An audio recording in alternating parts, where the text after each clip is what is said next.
This is Audible. Audible Studios presents Superintelligence, Paths, Dangers, Strategies.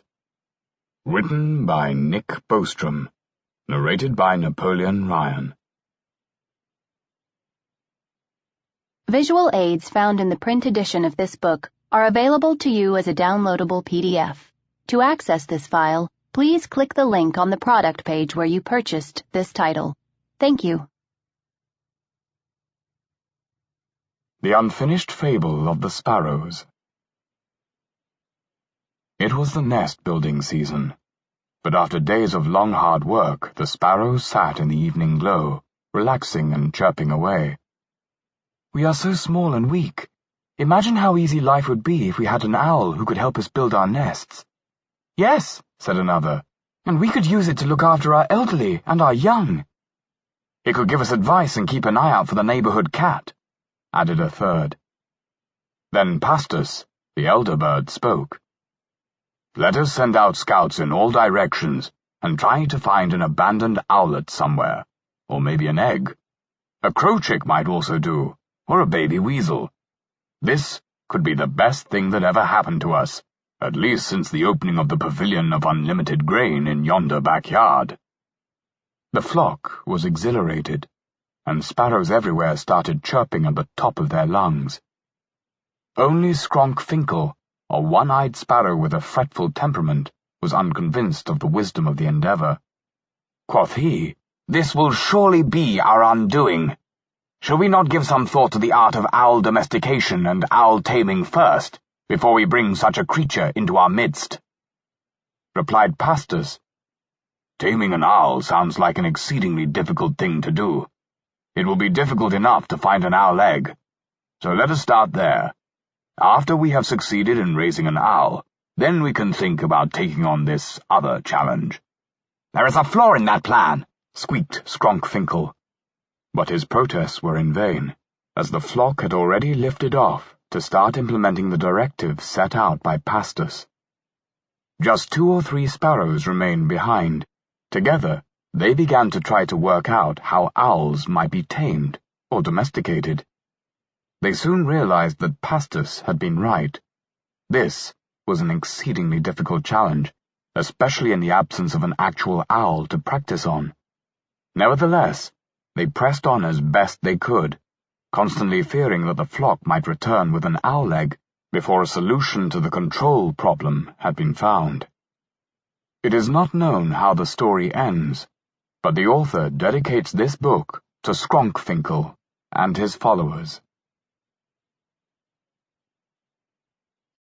Preface.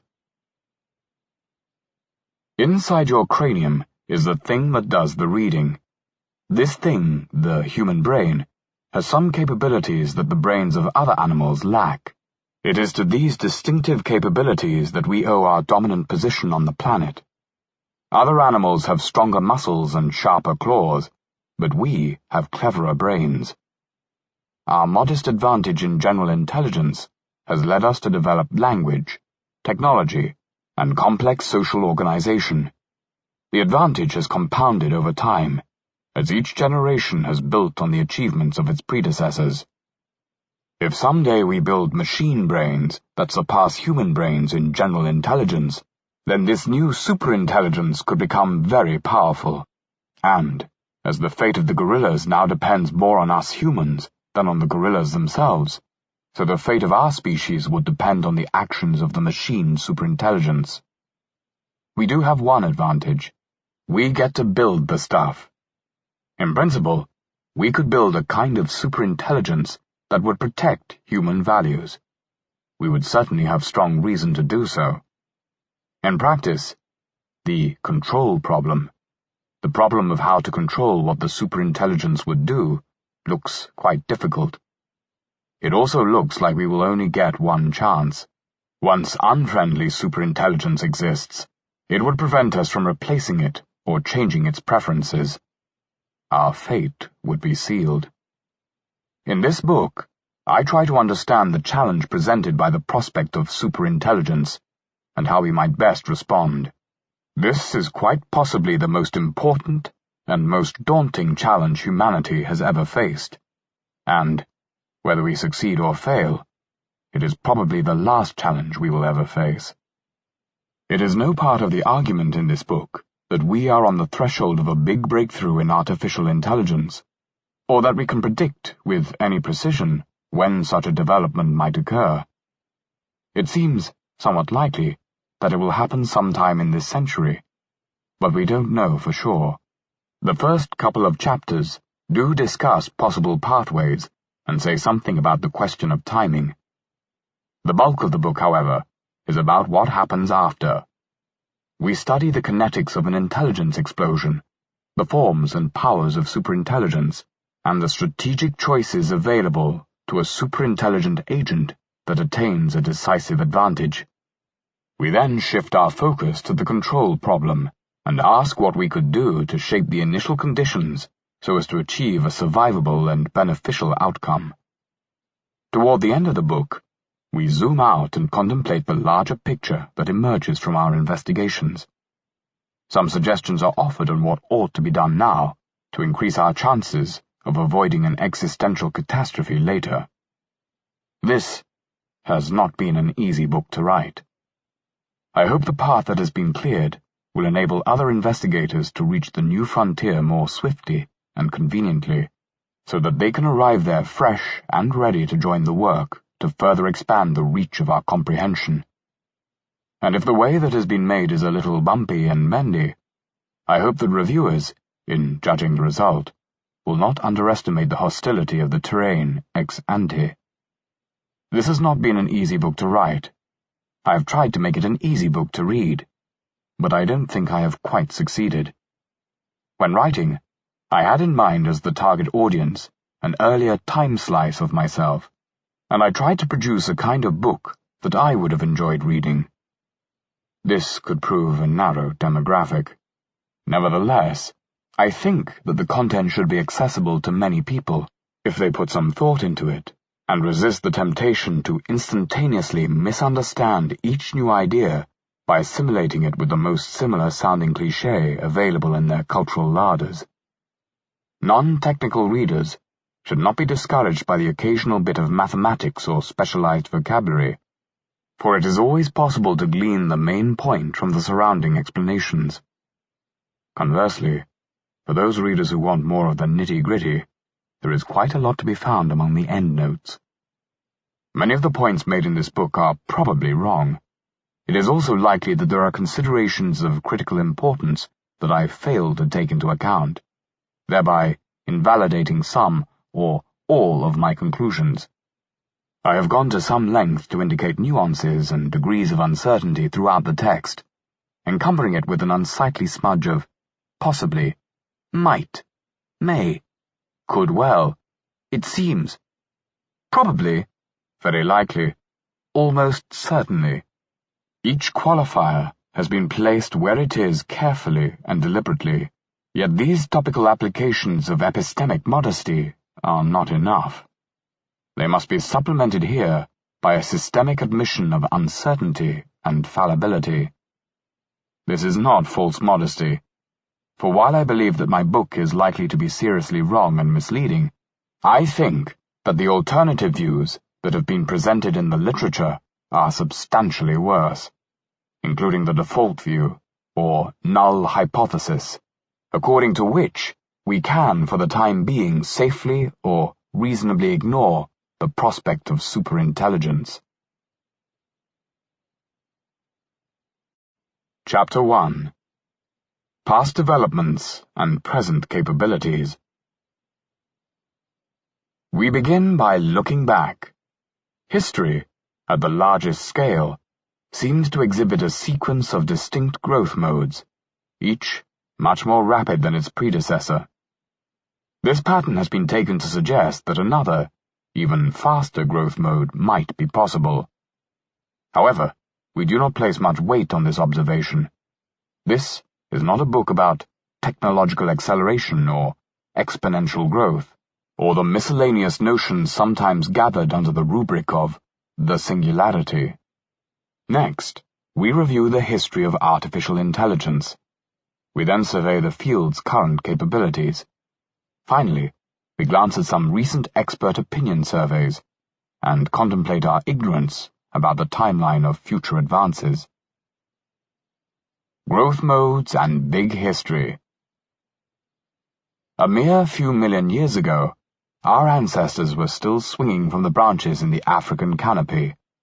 On a geological or even evolutionary timescale, the rise of Homo sapiens from our last common ancestor with the great apes happened swiftly.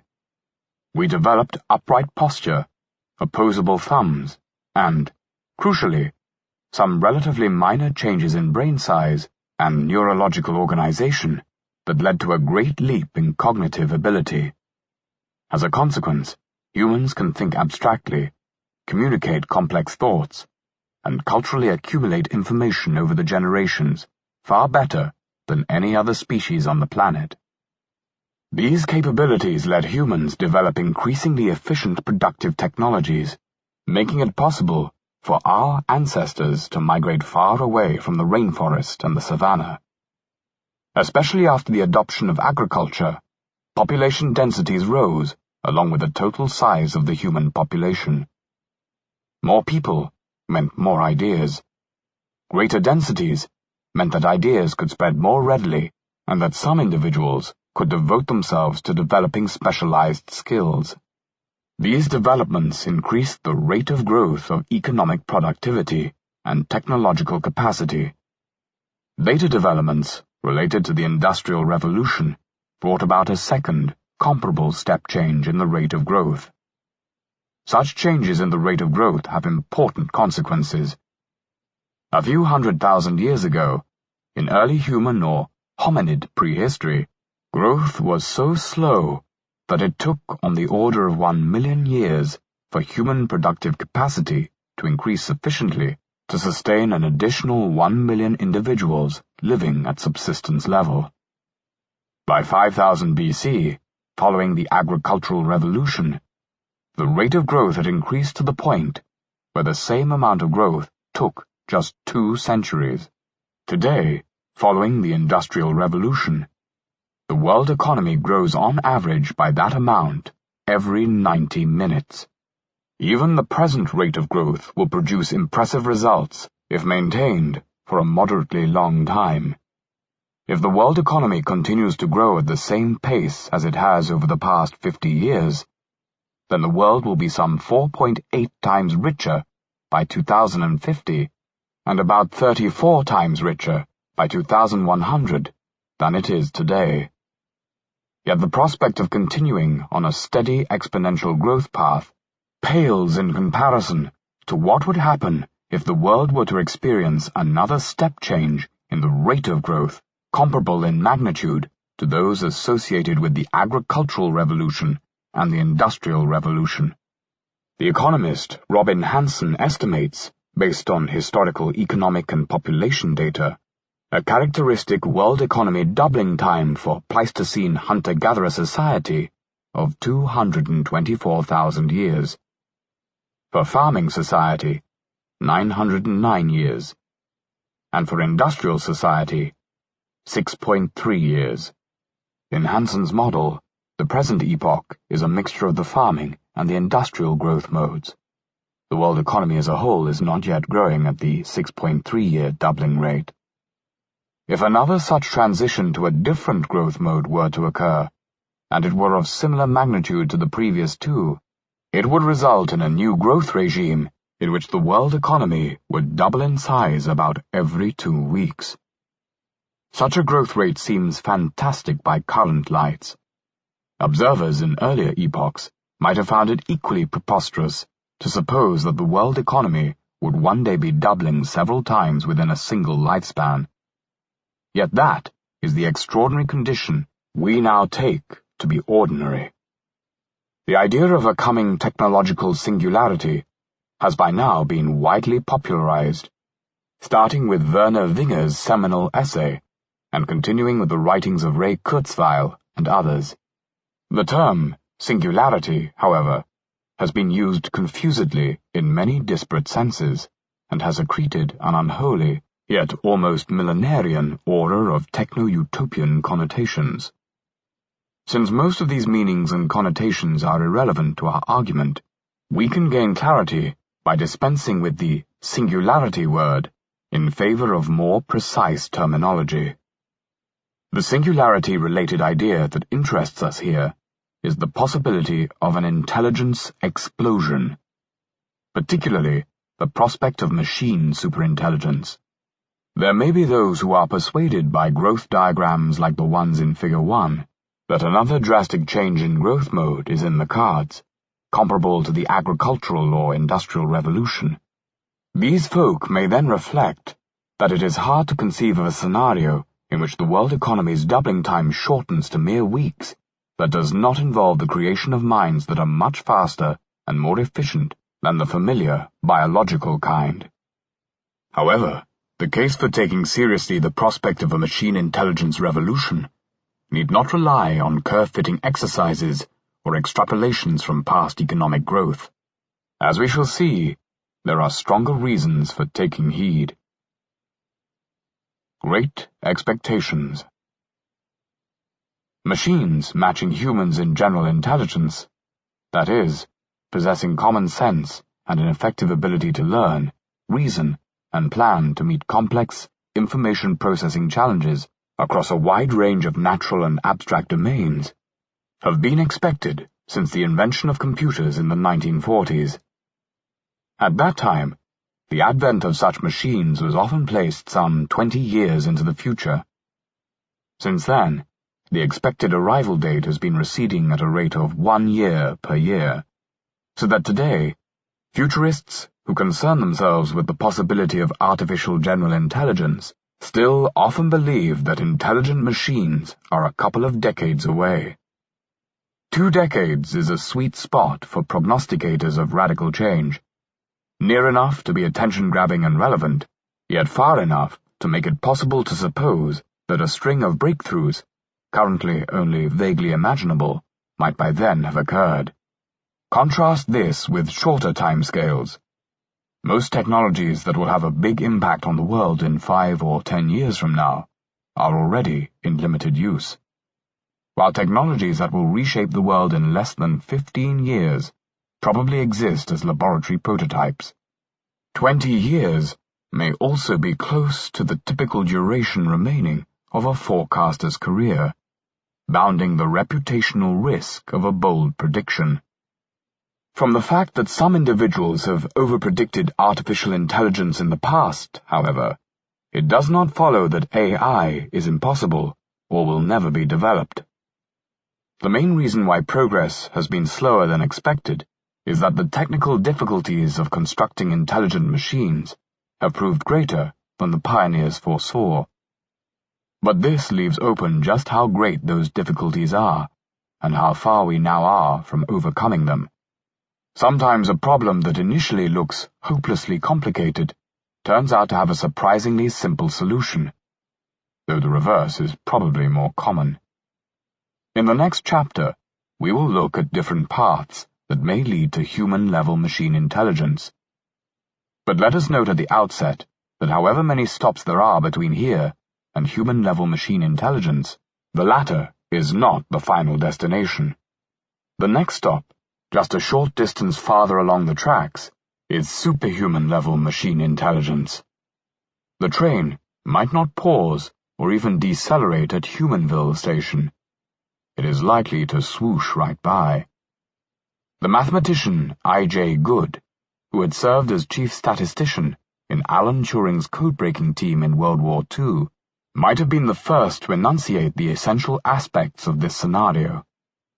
In an oft-quoted passage from 1965, he wrote, "Let an ultra-intelligent machine be defined as a machine that can far surpass all the intellectual activities of any man, however clever. Since the design of machines is one of these intellectual activities, an ultra-intelligent machine could design even better machines. There would then unquestionably be an intelligence explosion, and the intelligence of man would be left far behind. Thus the first ultra-intelligent machine is the last invention that man need ever make, provided that the machine is docile enough to tell us how to keep it under control. It may seem obvious now that major existential risks would be associated with such an intelligence explosion, and that the prospect should therefore be examined with the utmost seriousness, even if it were known, which it is not, to have but a moderately small probability of coming to pass. The pioneers of artificial intelligence, however, notwithstanding their belief in the imminence of human-level AI, mostly did not contemplate the possibility of greater-than-human AI. It is as though their speculation muscle had so exhausted itself in conceiving the radical possibility of machines reaching human intelligence that it could not grasp the corollary that machines would subsequently become superintelligent. The AI pioneers, for the most part, did not countenance the possibility that their enterprise might involve risk. They gave no lip service, let alone serious thought, to any safety concern or ethical qualm related to the creation of artificial minds and potential computer overlords, a lacuna that astonishes even against the background of the era's not-so-impressive standards of critical technology assessment.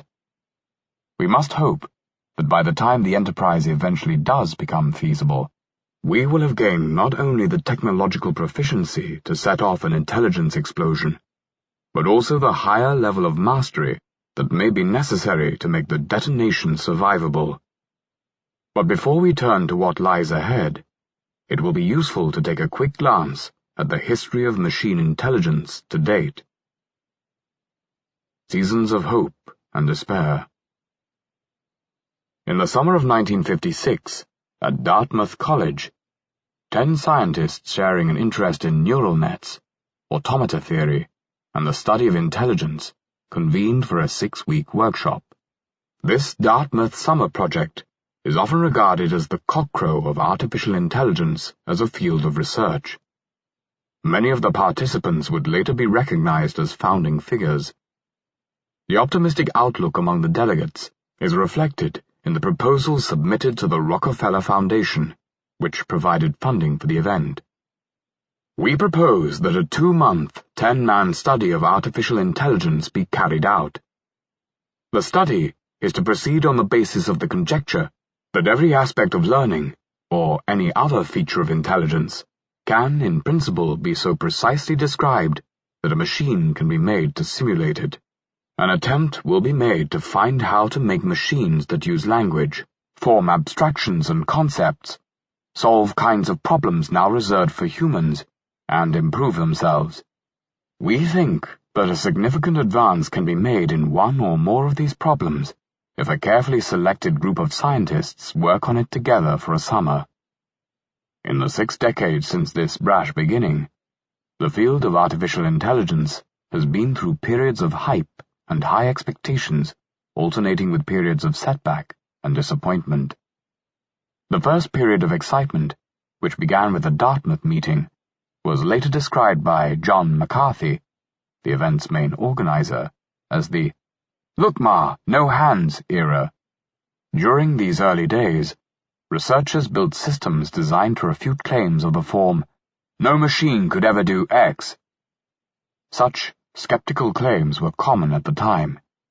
To counter them, the AI researchers created small systems that achieved X in a microworld, a well-defined, limited domain that enabled a pared-down version of the performance to be demonstrated, thus providing a proof of concept and showing that X could, in principle, be done by machine. One such early system, the logic theorist, was able to prove most of the theorems in the 2nd chapter of Whitehead and Russell's Principia Mathematica, and even came up with one proof that was much more elegant than the original, thereby debunking the notion that machines could only think numerically, and showing that machines were also able to do deduction and to invent logical proofs. A follow-up program, the General Problem Solver, could in principle solve a wide range of formally specified problems.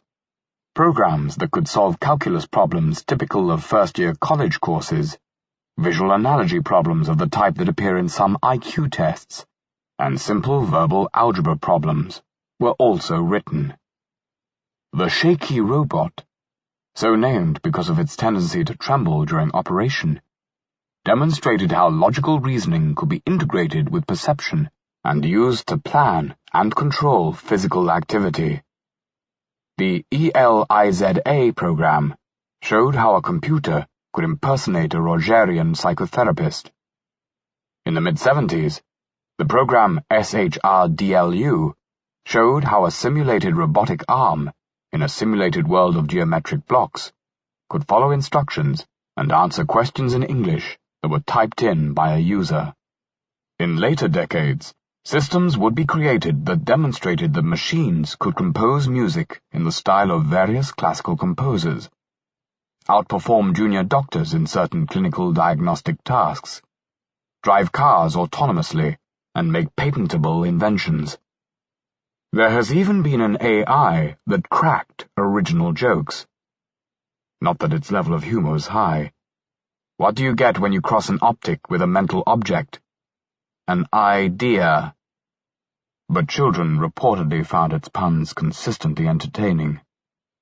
The methods that produced successes in the early demonstration systems often proved difficult to extend to a wider variety of problems or to harder problem instances. One reason for this is the combinatorial explosion of possibilities that must be explored by methods that rely on something like exhaustive search. Such methods work well for simple instances of a problem, but fail when things get a bit more complicated. For instance, to prove a theorem that has a 5-line-long proof in a deduction system with 1 inference rule and 5 axioms, one could simply enumerate the 3,125 possible combinations and check each one to see if it delivers the intended conclusion. Exhaustive search would also work for 6- and 7-line proofs. But as the task becomes more difficult, the method of exhaustive search soon runs into trouble. Proving a theorem with a 50-line proof does not take 10 times longer than proving a theorem that has a 5-line proof. Rather, if one uses exhaustive search, it requires combing through 5 to the power of 50 equals 8.9 times 10 to the power of 34 possible sequences, which is computationally infeasible even with the fastest supercomputers. To overcome the combinatorial explosion, one needs algorithms that exploit structure in the target domain and take advantage of prior knowledge by using heuristic search, planning, and flexible abstract representations, capabilities that were poorly developed in the early AI systems. The performance of these early systems also suffered because of poor methods for handling uncertainty, reliance on brittle and ungrounded symbolic representations, data scarcity, and severe hardware limitations on memory capacity and processor speed. By the mid-1970s, there was a growing awareness of these problems. The realization that many AI projects could never make good on their initial promises led to the onset of the first AI winter, a period of retrenchment during which funding decreased and skepticism increased, and AI fell out of fashion. A new springtime arrived in the early 1980s, when Japan launched its 5th-generation computer systems project, a well-funded public-private partnership that aimed to leapfrog the state-of-the-art by developing a massively parallel computing architecture that would serve as a platform for artificial intelligence. This occurred at peak fascination with the Japanese post-war economic miracle, a period when Western government and business leaders anxiously sought to divine the formula behind Japan's economic success in hope of replicating the magic at home. When Japan decided to invest big in AI, several other countries followed suit. The ensuing years saw a great proliferation of expert systems. Designed as support tools for decision-makers, expert systems were rule-based programs that made simple inferences from a knowledge base of facts, which had been elicited from human domain experts and painstakingly hand-coded in a formal language.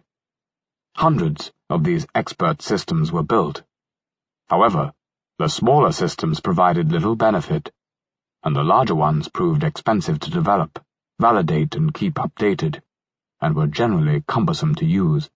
It was impractical to acquire a standalone computer, just for the sake of running one program. By the late 1980s, this growth season, too, had run its course.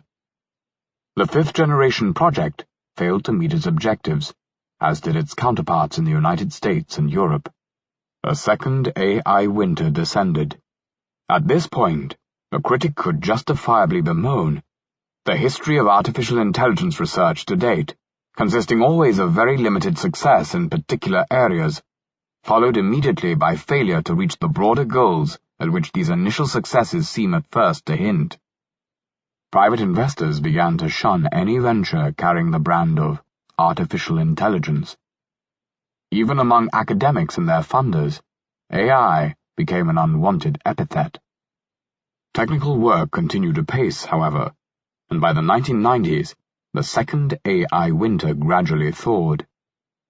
Optimism was rekindled by the introduction of new techniques, which seemed to offer alternatives to the traditional logicist paradigm, often referred to as good old-fashioned artificial intelligence, or GOFAI for short, which had focused on high-level symbol manipulation and which had reached its apogee in the expert systems of the 1980s. The newly popular techniques, which included neural networks and genetic algorithms, promised to overcome some of the shortcomings of the GOFAI approach, in particular, the brittleness that characterized classical AI programs, which typically produced complete nonsense if the programmers made even a single slightly erroneous assumption. The new techniques boasted a more organic performance. For example, neural networks exhibited the property of graceful degradation. A small amount of damage to a neural network typically resulted in a small degradation of its performance, rather than a total crash. Even more importantly, neural networks could learn from experience, finding natural ways of generalizing from examples and finding hidden statistical patterns in their input. This made the nets good at pattern recognition and classification problems. For example, by training a neural network on a data set of sonar signals, it could be taught to distinguish the acoustic profiles of submarines, mines, and sea life with better accuracy than human experts, and this could be done without anybody first having to figure out in advance exactly how the categories were to be defined, or how different features were to be weighted.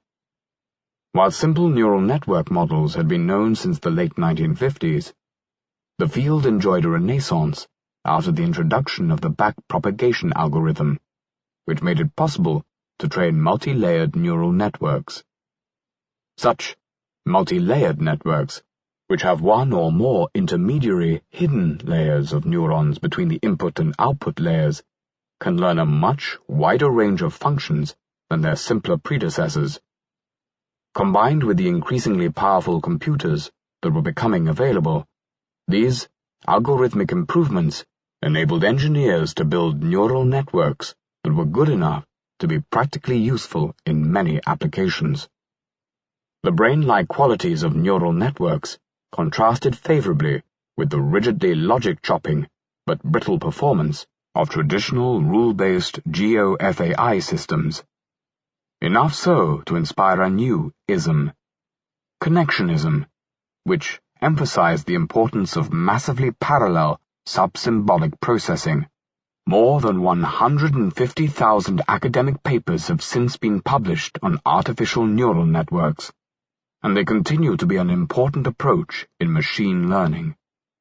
Evolution-based methods, such as genetic algorithms and genetic programming, constitute another approach, whose emergence helped end the second AI winter. It made perhaps a smaller academic impact than neural nets, but was widely popularized. In evolutionary models, a population of candidate solutions, which can be data structures or programs, is maintained, and new candidate solutions are generated randomly by mutating or recombining variants in the existing population. Periodically, the population is pruned by applying a selection criterion, a fitness function, that allows only the better candidates to survive into the next generation. Iterated over thousands of generations, the average quality of the solutions in the candidate pool gradually increases. When it works, this kind of algorithm can produce efficient solutions to a very wide range of problems. Solutions that may be strikingly novel and unintuitive, often looking more like natural structures than anything that a human engineer would design. And in principle, this can happen without much need for human input beyond the initial specification of the fitness function, which is often very simple. In practice, however, getting evolutionary methods to work well requires skill and ingenuity, particularly in devising a good representational format.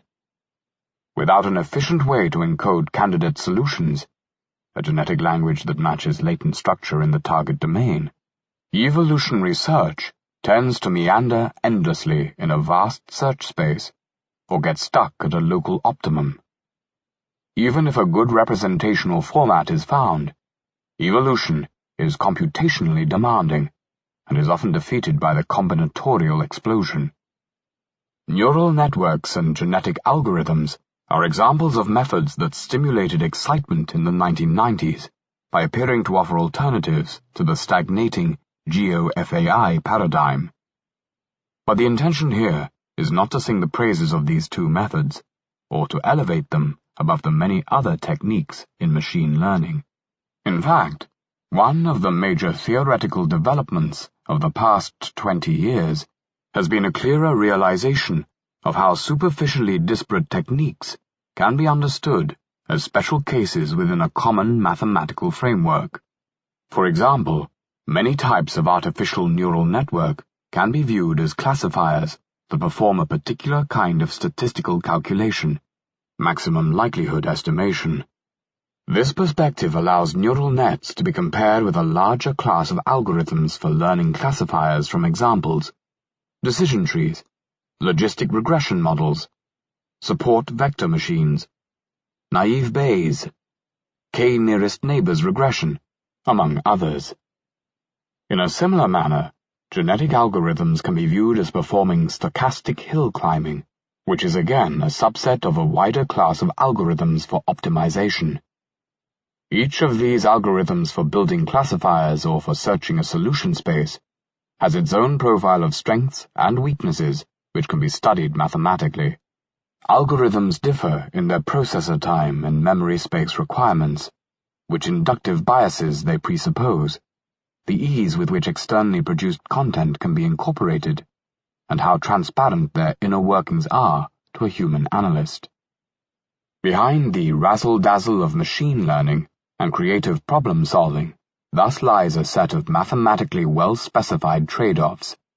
The ideal is that of the perfect Bayesian agent, one that makes probabilistically optimal use of available information.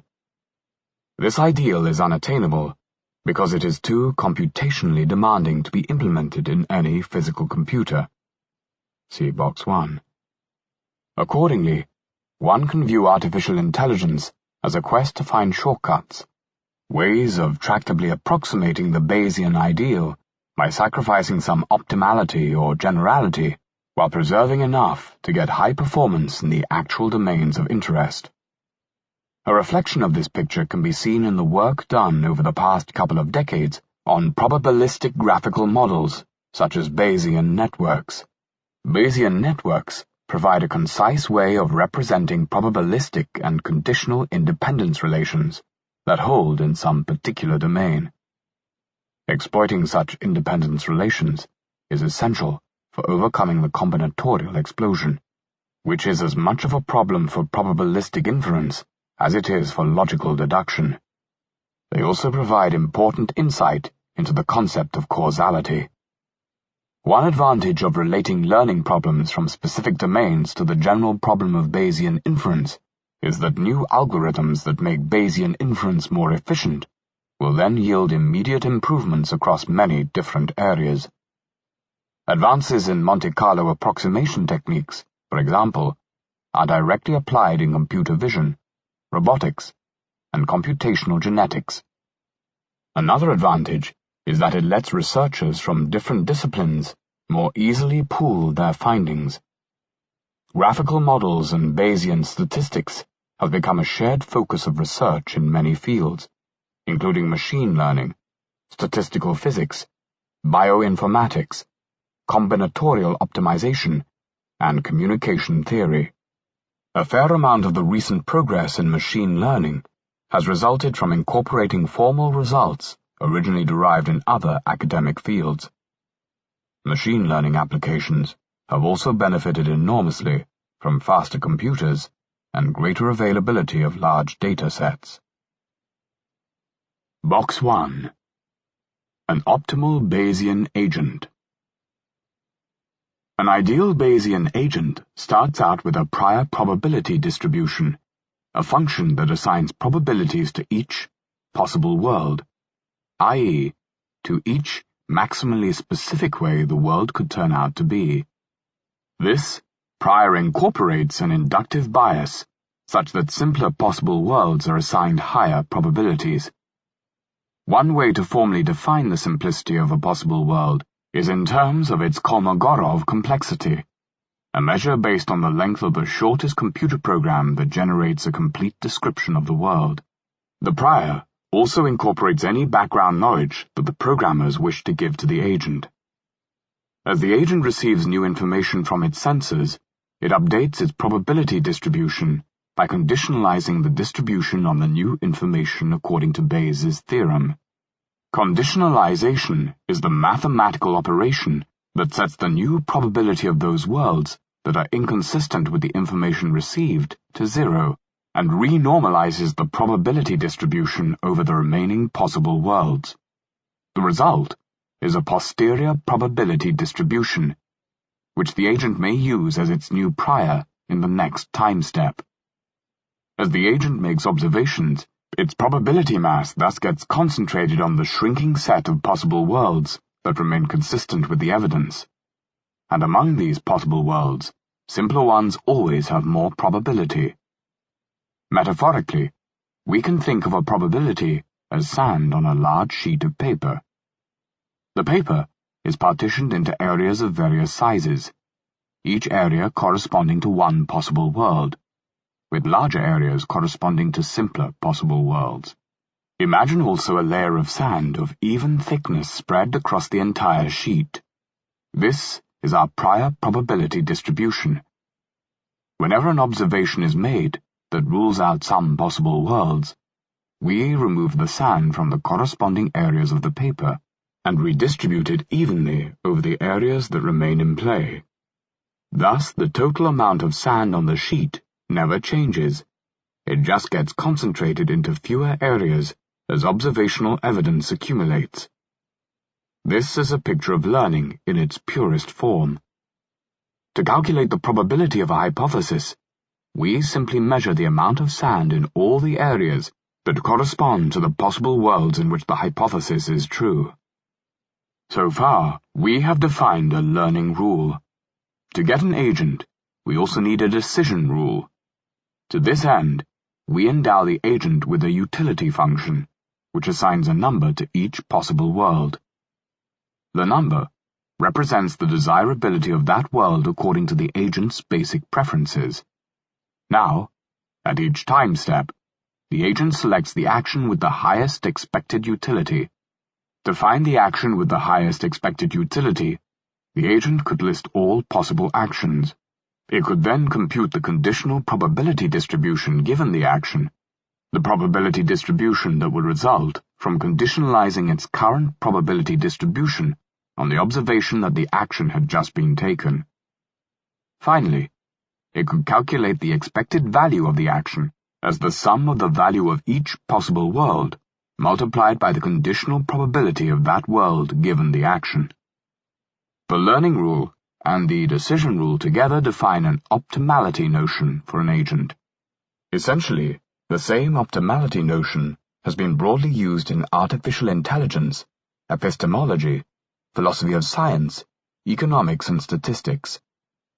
In reality, It is impossible to build such an agent because it is computationally intractable to perform the requisite calculations. Any attempt to do so succumbs to a combinatorial explosion, just like the one described in our discussion of GeoFAI. To see why this is so, consider one tiny subset of all possible worlds, those that consist of a single computer monitor floating in an endless vacuum. The monitor has 1,000 by 1,000 pixels, each of which is perpetually either on or off. Even this subset of possible worlds is enormously large. The 2 to the power of 1,000 by 1,000 possible monitor states outnumber all the computations expected ever to take place in the observable universe. Thus, we could not even enumerate all the possible worlds in this tiny subset of all possible worlds, let alone perform more elaborate computations on each of them individually. Optimality notions can be of theoretical interest even if they are physically unrealizable. They give us a standard by which to judge heuristic approximations, and sometimes we can reason about what an optimal agent would do in some special case. We will encounter some alternative optimality notions for artificial agents in Chapter 12. State of the art. Artificial intelligence already outperforms human intelligence in many domains. Table 1 surveys the state of game-playing computers, showing that AIs now beat human champions in a wide range of games. These achievements might not seem impressive today, but this is because our standards for what is impressive keep adapting to the advances being made.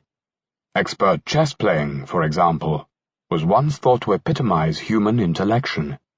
In the view of several experts in the late 50s, if one could devise a successful chess machine, one would seem to have penetrated to the core of human intellectual endeavor.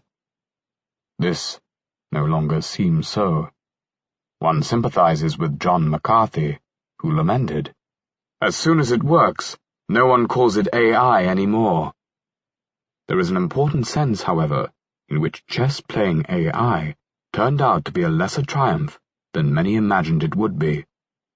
It was once supposed, perhaps not unreasonably, that in order for a computer to play chess at grandmaster level, it would have to be endowed with a high degree of general intelligence. One might have thought, for example, that great chess playing requires being able to learn abstract concepts, think cleverly about strategy, compose flexible plans, make a wide range of ingenious logical deductions, and maybe even model one's opponent's thinking. Not so.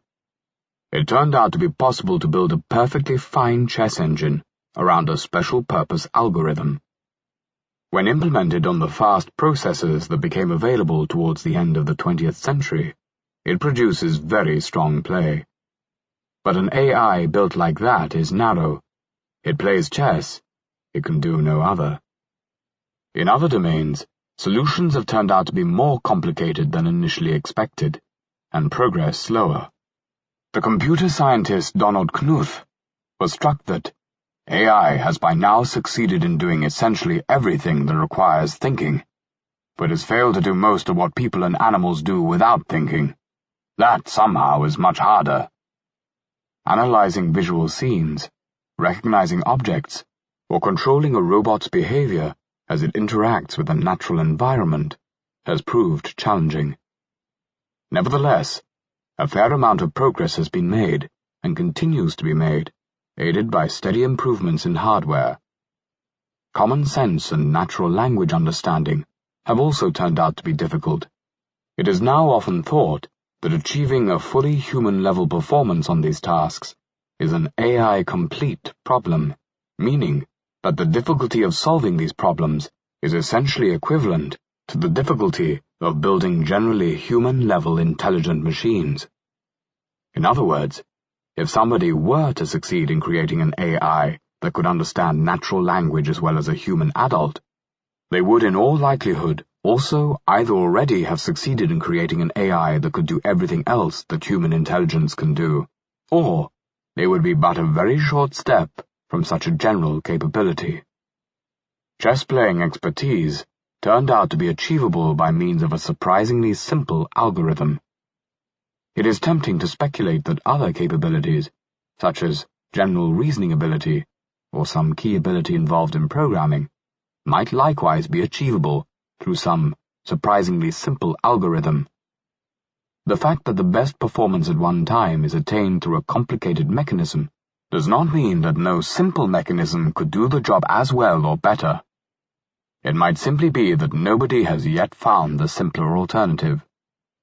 The Ptolemaic system, with the Earth in the center, orbited by the Sun, the Moon, planets, and stars, represented the state of the art in astronomy for over 1,000 years, and its predictive accuracy was improved over the centuries by progressively complicating the model, adding epicycles upon epicycles to the postulated celestial motions.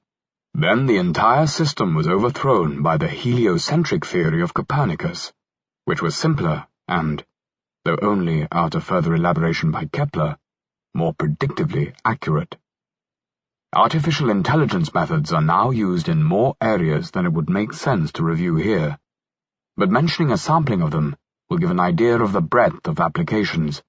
Aside from the game AIs listed in Table 1, there are hearing aids with algorithms that filter out ambient noise, route finders that display maps and offer navigation advice to drivers, recommender systems that suggest books and music albums based on a user's previous purchases and ratings, and medical decision support systems that help doctors diagnose breast cancer, recommend treatment plans, and aid in the interpretation of electrocardiograms. There are robotic pets and cleaning robots, lawn mowing robots, rescue robots, surgical robots, and over 1 million industrial robots. The world population of robots exceeds 10 million. Modern speech recognition, based on statistical techniques such as hidden Markov models, has become sufficiently accurate for practical use. Some fragments of this book were drafted with the help of a speech recognition program.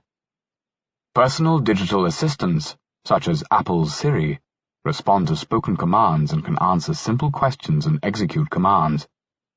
Optical character recognition of handwritten and typewritten text is routinely used in applications such as mail sorting and digitization of old documents. Machine translation remains imperfect, but is good enough for many applications. Early systems used the GOFAI approach of hand-coded grammars that had to be developed by skilled linguists from the ground up for each language. Newer systems use statistical machine learning techniques that automatically build statistical models from observed usage patterns. The machine infers the parameters for these models by analyzing bilingual corpora. This approach dispenses with linguists. The programmers building these systems need not even speak the languages they are working with. Face recognition has improved sufficiently in recent years that it is now used at automated border crossings in Europe and Australia. The U.S. Department of State operates a face recognition system with over 75 million photographs for visa processing. Surveillance systems employ increasingly sophisticated AI and data mining technologies to analyze voice, video, or text, large quantities of which are trawled from the world's electronic communications media and stored in giant data centers. Theorem proving and equation solving are by now so well established that they are hardly regarded as AI anymore. Equation solvers are included in scientific computing programs such as Mathematica. Formal verification methods, including automated theorem provers, are routinely used by chip manufacturers to verify the behavior of circuit designs prior to production. The U.S. military and intelligence establishments have been leading the way to the large-scale deployment of bomb-disposing robots, surveillance and attack drones, and other unmanned vehicles. These still depend mainly on remote control by human operators, but work is underway to extend their autonomous capabilities. Intelligent scheduling is a major area of success. The DART tool for automated logistics planning and scheduling was used in Operation Desert Storm in 1991, to such effect the DARPA, the Defense Advanced Research Projects Agency in the United States, claims that this single application more than paid back their 30-year investment in AI. Airline reservation systems use sophisticated scheduling and pricing systems. Businesses make wide use of AI techniques in infantry control systems. They also use automatic telephone reservation systems and helplines connected to speech recognition software to usher their hapless customers through labyrinths of interlocking menu options. AI technologies underlie many internet services. Software polices the world's email traffic, and despite continual adaptation by spammers to circumvent the countermeasures being brought against them, Bayesian spam filters have largely managed to hold the spam tide at bay. Software using AI components is responsible for automatically approving or declining credit card transactions and continuously monitors account activity for signs of fraudulent use. Information retrieval systems also make extensive use of machine learning. The Google search engine is, arguably, the greatest AI system that has yet been built. Now, it must be stressed that the demarcation between artificial intelligence and software in general is not sharp.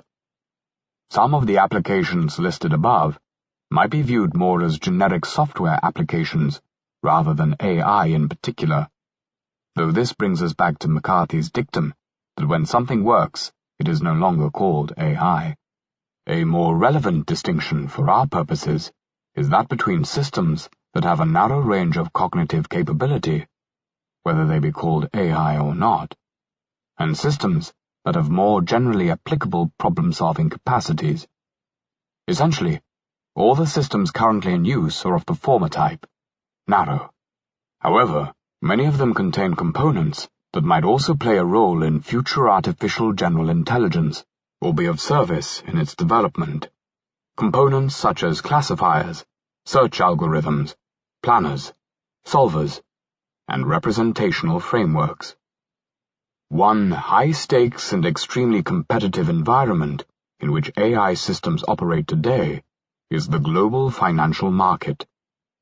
Automated stock trading systems are widely used by major investing houses.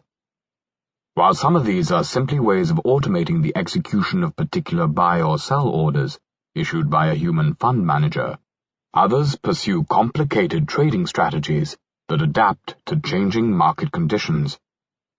Analytic systems use an assortment of data mining techniques and time series analysis to scan for patterns and trends in securities markets, or to correlate historical price movements with external variables such as keywords in news tickers.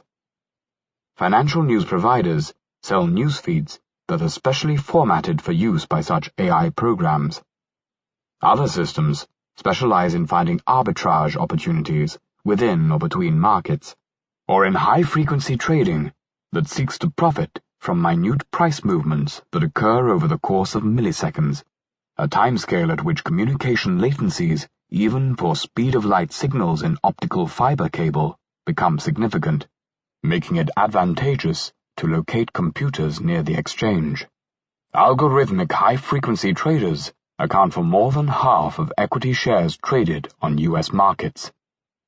Algorithmic trading has been implicated in the 2010 flash crash. See Box 2. Box 2. The 2010 flash crash. By the afternoon of May the 6th, 2010, U.S. equity markets were already down 4% on worries about the European debt crisis.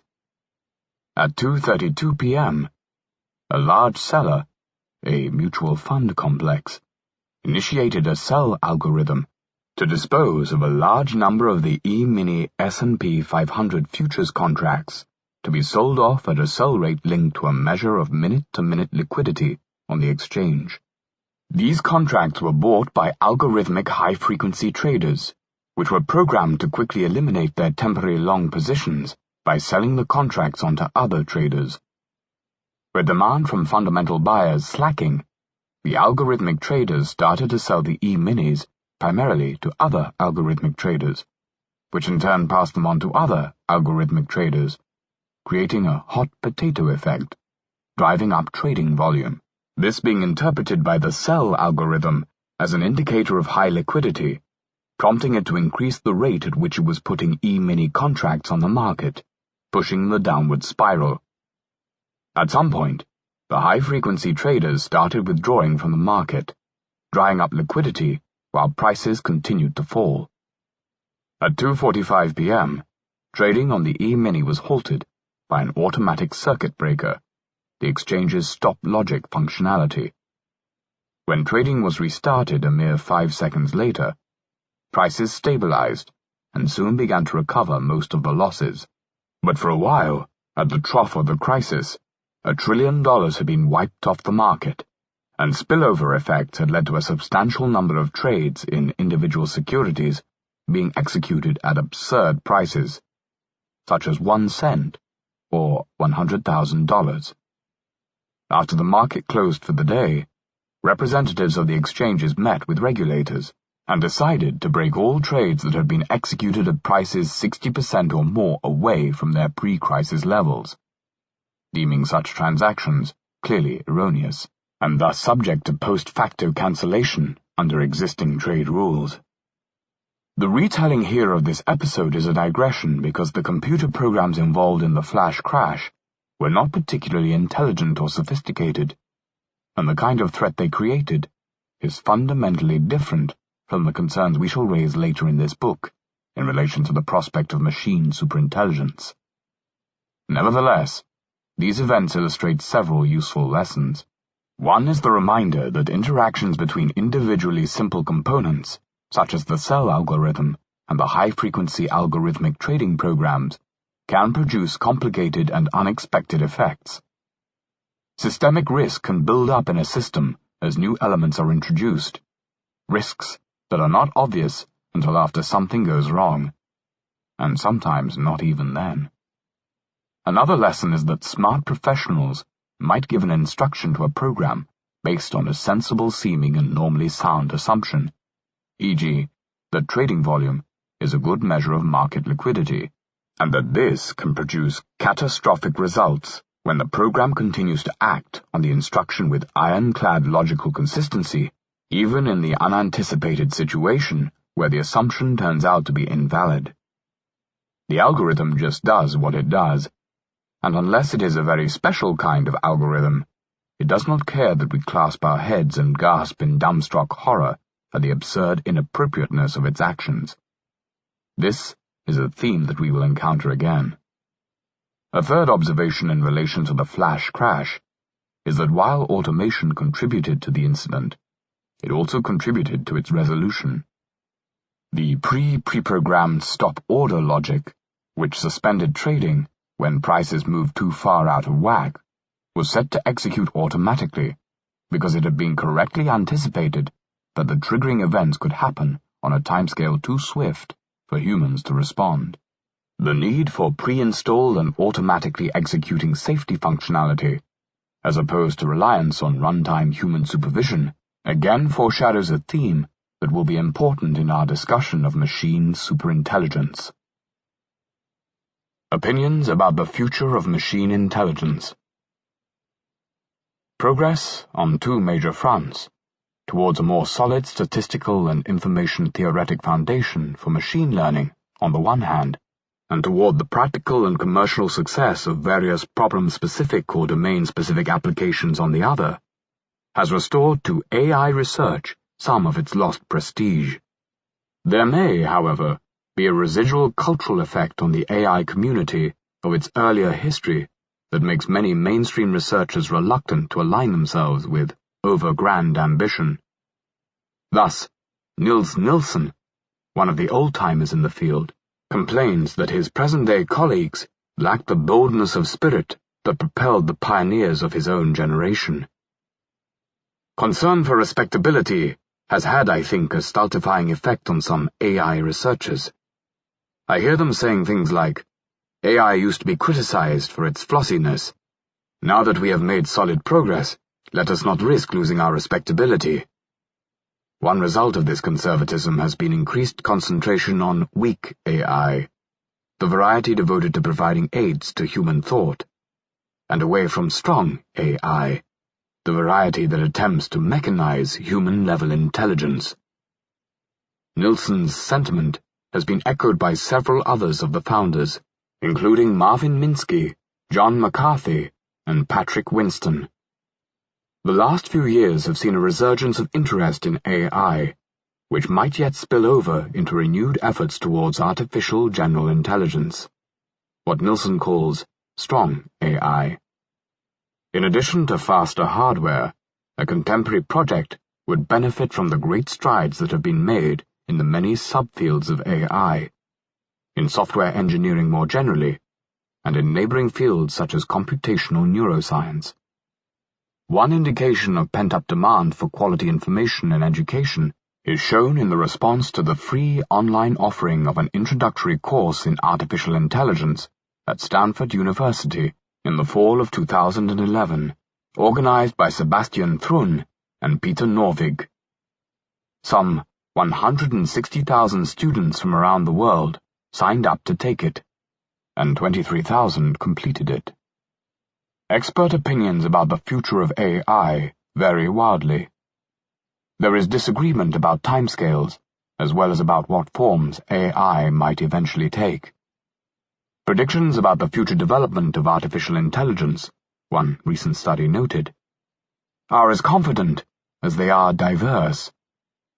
Although the contemporary distribution of belief has not been very carefully measured, we can get a rough impression from various smaller surveys and informal observations. In particular, a series of recent surveys have polled members of several relevant expert communities on the question of when they expect human-level machine intelligence, HLMI, to be developed, defined as one that can carry out most human professions at least as well as a typical human. Results are shown in Table 2. The combined sample gave the following median estimate: 10% probability of HLMI by 2022, 50% probability by 2040, and 90% probability by 2075. Respondents were asked to premise their estimates on the assumption that human scientific activity continues without major negative disruption. These numbers should be taken with some grains of salt. Sample sizes are quite small and not necessarily representative of the general expert population. They are, however, in concordance with results from other surveys. The survey results are also in line with some recently published interviews with about 24 researchers in AI-related fields. For example, Niels Nilsson has spent a long and productive career working on problems in search, planning, knowledge representation, and robotics. He has authored textbooks in artificial intelligence, and he recently completed the most comprehensive history of the field written to date. When asked about arrival dates for HLMI, he offered the following opinion: 10% chance, 2030, 50% chance, 2050, 90% chance, 2100. Judging from the published interview transcripts, Professor Nielsen's probability distribution appears to be quite representative of many experts in the area, though again it must be emphasized that there is a wide spread of opinion. There are practitioners who are substantially more boosterish, confidently expecting HLMI in the 2020 to 2040 range, and others who are confident either that it will never happen or that it is indefinitely far off. In addition, some interviewees feel that the notion of a human level of artificial intelligence is ill-defined or misleading, or are for other reasons reluctant to go on record with a quantitative prediction. My own view is that the median numbers reported in the expert survey do not have enough probability mass on later arrival dates. A 10% probability of HLMI not having been developed by 2075, or even 2100, after conditionalizing on human scientific activity continuing without major negative disruption, seems too low. Historically, AI researchers have not had a strong record of being able to predict the rate of advances in their own field, or the shape that such advances would take. On the one hand, some tasks like chess playing turned out to be achievable by means of surprisingly simple programs, and naysayers who claimed that machines would never be able to do this or that have repeatedly been proven wrong. On the other hand, the more typical errors among practitioners have been to underestimate the difficulties of getting a system to perform robustly on real-world tasks, and to overestimate the advantages of their own particular pet project or technique. The survey also asked two other questions of relevance to our inquiry. One inquired of respondents about how much longer they thought it would take to reach superintelligence, assuming human-level machine is first achieved. The results are in Table 3. Another question inquired what they thought would be the overall long-term impact for humanity of achieving human-level machine intelligence. The answers are summarized in Figure 2. My own views again differ somewhat from the opinions expressed in the survey. I assign a higher probability to superintelligence being created relatively soon after human-level machine intelligence. I also have a more polarized outlook on the consequences, thinking an extremely good or an extremely bad outcome to be somewhat more likely than a more balanced outcome. The reasons for this will become clear later in the book. Small sample sizes, selection biases, and, above all, the inherent unreliability of the subjective opinions elicited mean that one should not read too much into these expert surveys and interviews. They do not let us draw any strong conclusion, but they do hint at a weak conclusion.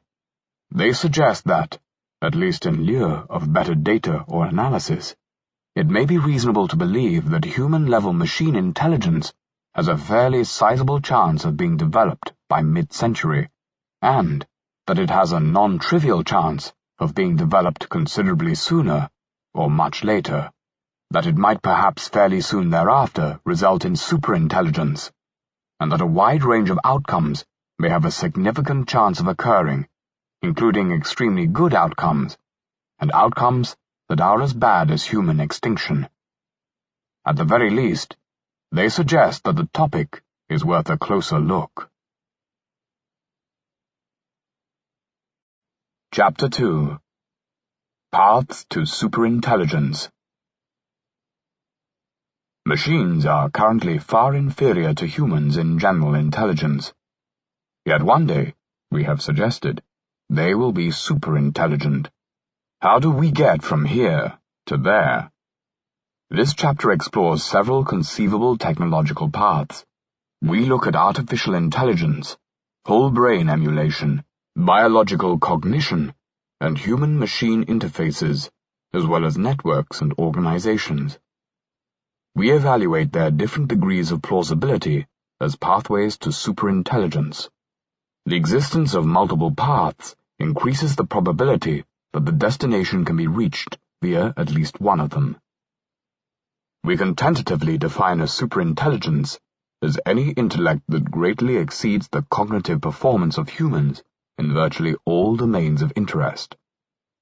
We will have more to say about the concept of superintelligence in the next chapter, where we will subject it to a kind of spectral analysis to distinguish some different possible forms of superintelligence.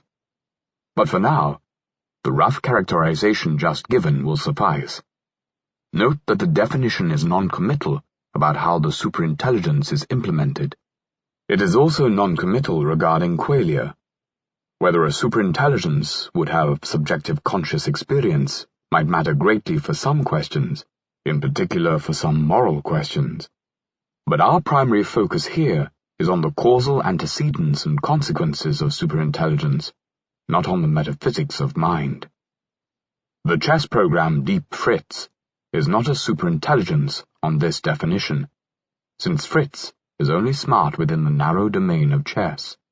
Certain kinds of domain-specific superintelligence could, however, be important. When referring to superintelligent performance limited to a particular domain, we will note the restriction explicitly. For instance, an engineering superintelligence would be an intellect that vastly outperforms the best current human minds in the domain of engineering. Unless otherwise noted, we use the term to refer to systems that have a superhuman level of general intelligence. But how might we create superintelligence? Let us examine some possible paths. Artificial intelligence. Readers of this chapter must not expect a blueprint for programming an artificial general intelligence. No such blueprint exists yet, of course, and had I been in possession of such a blueprint, I most certainly would not have published it in a book. If the reasons for this are not immediately obvious, the arguments in subsequent chapters will make them clear. We can, however, discern some general features of the kind of system that would be required. It now seems clear that a capacity to learn would be an integral feature of the core design of a system intended to attain general intelligence, not something to be tacked on later as an extension or an afterthought. The same holds for the ability to deal effectively with uncertainty and probabilistic information. Some faculty for extracting useful concepts from sensory data and internal states, and for leveraging acquired concepts into flexible combinatorial representations for use in logical and intuitive reasoning, also likely belong among the core design features in a modern AI intended to attain general intelligence. The early, good old-fashioned artificial intelligence systems did not, for the most part, focus on learning, uncertainty, or concept formation, perhaps because techniques for dealing with these dimensions were poorly developed at the time. This is not to say that the underlying ideas are all that novel. The idea of using learning as a means of bootstrapping a simpler system to human-level intelligence can be traced back at least to Alan Turing's notion of a child machine, which he wrote about in 1950. Instead of trying to produce a program to simulate the adult mind, why not rather try to produce one which simulates the child's? If this were then subjected to an appropriate course of education, one would obtain the adult brain.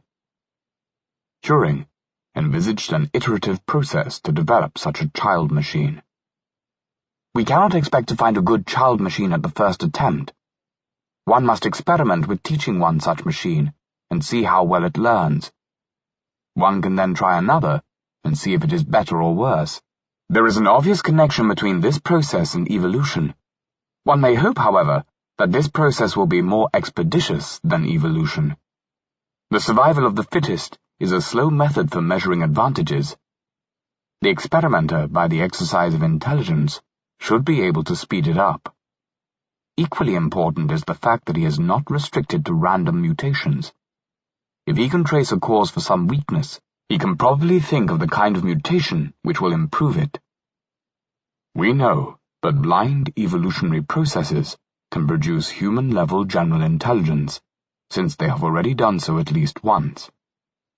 Evolutionary processes with foresight, that is, genetic programs designed and guided by an intelligent human programmer, should be able to achieve a similar outcome with far greater efficiency.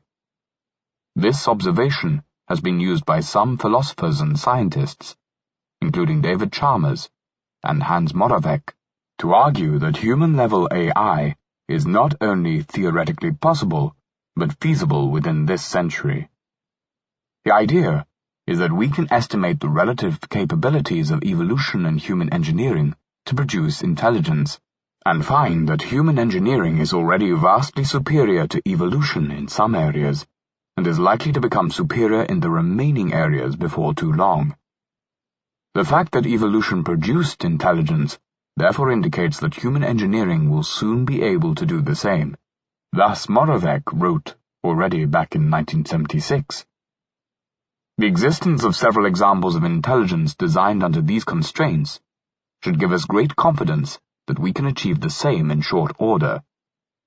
The situation is analogous to the history of heavier-than-air flight, where birds, bats, and insects clearly demonstrated the possibility before our culture mastered it. One needs to be cautious, though, in what inferences one draws from this line of reasoning. It is true that evolution produced heavier than air flight, and that human engineers subsequently succeeded in doing likewise, albeit by means of a very different mechanism. Other examples could also be adduced, such as sonar, magnetic navigation, chemical weapons, photoreceptors, and all kinds of mechanic and kinetic performance characteristics. However, one could equally point to areas where human engineers have thus far failed to match evolution. In morphogenesis, self-repair, and the immune defense, for example, human efforts lag far behind what nature has accomplished. Moravec's argument, therefore, cannot give us great confidence that we can achieve human-level artificial intelligence in short order. At best, the evolution of intelligent life places an upper bound on the intrinsic difficulty of designing intelligence, but this upper bound could be quite far above current human engineering capabilities. Another way of deploying an evolutionary argument for the feasibility of AI is via the idea that we could, by running genetic algorithms on sufficiently fast computers, achieve results comparable to those of biological evolution. This version of the evolutionary argument thus proposes a specific method whereby intelligence could be produced. But is it true that we will soon have computing power sufficient to recapitulate the relevant evolutionary processes that produced human intelligence? The answer depends both on how much computing technology will advance over the next decades, and on how much computing power would be required to run genetic algorithms with the same optimization power as the evolutionary process of natural selection that lies in our past. Although, in the end, the conclusion we get from pursuing this line of reasoning is disappointingly indeterminate, it is instructive to attempt a rough estimate. See Box 3. If nothing else, the exercise draws attention to some interesting unknowns. The upshot is that the computational resources required to simply replicate the relevant evolutionary processes on Earth that produced human-level intelligence are severely out of reach, and will remain so even if Moore's law were to continue for a century. Compare Figure 3. It is plausible, however, that compared with brute force replication of natural evolutionary processes, vast efficiency gains are achievable by designing the search process to aim for intelligence, using various obvious improvements over natural selection. Yet it is very hard to bound the magnitude of those attainable efficiency gains.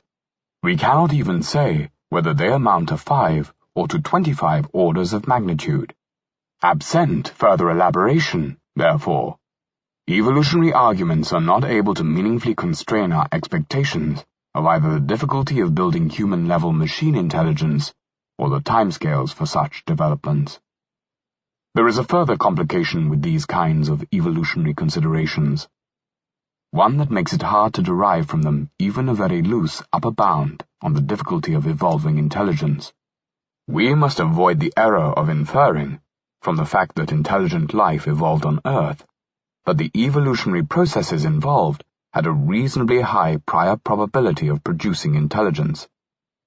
Such an inference is unsound, because it fails to take account of the observation selection effect that guarantees that all observers will find themselves having originated on a planet where intelligent life arose, no matter how likely or unlikely it was for any given such planet to produce intelligence.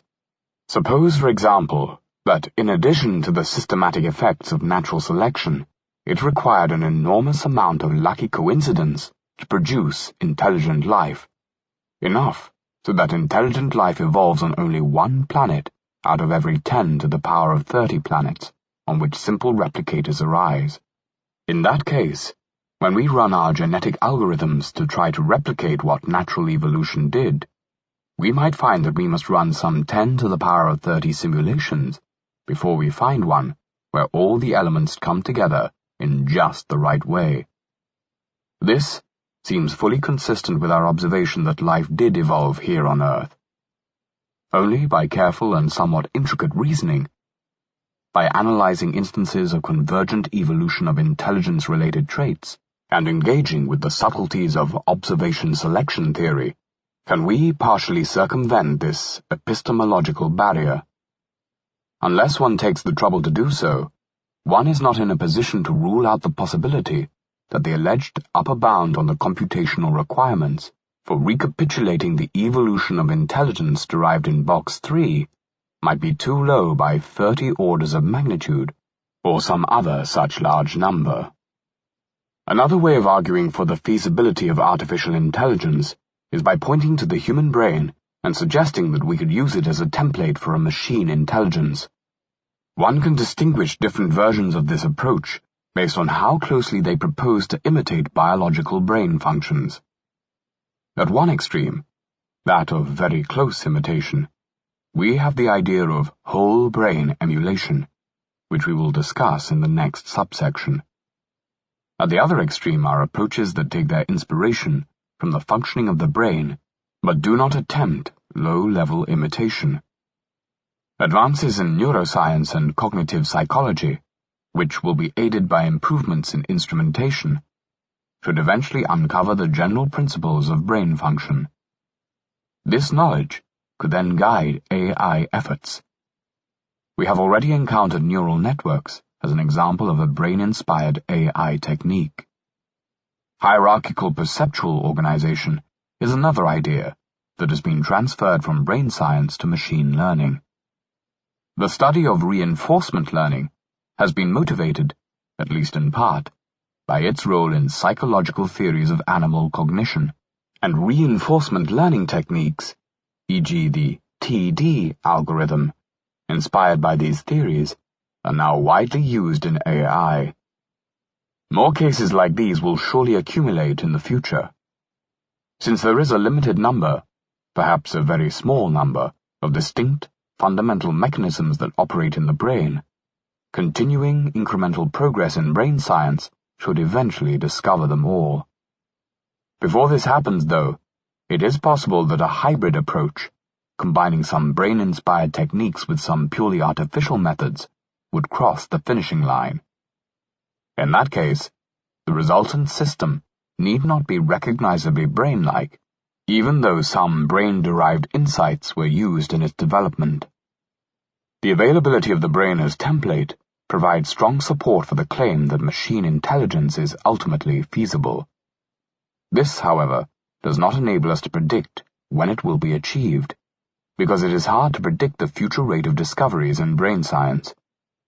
What we can say is that the further into the future we look, the greater the likelihood that the secrets of the brain's functionality will have been decoded sufficiently to enable the creation of machine intelligence in this manner. Different people working toward machine intelligence hold different views about how promising neuromorphic approaches are, compared with approaches that aim for completely synthetic designs. The existence of birds demonstrated that heavier-than-air flight was physically possible, and prompted efforts to build flying machines. Yet the first functioning airplanes did not flap their wings.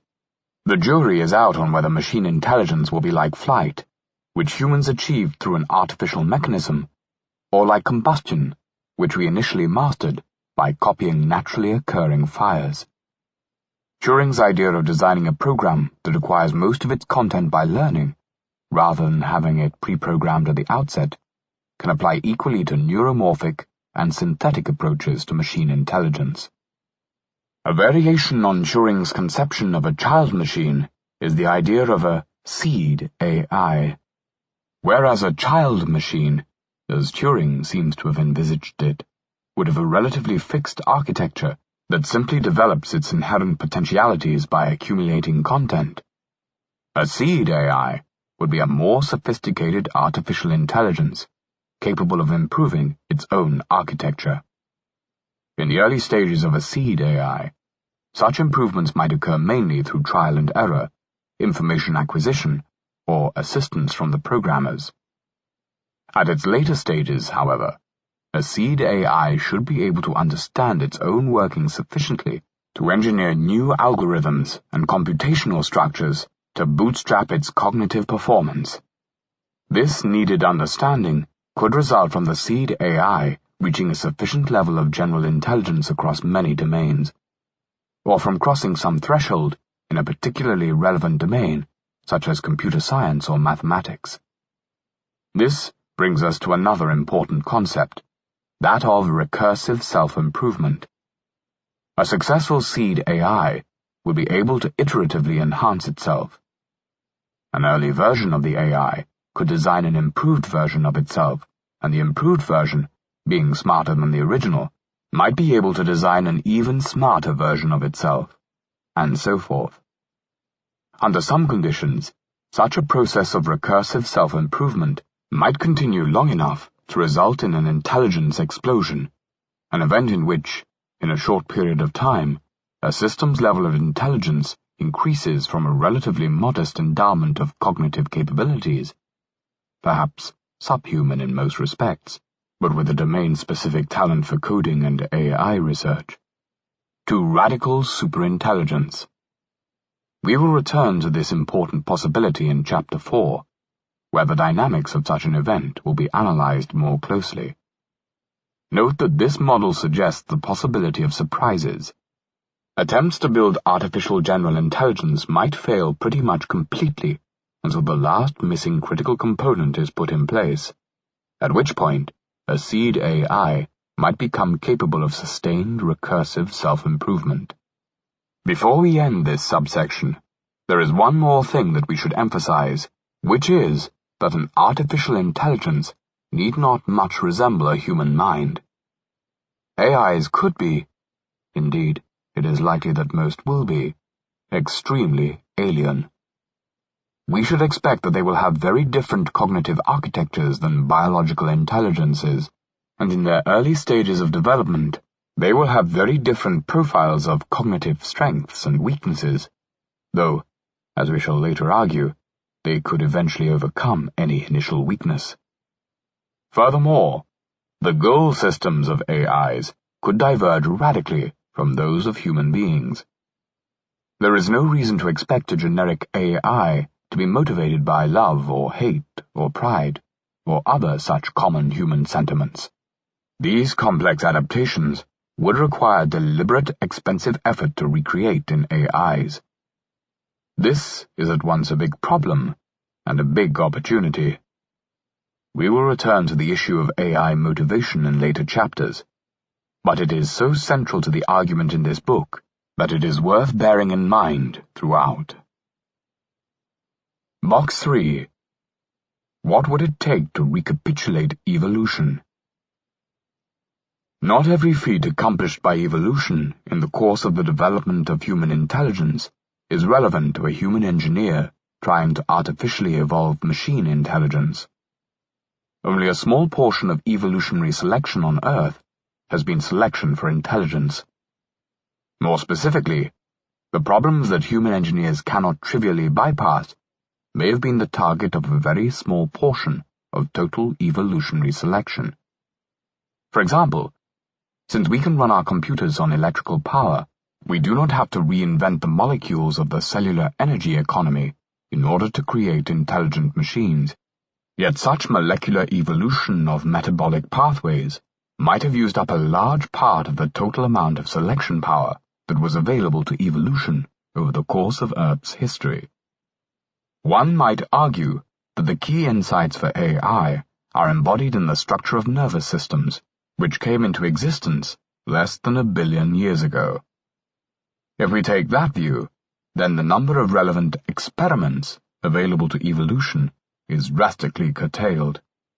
There are some 4 to 6 times 10 to the power of 30 prokaryotes in the world today, but only 10 to the power of 19 insects, and fewer than 10 to the power of 10 humans, while pre-agricultural populations were orders of magnitude smaller.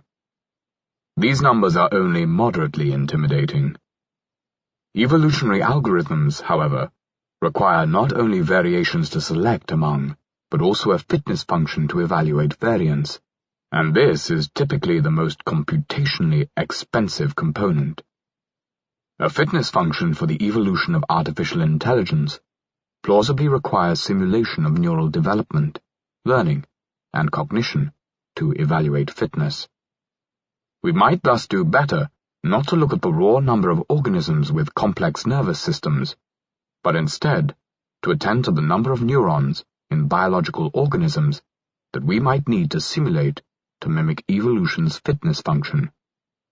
We can make a crude estimate of that latter quantity by considering insects, which dominate terrestrial animal biomass, with ants alone estimated to contribute some 15 to 20%. Insect brain size varies substantially, with large and social insects sporting larger brains.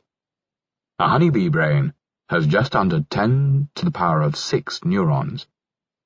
A fruit fly brain has 10 to the power of 5 neurons, and ants are in between, with 250,000 neurons.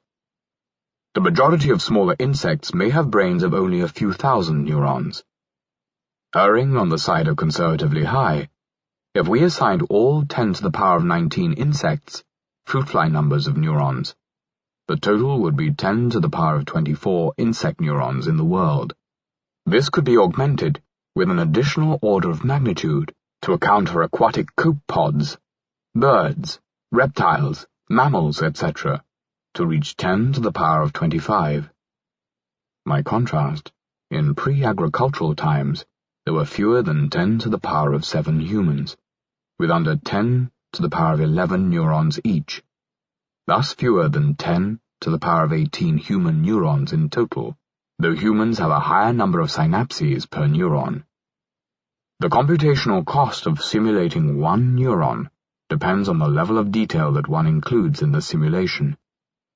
Extremely simple neuron models use about 1,000 floating-point operations per second, FLOPS, to simulate one neuron in real time. The electrophysiologically realistic Hodgkin-Huxley model uses 1,200,000 FLOPS. A more detailed multi-compartmental model would add another 3 to 4 orders of magnitude, while higher-level models that abstract systems of neurons could subtract 2 to 3 orders of magnitude from the simple models. If we were to simulate 10 to the power of 25 neurons over 1 billion years of evolution, longer than the existence of nervous systems as we know them, and we allow our computers to run for 1 year, these figures would give us a requirement in the range of 10 to the power of 31 to 10 to the power of 44 FLOPS. For comparison, China's Tianhe-2, the world's most powerful supercomputer as of September 2013, provides only 3.39 times 10 to the power of 16 FLOPS. In recent decades, it has taken approximately 6.7 years for commodity computers to increase in power by 1 order of magnitude. Even a century of continued Moore's law would not be enough to close this gap. Running more specialized hardware or allowing longer run times could contribute only a few more orders of magnitude. This figure is conservative in another respect. Evolution achieved human intelligence without aiming at this outcome. In other words, the fitness functions for natural organisms do not select only for intelligence and its precursors. Even environments in which organisms with superior information processing skills reap various rewards may not select for intelligence, because improvements to intelligence can, and often do, impose significant costs, such as higher energy consumption or slower maturation times, and those costs may outweigh whatever benefits are gained from smarter behavior. Excessively deadly environments also reduce the value of intelligence. The shorter one's expected lifespan, the less time there will be for increased learning ability to pay off. Reduced selective pressure for intelligence slows the spread of intelligence-enhancing innovations, and thus the opportunity for selection to favor subsequent innovations that depend on them. Furthermore, evolution may wind up stuck in local optima that humans would notice and bypass by altering trade-offs between exploitation and exploration, or by providing a smooth progression of increasingly difficult intelligence tests. And as mentioned earlier, evolution scatters much of its selection power on traits that are unrelated to intelligence, such as Red Queen's races of competitive co-evolution between immune systems and parasites. Evolution continues to waste resources, producing mutations that have proved consistently lethal, and it fails to take advantage of statistical similarities in the effects of different mutations. These are all inefficiencies in natural selection, when viewed as a means of evolving intelligence, that it would be relatively easy for a human engineer to avoid, while using evolutionary algorithms to develop intelligent software. It is plausible that eliminating inefficiencies like those just described would trim many orders of magnitude off the 10 to the power of 31 to 10 to the power of 44 FLOPS range calculated earlier. Unfortunately, it is difficult to know how many orders of magnitude. It is difficult even to make a rough estimate. For aught we know, the efficiency savings could be 5 orders of magnitude, or 10, or 25. Whole brain emulation. In whole brain emulation, also known as uploading, intelligent software would be produced by scanning and closely modeling the computational structure of a biological brain. This approach thus represents a limiting case of drawing inspiration from nature, barefaced plagiarism. Achieving whole brain emulation requires the accomplishment of the following steps. First, a sufficiently detailed scan of a particular human brain is created. This might involve stabilizing the brain post-mortem through vitrification, a process that turns tissue into a kind of glass. A machine could then dissect the tissue into thin slices, which could be fed into another machine for scanning, perhaps by an array of electron microscopes. Various stains might be applied at this stage to bring out different structural and chemical properties. Many scanning machines could work in parallel to process multiple brain slices simultaneously. Second, the raw data from the scanners is fed to a computer for automated image processing to reconstruct the three-dimensional neuronal network that implemented cognition in the original brain. In practice, this step might proceed concurrently with the first step to reduce the amount of high-resolution image data stored in buffers. The resulting map is then combined with a library of neurocomputational models of different types of neurons or of different neuronal elements, such as particular kinds of synaptic connectors. Figure 4 shows some results of scanning and image processing produced with present-day technology. In the third stage, the neurocomputational structure resulting from the previous step is implemented on a sufficiently powerful computer. If completely successful, the result would be a digital reproduction of the original intellect, with memory and personality intact. The emulated human mind now exists as software on a computer. The mind can either inhabit a virtual reality or interface with the external world by means of robotic appendages. The whole brain emulation path does not require that we figure out how human cognition works, or how to program an artificial intelligence.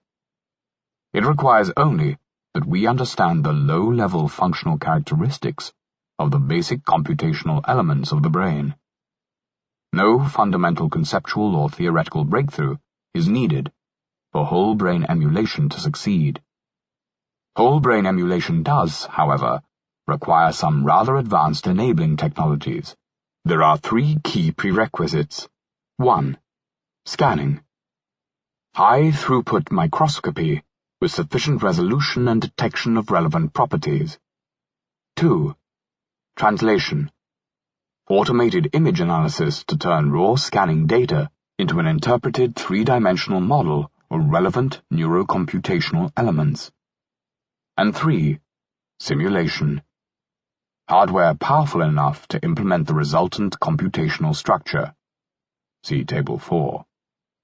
In comparison with these more challenging steps, the construction of a basic virtual reality or a robotic embodiment with an audio-visual input channel and some simple output channel is relatively easy. Simple yet minimally adequate input-output seems feasible already with present technology. There is good reason to think that the requisite enabling technologies are attainable, though not in the near future. Reasonable computational models of many types of neuron and neuronal processes already exist. Image recognition software has been developed that can trace axons and dendrites through a stack of two-dimensional images, though reliability needs to be improved. And there are imaging tools that provide the necessary resolution. With a scanning tunneling microscope, it is possible to see individual atoms, which is a far higher resolution than needed. However, although present knowledge and capabilities suggest that there is no in-principle barrier to the development of the requisite enabling technologies, it is clear that a very great deal of incremental technical progress will be needed to bring human whole-brain emulation within reach. For example, microscopy technology would need not just sufficient resolution, but also sufficient throughput.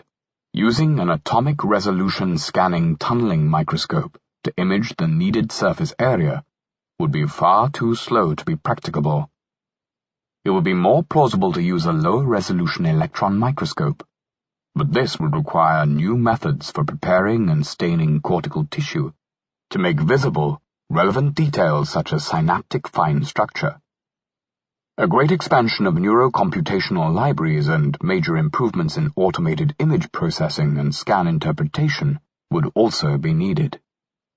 In general, whole-brain emulation relies less on theoretical insight and more on technological capability than artificial intelligence. Just how much technology is required for whole-brain emulation depends on the level of abstraction at which the brain is emulated. In this regard, there is a trade-off between insight and technology. In general, the worse our scanning equipment and the feebler our computers, the less we could rely on simulating low-level chemical and electrophysiological brain processes, and the more theoretical understanding would be needed of the computational architecture that we are seeking to emulate in order to create more abstract representations of the relevant functionalities. Conversely, with sufficiently advanced scanning technology and abundant computing power, it might be possible to brute force an emulation even with a fairly limited understanding of the brain. In the unrealistic limiting case, we could imagine emulating a brain at the level of its elementary particles using the quantum mechanical Schrödinger equation. Then one could rely entirely on existing knowledge of physics and not at all on any biological model. This extreme case, however, would place utterly impracticable demands on computational power and data acquisition. A far more plausible level of emulation would be one that incorporates individual neurons and their connectivity matrix, along with some of the structure of their dendritic trees, and maybe some state variables of individual synapses. Neurotransmitter molecules would not be simulated individually, but their fluctuating concentrations would be modeled in a coarse-grained manner. To assess the feasibility of whole-brain emulation, one must understand the criterion for success. The aim is not to create a brain simulation so detailed and accurate that one could use it to predict exactly what would have happened in the original brain if it had been subjected to a particular sequence of stimuli. Instead, the aim is to capture enough of the computationally functional properties of the brain to enable the resultant emulation to perform intellectual work. For this purpose, much of the messy biological detail of a real brain is irrelevant. A more elaborate analysis would distinguish between different levels of emulation success based on the extent to which the information processing functionality of the emulated brain has been preserved. For example, one could distinguish among 1, a high-fidelity emulation that has the full set of knowledge, skills, capacities, and values of the emulated brain. 2, a distorted emulation, whose dispositions are significantly non-human in some ways, but which is mostly able to do the same intellectual labor as the emulated brain.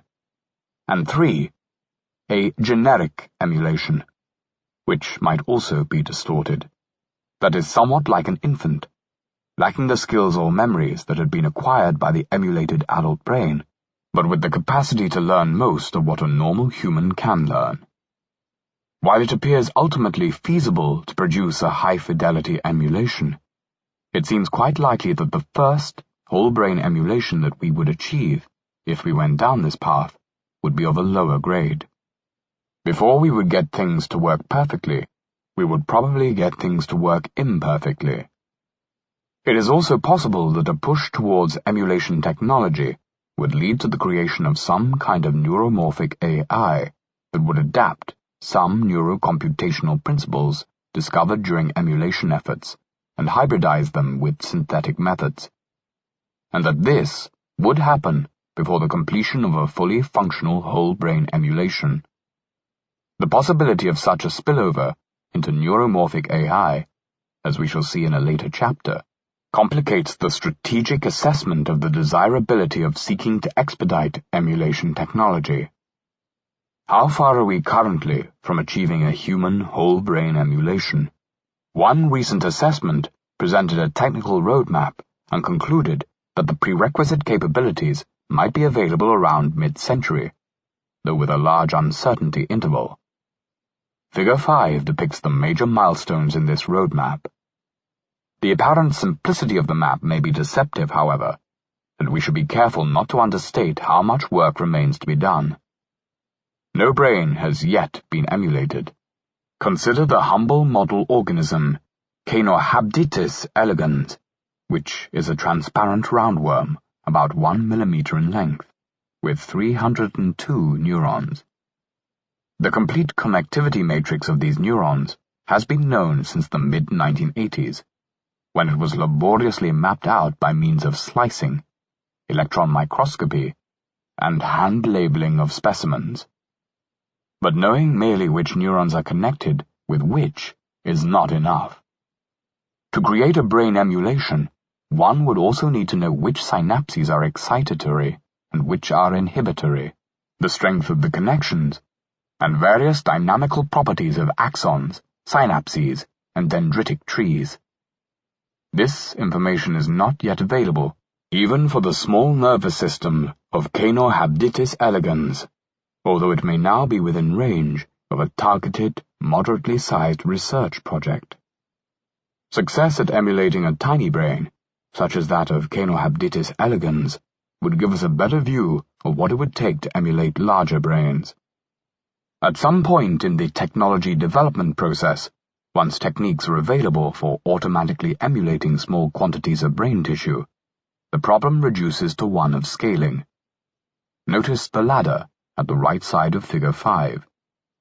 This ascending series of boxes represents a final sequence of advances which can commence after preliminary hurdles have been cleared. The stages in this sequence correspond to whole brain emulations of successively more neurologically sophisticated model organisms. For example, Caenorhabditis elegans goes to honeybee, goes to mouse, goes to rhesus monkey, goes to human. Because the gaps between these rungs, at least after the first step, are mostly quantitative in nature, and due mainly, though not entirely, to the differences in size of the brains to be emulated, they should be tractable through a relatively straightforward scale-up of scanning and simulation capacity. Once we start ascending this final ladder, the eventual attainment of human whole-brain emulation becomes more clearly foreseeable. We can thus expect to get some advance warning before arrival at human-level machine intelligence along the whole-brain emulation path, at least if the last among the requisite enabling technologies to reach sufficient maturity is either high-throughput scanning or the computational power needed for real-time simulation. If, however, the last enabling technology to fall into place is neurocomputational modeling, then the transition from unimpressive prototypes to a working human emulation could be more abrupt. One could imagine a scenario in which, despite abundant scanning data and fast computers, it is proving difficult to get our neuronal models to work right. When finally the last glitch is ironed out, what was previously a completely dysfunctional system, analogous perhaps to an unconscious brain undergoing a grand mal seizure, might snap into a coherent, wakeful state. In this case, the key advance would not be heralded by a series of functioning animal emulations of increasing magnitude, provoking newspaper headlines of correspondingly escalating font size.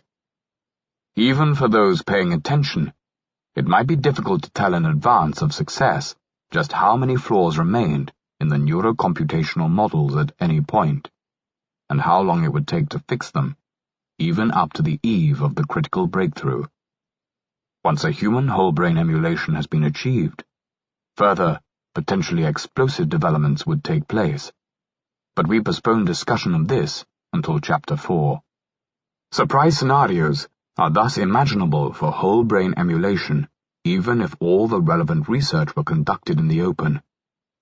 Nevertheless, compared with the AI path to machine intelligence, whole-brain emulation is more likely to be preceded by clear omens, since it relies more on concrete observable technologies and is not wholly based on theoretical insight.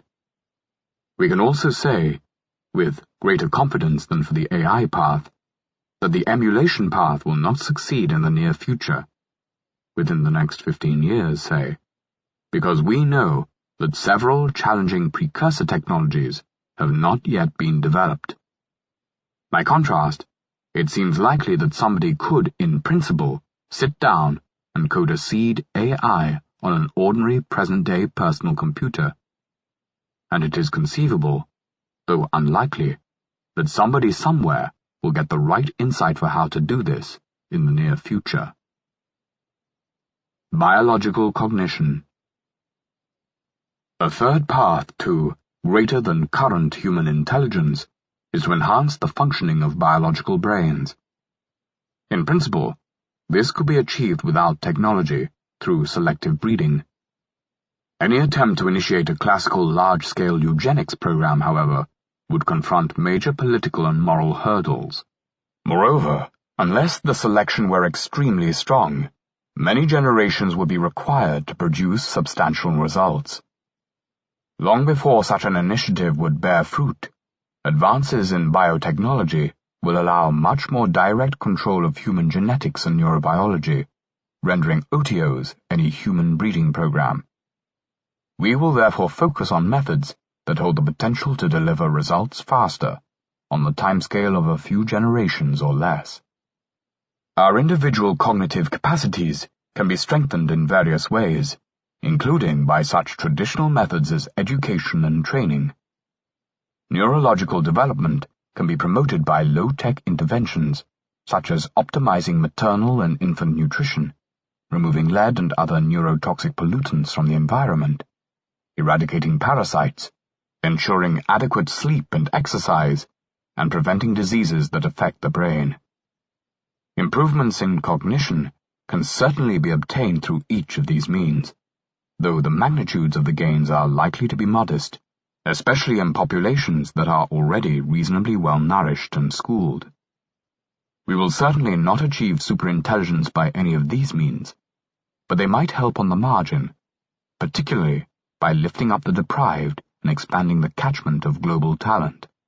Lifelong depression of intelligence due to iodine deficiency remains widespread in many impoverished inland areas of the world, an outrage given that the condition can be prevented by fortifying table salt at a cost of a few cents per person and year.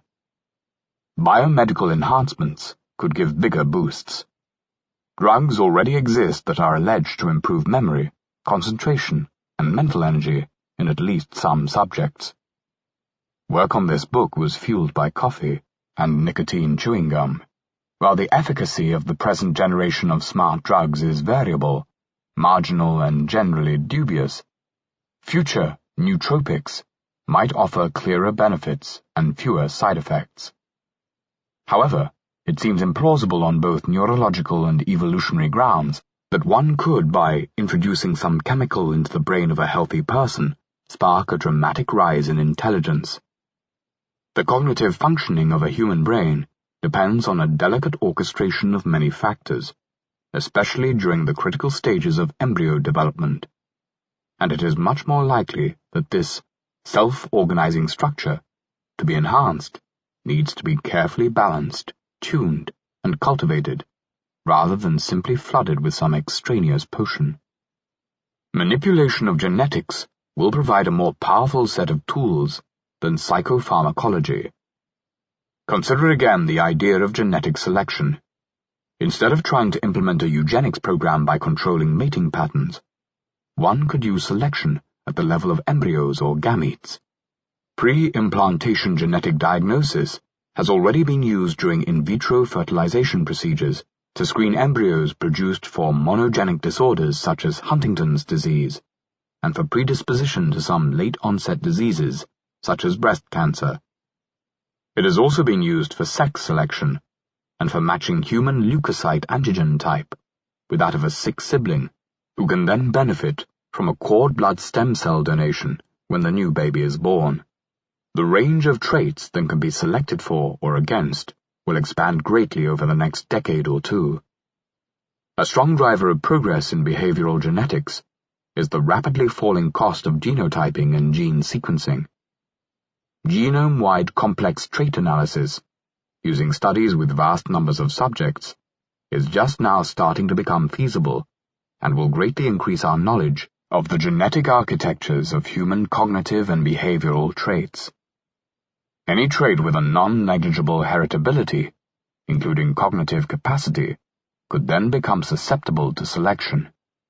Embryo selection does not require a deep understanding of the causal pathways by which genes, in complicated interplay with environments, produce phenotypes. It requires only lots of data on the genetic correlates of the traits of interest. It is possible to calculate some rough estimates of the magnitude of the gains obtainable in different selection scenarios. Table 5 shows expected increases in intelligence resulting from various amounts of selection, assuming complete information about the common, additive genetic variants underlying the narrow sense heritability of intelligence. With partial information, the effectiveness of selection would be reduced, though not quite to the extent one might naively expect. Unsurprisingly, selecting between larger numbers of embryos produces larger gains, but there are steeply diminishing returns. Selection between 100 embryos does not produce a gain anywhere near 50 times as large as that which one would get from selection between 2 embryos. Interestingly, the diminishment of returns is greatly abated when the selection is spread over multiple generations. Thus, repeatedly selecting the top 1 in 10 over 10 generations, where each new generation consists of the offspring of those selected in the previous generation, will produce a much greater increase in the trait value than a one-off selection of 1 in 100. The problem with sequential selection, of course, is that it takes longer. If each generational step takes 20 or 30 years, then even just 5 successive generations would push us well into the 22nd century. Long before then, more direct and powerful modes of genetic engineering, not to mention machine intelligence, will most likely be available. There is, however, a complementary technology, one which, once it has been developed for use in humans, would greatly potentiate the enhancement power of pre-implantation genetic screening, namely, the derivation of viable sperm and eggs from embryonic stem cells. The techniques for this have already been used to produce fertile offspring in mice and gamete-like cells in humans. Substantial scientific challenges remain, however, in translating the animal results to humans, and in avoiding epigenetic abnormalities in the derived stem cell lines. According to one expert, these challenges might put human application 10 or even 50 years in the future. With stem cell-derived gametes, the amount of selection power available to a couple could be greatly increased. In current practice, an in vitro fertilization procedure typically involves the creation of fewer than 10 embryos. With stem cell-derived gametes, a few donated cells might be turned into a virtually unlimited number of gametes that could be combined to produce embryos, which could then be genotyped or sequenced, and the most promising one chosen for implantation. Depending on the cost of preparing and screening each individual embryo, this technology could yield a several-fold increase in the selective power available to couples using in vitro fertilization. More importantly still, stem cell-derived gametes would allow multiple generations of selection to be compressed into less than a human maturation period by enabling iterated embryo selection. This is a procedure that would consist of the following steps. 1. Genotype and select a number of embryos that are higher in desired genetic characteristics. 2. Extract stem cells from those embryos and convert them to sperm and ova, maturing within 6 months or less. 3. Cross the new sperm and ova to produce embryos. 4. Repeat until large genetic changes have been accumulated. In this manner, it would be possible to accomplish 10 or more generations of selection in just a few years. The procedure would be time-consuming and expensive. However, in principle, it would need to be done only once, rather than repeated for each birth.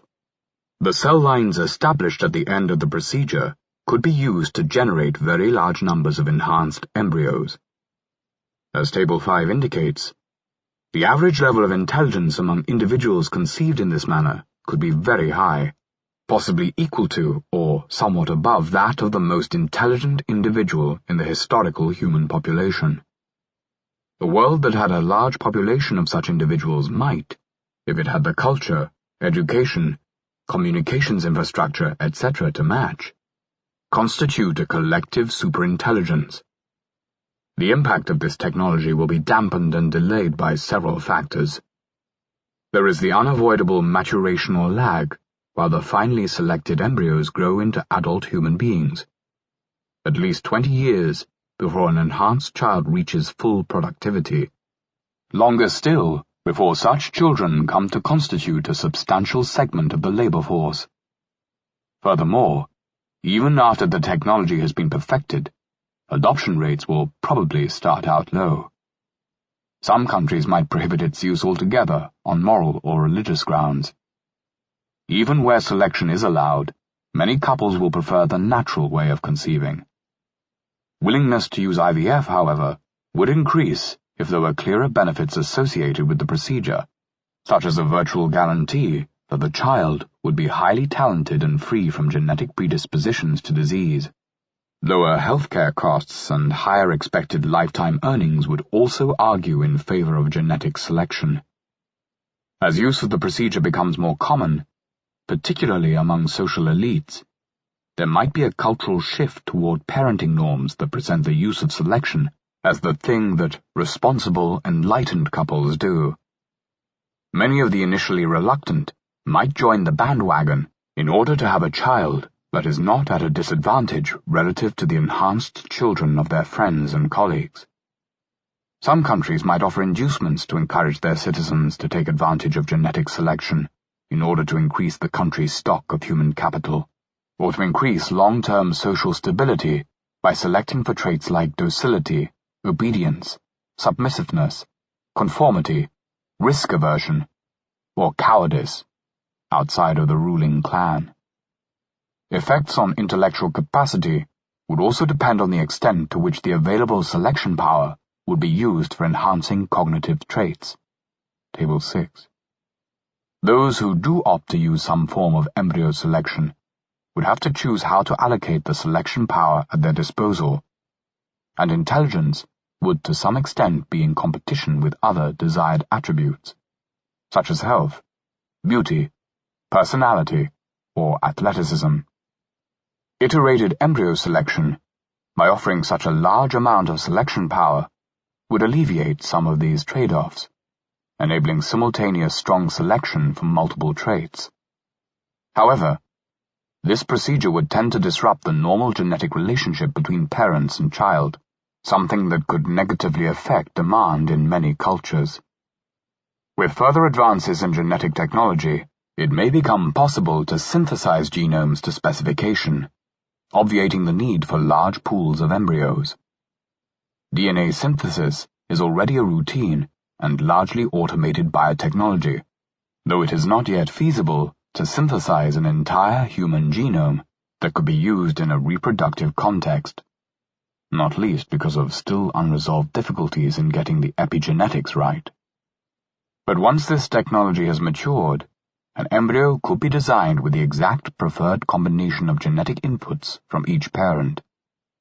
Genes that are present in neither of the parents could also be spliced in, including alleles that are present with low frequency in the population, but which may have significant positive effects on cognition.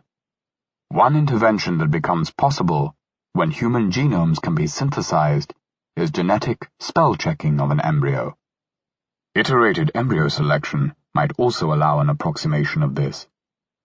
Each of us currently carries a mutational load, with perhaps hundreds of mutations that reduce the efficiency of various cellular processes. Each individual mutation has an almost negligible effect, whence it is only slowly removed from the gene pool. Yet in combination, such mutations may exact a heavy toll on our functioning. Individual differences in intelligence might to a significant extent be attributable to variations in the number and nature of such slightly deleterious alleles that each of us carries. With gene synthesis, we could take the genome of an embryo and construct a version of that genome free from the genetic noise of accumulated mutations. If one wished to speak provocatively, one could say that individuals created from such proofread genomes might be more human than anybody currently alive, in that they would be less distorted expressions of human form. Such people would not all be carbon copies, because humans vary genetically in ways other than by carrying different deleterious mutations. But the phenotypical manifestation of a proofread genome may be an exceptional physical and mental constitution, with elevated functioning in polygenic trait dimensions like intelligence, health, hardiness, and appearance. A loose analogy could be made with composite faces, in which the defects of the superimposed individuals are averaged out. See Figure 6. Other potential biotechnological techniques might also be relevant. Human reproductive cloning, once achieved, could be used to replicate the genome of exceptionally talented individuals. Uptake would be limited by the preference of most prospective parents to be biologically related to their children. Yet the practice could nevertheless come to have non-negligible impact because 1. Even a relatively small increase in the number of exceptionally talented people might have a significant effect, and 2. It is possible that some state would embark on a larger-scale eugenics program, perhaps by paying surrogate mothers. Other kinds of genetic engineering, such as the design of novel synthetic genes or insertion into the genome of promoter regions and other elements to control gene expression, might also become important over time. Even more exotic possibilities may exist, such as vats full of complexly structured cultured cortical tissue, or uplifted transgenic animals, perhaps some large-brained mammal such as the whale or elephant, enriched with human genes. These latter ones are wholly speculative, but over a longer time frame, they perhaps cannot be completely discounted. So far, we have discussed germline interventions, ones that would be done on gametes or embryos. Somatic gene enhancements, by bypassing the generation cycle, could in principle produce impacts more quickly. However, they are technologically much more challenging.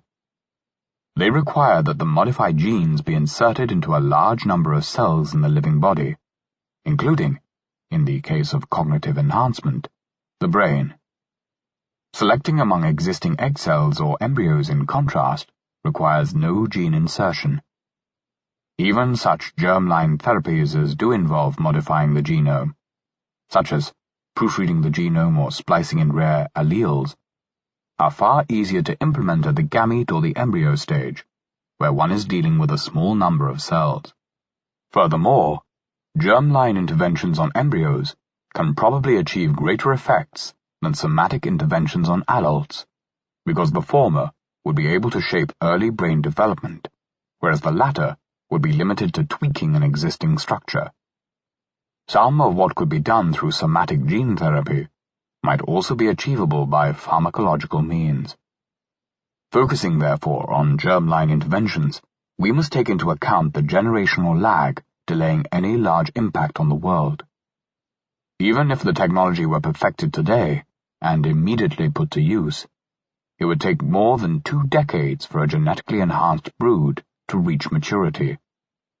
Furthermore, with human applications, there is normally a delay of at least 1 decade between proof of concept in the laboratory and clinical application, because of the need for extensive studies to determine safety.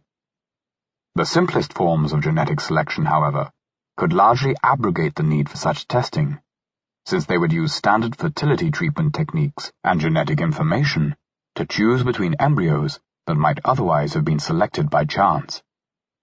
Delays could also result from obstacles rooted not in a fear of failure, demand for safety testing, but in fear of success, demand for regulation driven by concerns about the moral permissibility of genetic selection or its wider social implications. Such concerns are likely to be more influential in some countries than in others, owing to differing cultural, historical, and religious contexts. Post-war Germany, for example, has chosen to give a wide berth to any reproductive practices that could be perceived to be even in the remotest way aimed at enhancement, a stance that is understandable given the particularly dark history of atrocities connected to the eugenics movement in that country. Other Western countries are likely to take a more liberal approach, and some countries, perhaps China or Singapore, both of which have long-term population policies, might not only permit, but actively promote the use of genetic selection and genetic engineering to enhance the intelligence of their populations once the technology to do so is available. Once the example has been set and the results start to show, holdouts will have strong incentives to follow suit. Nations would face the prospect of becoming cognitive backwaters and losing out in economic, scientific, military, and prestige contests with competitors that embrace the new human enhancement technologies. Individuals within a society would see places at elite schools being filled with genetically selected children, who may also on average be prettier, healthier, and more conscientious, and will want their own offspring to have the same advantages. There is some chance that a large attitudinal shift could take place over a relatively short time, perhaps in as little as a decade, once the technology is proven to work and to provide a substantial benefit. Opinion surveys in the United States reveal a dramatic shift in public approval of in vitro fertilization after the birth of the first test tube baby, Louise Brown, in 1978. A few years earlier, only 18% of Americans said they would personally use IVF to treat infertility. Yet in a poll taken shortly after the birth of Louise Brown, 53% said they would do so, and the number has continued to rise. For comparison, in a poll taken in 2004, 28% of Americans approved of embryo selection for strength or intelligence. 58% approved of it for avoiding adult-onset cancer, and 68% approved of it to avoid fatal childhood disease. If we add up the various delays, say 5 to 10 years to gather the information needed for significantly effective selection among a set of IVF embryos, possibly much longer before stem cell-derived gametes are available for use in human reproduction, 10 years to build significant uptake, and 20 to 25 years for the enhanced generation to reach an age where they start becoming productive, we find that germline enhancements are unlikely to have a significant impact on society before the middle of this century. From that point onward, however, the intelligence of significant segments of the adult population may begin to be boosted by genetic enhancements. The speed of the ascent would then greatly accelerate as cohorts conceived using more powerful next-generation genetic technologies, in particular stem cell-derived gametes and iterative embryo selection, enter the labor force.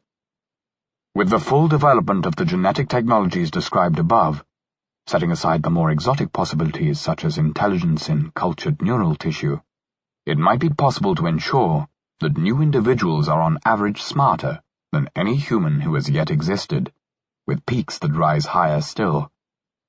The potential of biological enhancement is thus ultimately high, probably sufficient for the attainment of at least weak forms of superintelligence. This should not be surprising.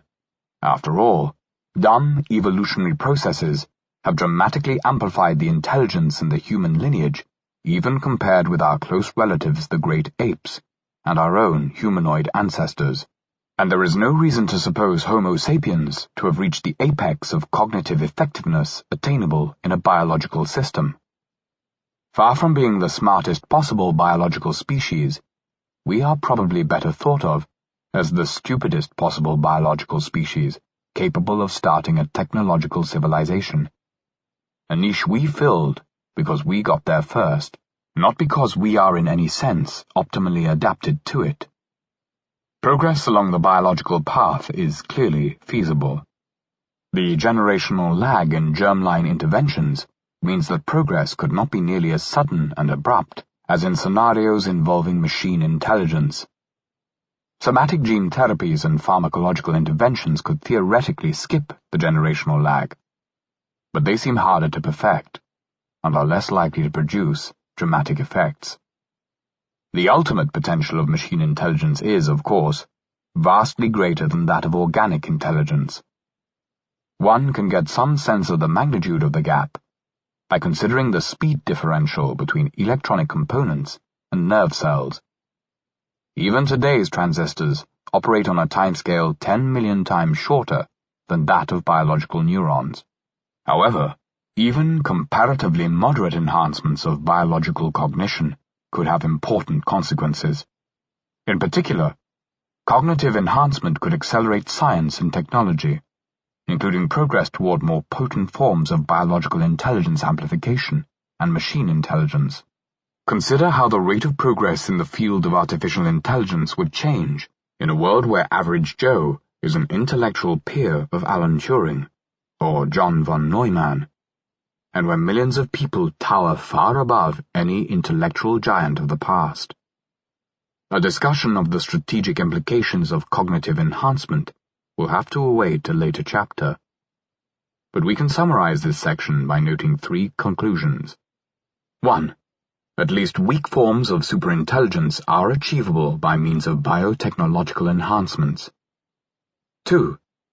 The feasibility of cognitively enhanced humans adds to the plausibility that advanced forms of machine intelligence are feasible, because even if we were fundamentally unable to create machine intelligence, which there is no reason to suppose, machine intelligence might still be within reach of cognitively enhanced humans. And 3. When we consider scenarios stretching significantly into the second half of this century and beyond, we must take into account the probable emergence of a generation of genetically enhanced populations, voters, inventors, scientists, with the magnitude of enhancement escalating rapidly over subsequent decades. Brain-computer interfaces. It is sometimes proposed that direct brain-computer interfaces, particularly implants, could enable humans to exploit the fortes of digital computing, perfect recall, speedy and accurate arithmetic calculation, and high-bandwidth data transmission, enabling the resulting hybrid system to radically outperform the unaugmented brain. But although the possibility of direct connections between human brains and computers has been demonstrated, it seems unlikely that such interfaces will be widely used as enhancements anytime soon. To begin with, there are significant risks of medical complications, including infections, electrode displacement, hemorrhage, and cognitive decline when implanting electrodes in the brain. Perhaps the most vivid illustration to date of the benefits that can be obtained through brain stimulation is the treatment of patients with Parkinson's disease. The Parkinson's implant is relatively simple. It does not really communicate with the brain, but simply supplies a stimulating electric current to the subthalamic nucleus. A demonstration video shows a subject slumped in a chair, completely immobilized by the disease, then suddenly springing to life when the current is switched on. The subject now moves his arms, stands up and walks across the room, turns around and performs a pirouette. Yet even behind this especially simple and almost miraculously successful procedure, there lurk negatives. One study of Parkinson patients who had received deep brain implants showed reductions in verbal fluency, selective attention, color naming, and verbal memory compared with controls. Treated subjects also reported more cognitive complaints. Such risks and side effects might be tolerable if the procedure is used to alleviate severe disability. But in order for healthy subjects to volunteer themselves for neurosurgery, there would have to be some very substantial enhancement of normal functionality to be gained. This brings us to the second reason to doubt that superintelligence will be achieved through cyborgization, namely that enhancement is likely to be far more difficult than therapy. Patients who suffer from paralysis might benefit from an implant that replaces their severed nerves or activates spinal motion pattern generators. Patients who are deaf or blind might benefit from artificial cochlea and retinas. Patients with Parkinson's disease or chronic pain might benefit from deep brain stimulation that excites or inhibits activity in a particular area of the brain. What seems far more difficult to achieve is a high-bandwidth direct interaction between brain and computer to provide substantial increases in intelligence of a form that could not be more readily attained by other means. Most of the potential benefits that brain implants could provide in healthy subjects could be obtained at far less risk, expense, and inconvenience by using our regular motor and sensory organs to interact with computers located outside of our bodies. We do not need to plug a fiber optic cable into our brains in order to access the internet. Not only can the human retina transmit data at an impressive rate of nearly 10 million bits per second, but it comes pre-packaged with a massive amount of dedicated wetware, the visual cortex, that is highly adapted to extracting meaning from this information torrent and to interfacing with other brain areas for further processing. Even if there were an easy way of pumping more information into our brains, the extra data inflow would do little to increase the rate at which we think and learn, unless all the neural machinery necessary for making sense of the data were similarly upgraded. Since this includes almost all of the brain, what would really be needed is a whole brain prosthesis, which is just another way of saying artificial general intelligence. Yet if one had a human-level AI, one could dispense with neurosurgery. A computer might as well have a metal casting as one of bone. So this limiting case just takes us back to the AI path, which we have already examined. Brain-computer interfacing has also been proposed as a way to get information out of the brain, for purposes of communicating with other brains or with machines. Such uplinks have helped patients with locked-in syndrome to communicate with the outside world by enabling them to move a cursor on a screen by thought. The bandwidth attained in such experiments is low.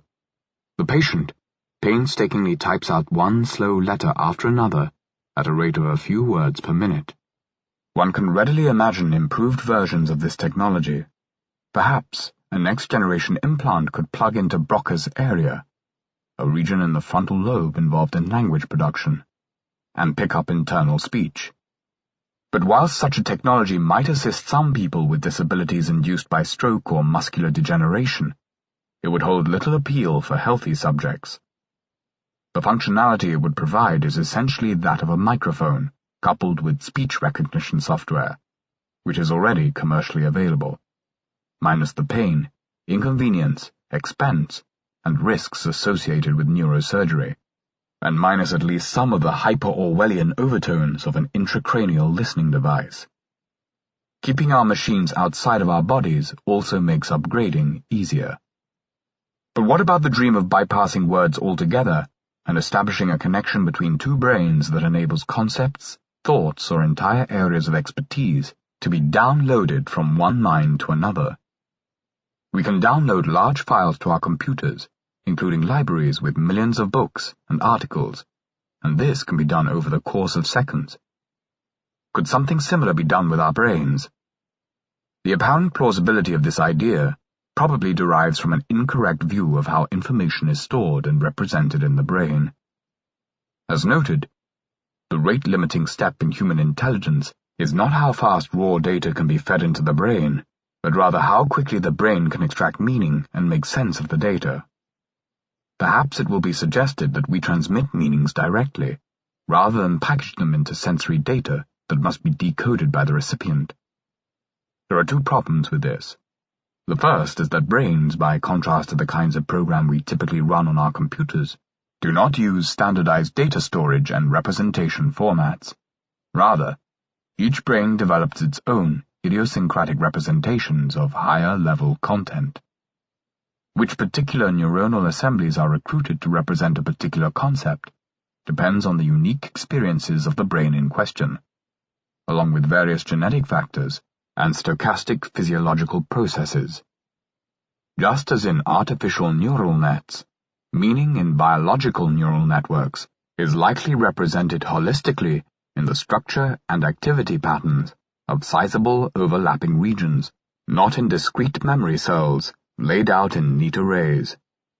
It would therefore not be possible to establish a simple mapping between the neurons in one brain and those in another, in such a way that thoughts could automatically slide over from one to the other. In order for the thoughts of one brain to be intelligible to another, the thoughts need to be decomposed and packaged into symbols according to some shared convention that allows the symbols to be correctly interpreted by the receiving brain. This is the job of language. In principle, one could imagine offloading the cognitive work of articulation and interpretation to an interface that would somehow read out the neural states in the sender's brain and somehow feed in a bespoke pattern of activation to the receiver's brain. But this brings us to the second problem with the cyborg scenario. Even setting aside the quite immense technical challenge of how to reliably read and write simultaneously from perhaps billions of individually addressable neurons, creating the requisite interface is probably an AI-complete problem. The interface would need to include a component able, in real time, to map firing patterns in one brain onto semantically equivalent firing patterns in the other brain. The detailed multi-level understanding of the neural computation needed to accomplish such a task would seem to directly enable neuromorphic AI. Despite these reservations, the cyborg route toward cognitive enhancement is not entirely without promise. Impressive work on the rat hippocampus has demonstrated the feasibility of a neural prosthesis that can enhance performance in a simple working memory task. In its present version, the implant collects input from a dozen or two electrodes located in one area, CA3, of the hippocampus, and projects onto a similar number of neurons in another area, CA1. A microprocessor is trained to discriminate between two different firing patterns in the first area, corresponding to two different memories, right lever or left lever, and to learn how these patterns are projected into the second area. This prosthesis can not only restore function when the normal neural connection between the two neural areas is blockaded, but by sending an especially cleared token of a particular memory pattern to the second area, it can enhance the performance on the memory task beyond what the rat is normally capable of. While a technical tour de force by contemporary standards, the study leaves many challenging questions unanswered. How well does the approach scale to greater numbers of memories? How well can we control the combinatorial explosion that otherwise threatens to make learning the correct mapping infeasible as the number of input and output neurons is increased? Does the enhanced performance on the test task come at some hidden cost, such as reduced ability to generalize from the particular stimulus used in the experiment, or reduced ability to unlearn the association when the environment changes? Would the test subjects still somehow benefit even if, unlike rats, they could avail themselves of external memory aids such as pen and paper? and how much harder would it be to apply a similar method to other parts of the brain? Whereas the present prosthesis takes advantage of the relatively simple feed-forward structure of parts of the hippocampus, basically serving as a unidirectional bridge between areas CA3 and CA1. Other structures in the cortex involve convoluted feedback loops, which greatly increase the complexity of the wiring diagram, and, presumably, the difficulty of deciphering the functionality of any embedded group of neurons. One hope for the cyborg route is that the brain, if permanently implanted with a device connecting it to some external resource, would over time learn an effective mapping between its own internal cognitive states and the inputs it receives from, or the outputs accepted by, the device. Then the implant itself would not need to be intelligent. Rather, the brain would intelligently adapt to the interface, much as the brain of an infant gradually learns to interpret the signals arriving from receptors in its eyes and ears. But here again, one must question how much would really be gained. Suppose that the brain's plasticity were such that it could learn to detect patterns in some new input stream, arbitrarily projected onto some part of the cortex by means of a brain-computer interface. Why not project the same information onto the retina instead, as a visual pattern, or onto the cochlea as sounds? The low-tech alternative avoids 1,000 complications, and in either case, the brain could deploy its pattern recognition mechanisms and plasticity to learn to make sense of the information. Networks and organizations. Another conceivable path to superintelligence is through the gradual enhancement of networks and organizations that link individual human minds with one another and with various artifacts and bots. The idea here is not that this would enhance the intellectual capacity of individuals enough to make them superintelligent, but rather that some system composed of individuals thus networked and organized might attain a form of superintelligence, what in the next chapter we will elaborate as collective superintelligence. Humanity has gained enormously in collective intelligence over the course of history and prehistory. The gains come from many sources, including innovations in communications technology, such as writing and printing, and above all, the introduction of language itself. Increases in the size of the world population and the density of habitation, various improvements in organizational techniques and epistemic norms, and a gradual accumulation of institutional capital. In general terms, a system's collective intelligence is limited by the abilities of its member minds, the overheads in communicating relevant information between them, and the various distortions and inefficiencies that pervade human organizations. If communication overheads are reduced, including not only equipment costs, but also response latencies, time and attention burdens, and other factors, then larger and more densely connected organizations become feasible. The same could happen if fixes are found for some of the bureaucratic deformations that warp organizational life. Wasteful status games, mission creep, concealment or falsification of information, and other agency problems. Even partial solutions to these problems could pay hefty dividends for collective intelligence. The technological and institutional innovations that could contribute to the growth of our collective intelligence are many and various. For example, subsidized prediction markets might foster truth-seeking norms and improve forecasting on contentious scientific and social issues. Lie detectors, should it prove feasible to make ones that are reliable and easy to use, could reduce the scope for deception in human affairs. Self-deception detectors might be even more powerful. Even without newfangled brain technologies, some forms of deception might become harder to practice, thanks to increased availability of many kinds of data, including reputations and track records, or the promulgation of strong epistemic norms and rationality culture. Voluntary and involuntary surveillance will amass vast amounts of information about human behavior. Social networking sites are already used by over 1 billion people to share personal details. Soon, these people might begin uploading continuous life recordings from microphones and video cameras embedded in their smartphones or eyeglass frames.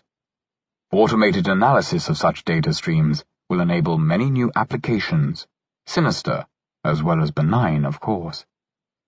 Growth in collective intelligence may also come from more general organizational and economic improvements, and from enlarging the fraction of the world's population that is educated, digitally connected, and integrated into global intellectual culture. The Internet stands out as a particularly dynamic frontier for innovation and experimentation. Most of its potential may still remain unexploited. Continuing development of an intelligent web, with better support for deliberation, debiasing, and judgment aggregation, might make large contributions to increasing the collective intelligence of humanity as a whole, or of particular groups. But what of the seemingly more fanciful idea that the Internet might one day wake up? Could the Internet become something more than just the backbone of a loosely integrated collective superintelligence? Something more like a virtual skull, housing an emerging unified superintellect? This was one of the ways that superintelligence could arise, according to Werner Winger's influential 1993 essay, which coined the term technological singularity. Against this, one could object that machine intelligence is hard enough to achieve through arduous engineering, and that it is incredible to suppose that it will arise spontaneously. However, the story need not be that some future version of the Internet suddenly becomes superintelligent by mere happenstance. A more plausible version of the scenario would be that the Internet accumulates improvements through the work of many people over many years, work to engineer better search and information filtering algorithms, more powerful data representation formats, more capable autonomous software agents, and more efficient protocols governing the interactions between such bots. And that myriad incremental improvements eventually create the basis for some more unified form of web intelligence. It seems at least conceivable that such a web-based cognitive system, supersaturated with computer power and all other resources needed for explosive growth, save for one crucial ingredient, could, when the final missing constituent is dropped into the cauldron, blaze up with superintelligence. This type of scenario, though, converges into another possible path to superintelligence, that of artificial general intelligence, which we have already discussed. Summary. The fact that there are many paths that lead to superintelligence should increase our confidence that we will eventually get there. If one path turns out to be blocked, we can still progress. That there are multiple paths does not entail that there are multiple destinations. Even if significant intelligence amplification were first achieved along one of the non-machine intelligence paths, this would not render machine intelligence irrelevant. Quite the contrary, enhanced biological or organizational intelligence would accelerate scientific and technological developments, potentially hastening the arrival of more radical forms of intelligence amplification, such as whole brain emulation and AI. This is not to say that it is a matter of indifference how we get to machine superintelligence. The path taken to get there could make a big difference to the eventual outcome. Even if the ultimate capabilities that are obtained do not depend much on the trajectory, how those capabilities will be used, how much control we humans have over their disposition, might well depend on details of our approach. For example, enhancements of biological or organizational intelligence might increase our ability to anticipate risk and to design machine superintelligence that is safe and beneficial. A full strategic assessment involves many complexities and will have to await Chapter 14. True superintelligence, as opposed to marginal increases in current levels of intelligence, might plausibly first be attained via the AI path. There are, however, many fundamental uncertainties along this path. This makes it difficult to rigorously assess how long the path is, or how many obstacles there are along the way. The whole brain emulation path also has some chance of being the quickest route to superintelligence. Since progress along this path requires many incremental technological advances, rather than theoretical breakthroughs, a strong case can be made that it will eventually succeed. It seems fairly likely, however, that even if progress along the whole brain emulation path is swift, artificial intelligence will nevertheless be first to cross the finishing line. This is because of the possibility of neuromorphic AIs based on partial emulations. Biological cognitive enhancements are clearly feasible, particularly ones based on genetic selection. Iterated embryo selection currently seems like an especially promising technology. Compared with possible breakthroughs in machine intelligence, however, biological enhancements would be relatively low and gradual. They would at best result in relatively weak forms of superintelligence. More on this shortly. The clear feasibility of biological enhancement should increase our confidence that machine intelligence is ultimately achievable, since enhanced human scientists and engineers will be able to make more and faster progress than their au naturel counterparts. Especially in scenarios in which machine intelligence is delayed beyond mid-century, the increasingly cognitively enhanced cohorts coming on stage will play a growing role in subsequent developments. Brain-computer interfaces look unlikely as a source of superintelligence. Improvements in networks and organizations might result in weakly superintelligent forms of collective intelligence in the long run, but more likely, they will play an enabling role similar to that of biological cognitive enhancement, gradually increasing humanity's effective ability to solve intellectual problems. Compared with biological enhancements, advances in networks and organization will make a difference sooner. In fact, such advances are occurring continuously and are having a significant impact already. However, improvements in networks and organizations may yield narrower increases in our problem-solving capacity than will improvements in biological cognition, boosting collective intelligence rather than quality intelligence, to anticipate a distinction we are about to introduce in the next chapter. Chapter 3. Forms of Superintelligence. So what exactly do we mean by superintelligence? While we do not wish to get bogged down in terminological swamps, something needs to be said to clarify the conceptual ground. This chapter identifies 3 different forms of superintelligence, and argues that they are, in a practically relevant sense, equivalent. We also show that the potential for intelligence in a machine substrate is vastly greater than in a biological substrate. Machines have a number of fundamental advantages which will give them overwhelming superiority. Biological humans, even if enhanced, will be outclassed. Many machines and non-human animals already perform at superhuman levels in narrow domains. Bats interpret sonar signals better than man. Calculators outperform us in arithmetic, and chess programs beat us in chess. The range of specific tasks that can be better performed by software will continue to expand. But although specialized information processing systems will have many uses, there are additional profound issues that arise only with the prospect of machine intellects that have enough general intelligence to substitute for humans across the board.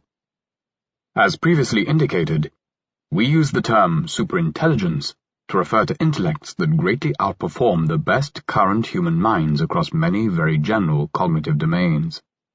This is still quite vague. Different kinds of system with rather disparate performance attributes could qualify as superintelligences under this definition.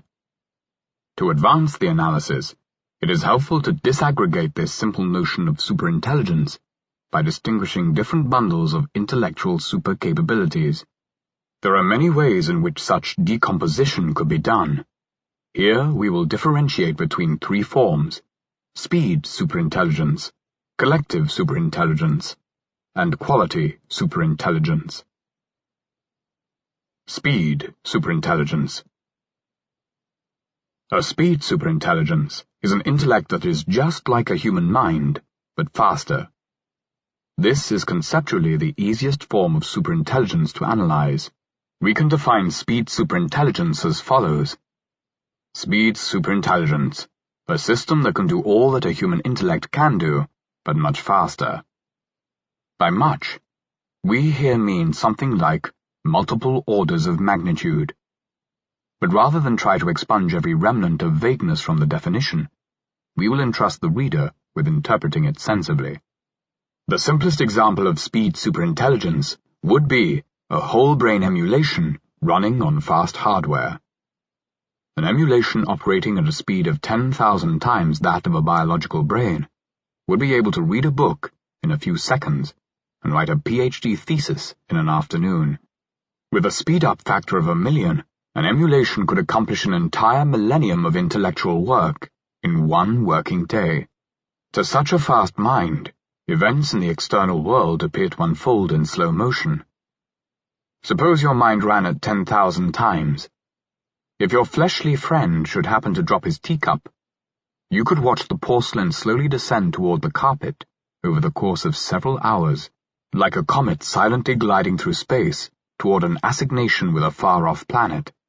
And, as the anticipation of the coming crash tardily propagates through the folds of your friend's grey matter, and from thence out into his peripheral nervous system, you could observe his body gradually assuming the aspect of a frozen oops. Enough time for you not only to order a replacement cup, but also to read a couple of scientific papers and take a nap. Because of this apparent time dilation of the material world, a speed superintelligence would prefer to work with digital objects. It could live in virtual reality and deal in the information economy. Alternatively, it could interact with the physical environment by means of nanoscale manipulators, since limbs at such small scales could operate faster than macroscopic appendages. The characteristic frequency of a system tends to be inversely proportional to its length scale. A fast mind might commune mainly with other fast minds, rather than with bradytelic, molasses-like humans. The speed of light becomes an increasingly important constraint as minds get faster. Since faster minds face greater opportunity costs in the use of their time for traveling or communicating over long distances, light is roughly 1,000,000 times faster than a jet plane, so it would take a digital agent with a mental speed-up of 1,000,000 times, about the same amount of subjective time to travel across the globe as it does a contemporary human journeyer. Dialing somebody long distance would take as long as getting there in person, though it would be cheaper, as a call would require less bandwidth. Agents with large mental speed-ups who want to converse extensively might find it advantageous to move near one another. Extremely fast minds with need for frequent interaction, such as members of a work team, may take up residence in computers located in the same building to avoid frustrating latencies. Collective superintelligence. Another form of superintelligence is a system achieving superior performance by aggregating large numbers of smaller intelligences. Collective superintelligence. A system composed of a large number of smaller intellects, such that the system's overall performance across many very general domains vastly outstrips that of any current cognitive system. Collective superintelligence is less conceptually clear-cut than speed superintelligence. However, it is more familiar empirically. While we have no experience with human-level minds that differ significantly in clock speed, we do have ample experience with collective intelligence, systems composed of various numbers of human-level components working together with various degrees of efficiency. Firms, work teams, gossip networks, advocacy groups, academic communities, countries, even humankind as a whole can, if we adopt a somewhat abstract perspective, be viewed as loosely defined systems capable of solving classes of intellectual problems. From experience, we have some sense of how easily different tasks succumb to the efforts of organizations of various size and composition. Collective intelligence excels at solving problems that can be readily broken into parts, such that solutions to sub-problems can be pursued in parallel and verified independently. Tasks, like building a space shuttle or operating a hamburger franchise, offer myriad opportunities for division of labor. Different engineers work on different components of the spacecraft. Different staffs operate different restaurants. In academia, the rigid division of researchers, students, journals, grants, and prizes into separate self-contained disciplines, though unconducive to the type of work represented by this book, might, only in a conciliatory and mellow frame of mind, be viewed as a necessary accommodation to the practicalities of allowing large numbers of diversely motivated individuals and teams to contribute to the growth of human knowledge while working relatively independently, each ploughing their own furrow. A system's collective intelligence could be enhanced by expanding the number or the quality of its constituent intellects, or by improving the quality of their organization. To obtain a collective superintelligence from any present-day collective intelligence would require a very great degree of enhancement. The resulting system would need to be capable of vastly outperforming any current collective intelligence or other cognitive system across many very general domains. A new conference format that lets scholars exchange information more effectively, or a new collaborative information filtering algorithm that better predicted users' ratings of books and movies, would clearly not on its own amount to anything approaching collective superintelligence. Nor would a 50% increase in the world population, or an improvement in pedagogical method that enabled students to complete a school day in 4 hours instead of 6. Some far more extreme growth of humanity's collective cognitive capacity would be required to meet the criterion of collective superintelligence. Note that the threshold for collective superintelligence is indexed to the performance levels of the present, that is, the early 21st century. Over the course of human prehistory, and again over the course of human history, humanity's collective intelligence has grown by very large factors. World population, for example, has increased by at least a factor of 1,000 since the Pleistocene. On this basis alone, current levels of human collective intelligence could be regarded as approaching superintelligence relative to a Pleistocene baseline. Some improvements in communications technologies, especially spoken language, but perhaps also cities, writing and printing, could also be argued to have individually or in combination provided super-sized boosts, in the sense that if another innovation of comparable impact to our collective intellectual problem-solving capacity were to happen, it would result in collective superintelligence. A certain kind of reader will be tempted at this point to interject that modern society does not seem so particularly intelligent. Perhaps some unwelcome political decision has just been made in the reader's home country, and the apparent unwisdom of that decision now looms large in the reader's mind as evidence of the mental incapacity of the modern era. And is it not the case that contemporary humanity is idolizing material consumption, depleting natural resources, polluting the environment, decimating species diversity, all the while failing to remedy screaming global injustices and neglecting paramount humanistic or spiritual values? However, setting aside the question of how modernity's shortcomings stack up against the not-so-inconsiderable failings of earlier epochs, nothing in our definition of collective superintelligence implies that a society with greater collective intelligence is necessarily better off. The definition does not even imply that the more collectively intelligent society is wiser. We can think of wisdom as the ability to get the important things approximately right.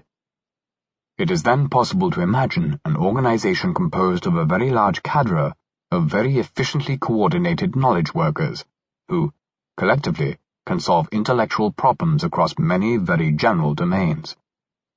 This organization, let us suppose, can operate most kinds of businesses, invent most kinds of technologies, and optimize most kinds of processes.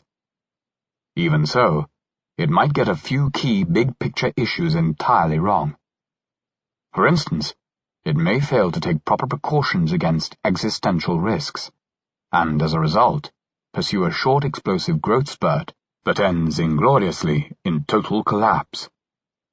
Such an organization could have a very high degree of collective intelligence. If sufficiently high, The organization is a collective superintelligence. We should resist the temptation to roll every normatively desirable attribute into one giant amorphous concept of mental functioning, as though one could never find one admirable trait without all the others being equally present. Instead, we should recognize that there can exist instrumentally powerful information processing systems, intelligence systems, that are neither inherently good nor reliably wise. But we will revisit this issue in Chapter 7. Collective superintelligence could be either loosely or tightly integrated. To illustrate a case of loosely integrated collective superintelligence, imagine a planet, Mega Earth, which has the same level of communication and coordination technologies that we currently have on the real Earth, but with a population 1 million times as large. With such a huge population, the total intellectual workforce on Mega Earth would be correspondingly larger than on our planet. Suppose that a scientific genius of the caliber of a Newton or an Einstein arises at least once for every 10 billion people. Then, on Mega Earth, there would be 700,000 such geniuses living contemporaneously, alongside proportionally vast multitudes of slightly lesser talents. New ideas and technologies would be developed at a furious pace, and global civilization on Mega Earth would constitute a loosely integrated collective superintelligence. If we gradually increase the level of integration of a collective intelligence, it may eventually become a unified intellect, a single large mind, as opposed to a mere assemblage of loosely interacting smaller human minds. The inhabitants of Mega Earth could take steps in that direction by improving communications and coordination technologies, and by developing better ways for many individuals to work on any hard intellectual problem together. A collective superintelligence could thus, after gaining sufficiently in integration, become a quality superintelligence. Quality superintelligence. We can distinguish a third form of superintelligence. Quality superintelligence, a system that is at least as fast as a human mind, and vastly qualitatively smarter.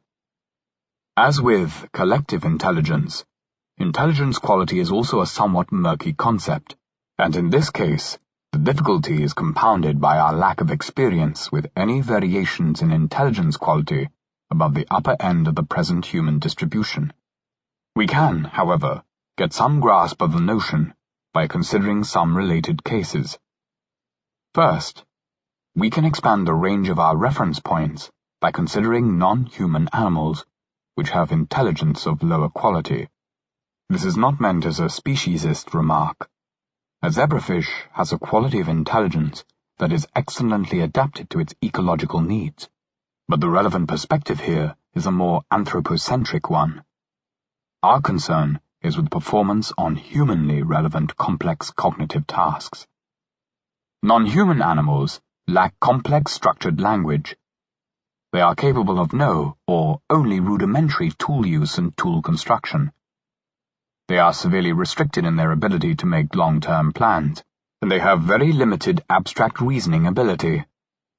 Nor are these limitations fully explained by a lack of speed or of collective intelligence among non-human animal minds. In terms of raw computational power, human brains are probably inferior to those of some large animals, including elephants and whales. And although humanity's complex technological civilization would be impossible without our massive advantage in collective intelligence, not all distinctly human cognitive capabilities depend on collective intelligence. Many are highly developed even in small, isolated hunter-gatherer bands, and many are not nearly as highly developed among highly organized non-human animals, such as chimpanzees and dolphins, intensely trained by human instructors, or ants, living in their own large and well-ordered societies. Evidently, the remarkable intellectual achievements of Homo sapiens are to a significant extent attributable to specific features of our brain architecture, features that depend on a unique genetic endowment not shared by other animals. This observation can help us illustrate the concept of quality superintelligence. It is intelligence of quality at least as superior to that of human intelligence as the quality of human intelligence is superior to that of elephants, dolphins, or chimpanzees.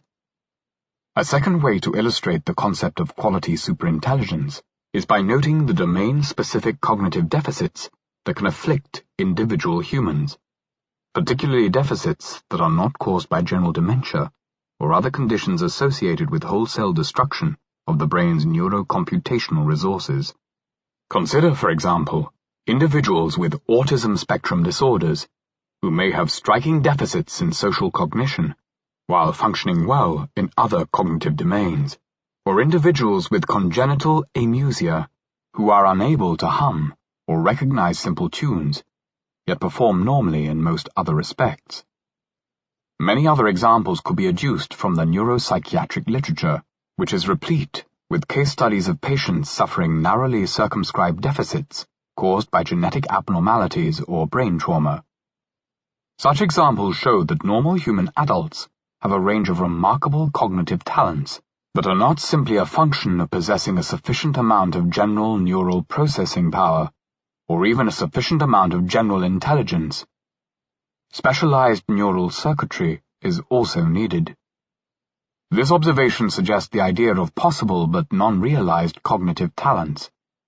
Talents that no actual human possesses, even though other intelligent systems, ones with no more computing power than the human brain, that did have those talents, would gain enormously in their ability to accomplish a wide range of strategically relevant tasks. Accordingly, by considering non-human animals and human individuals with domain-specific cognitive deficits, we can form some notion of different qualities of intelligence and the practical difference they make. Had Homo sapiens lacked, for instance, the cognitive modules that enable complex linguistic representations, it might have been just another simian species living in harmony with nature.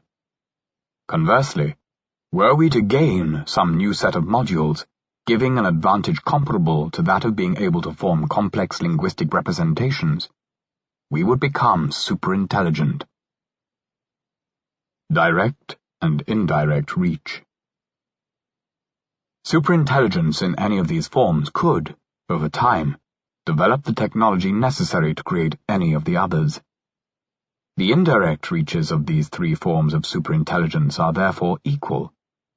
In that sense, the indirect reach of current human intelligence is also in the same equivalence class, under the supposition that we are able eventually to create some form of superintelligence. Yet there is a sense in which the three forms of superintelligence are much closer to one another. Any one of them could create other forms of superintelligence more rapidly than we can create any form of superintelligence from our present starting point. The direct reaches of the three different forms of superintelligence are harder to compare. There may be no definite ordering. Their respective capabilities depend on the degree to which they instantiate their respective advantages, how fast a speed superintelligence is, how qualitatively superior a quality superintelligence is, and so forth. At most, we might say that, ceteris paribus, speed superintelligence excels at tasks requiring the rapid execution of a long series of steps that must be performed sequentially, while collective superintelligence excels at tasks admitting of analytic decomposition into parallelizable subtasks and tasks demanding the combination of many different perspectives and skill sets. In some vague sense, quality superintelligence would be the most capable form of all, inasmuch as it could grasp and solve problems that are, for all practical purposes, beyond the direct reach of speed superintelligence and collective superintelligence. In some domains, quantity is a poor substitute for quality. One solitary genius working out of a cork-lined bedroom can write In Search of Lost Time. Could an equivalent masterpiece be produced by recruiting an office building full of literary hacks? Even within the range of present human variation, we see that some functions benefit greatly from the labor of one brilliant mastermind, as opposed to the joint efforts of myriad mediocrities. If we widen our purview to include superintelligent minds, we must countenance a likelihood of there being intellectual problems solvable only by superintelligence and intractable to any ever so large collective of non-augmented humans. There might thus be some problems that are solvable by a quality superintelligence, and perhaps by a speed superintelligence, yet which a loosely integrated collective superintelligence cannot solve, other than by first amplifying its own intelligence. We cannot clearly see what all these problems are, but we can characterize them in general terms. They would tend to be problems involving multiple complex interdependencies that do not permit of independently verifiable solution steps. Problems that therefore cannot be solved in a piecemeal fashion, and that might require qualitatively new kinds of understanding, or new representational frameworks that are too deep or too complicated for the current edition of mortals to discover or use effectively. Some types of artistic creation and strategic cognition might fall into this category. Some types of scientific breakthrough perhaps likewise. And one can speculate that the tardiness and wobbliness of humanity's progress on many of the eternal problems of philosophy are due to the unsuitability of the human cortex for philosophical work. On this view, our most celebrated philosophers are like dogs walking on their hind legs, just barely attaining the threshold level of performance required for engaging in the activity at all. Sources of advantage for digital intelligence. Minor changes in brain volume and wiring can have major consequences, as we see when we compare the intellectual and technological achievements of humans with those of other apes. The far greater changes in computing resources and architecture that machine intelligence will enable will probably have consequences that are even more profound. It is difficult, perhaps impossible, for us to form an intuitive sense of the aptitudes of a superintelligence, but we can at least get an inkling of the space of possibilities by looking at some of the advantages open to digital minds. The hardware advantages are easiest to appreciate. Speed of computational elements. Biological neurons operate at a peak speed of about 200 Hz, a full 7 orders of magnitude slower than a modern microprocessor, close to 2 GHz. As a consequence, the human brain is forced to rely on massive parallelization and is incapable of rapidly performing any computation that requires a large number of sequential operations. Anything the brain does in under a second cannot use much more than 100 sequential operations, perhaps only a few dozen. Yet many of the most practically important algorithms in programming and computer science are not easily parallelizable. Many cognitive tasks could be performed far more efficiently if the brain's native support for parallelizable pattern-matching algorithms were complemented by, and integrated with, support for fast sequential processing. Internal communication speed. Axons carry action potentials at speeds of 120 meters per second or less, whereas electronic processing cores can communicate optically at the speed of light, 300 million meters per second. The sluggishness of neural signals limits how big a biological brain can be while functioning as a single processing unit. For example, to achieve a round-trip latency of less than 10 milliseconds between any two elements in a system, biological brains must be smaller than 0.11 meters cubed. An electronic system, on the other hand, could be 6.1 times 10 to the power of 17 meters cubed, about the size of a dwarf planet, 18 orders of magnitude larger. Number of computational elements. The human brain has somewhat fewer than 100 billion neurons. Humans have about 3.5 times the brain size of chimpanzees, though only 1/5 the brain size of sperm whales. The number of neurons in a biological creature is most obviously limited by cranial volume and metabolic constraints.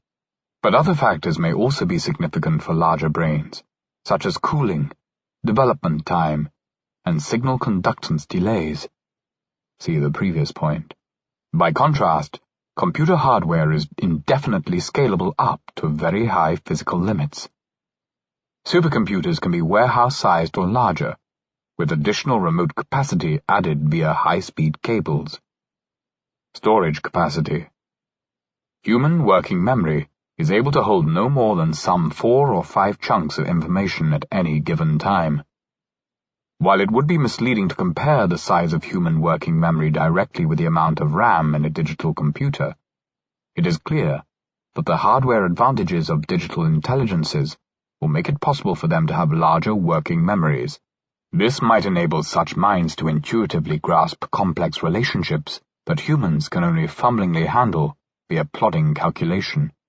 Human long-term memory is also limited, though it is unclear whether we manage to exhaust its storage capacity during the course of an ordinary lifetime.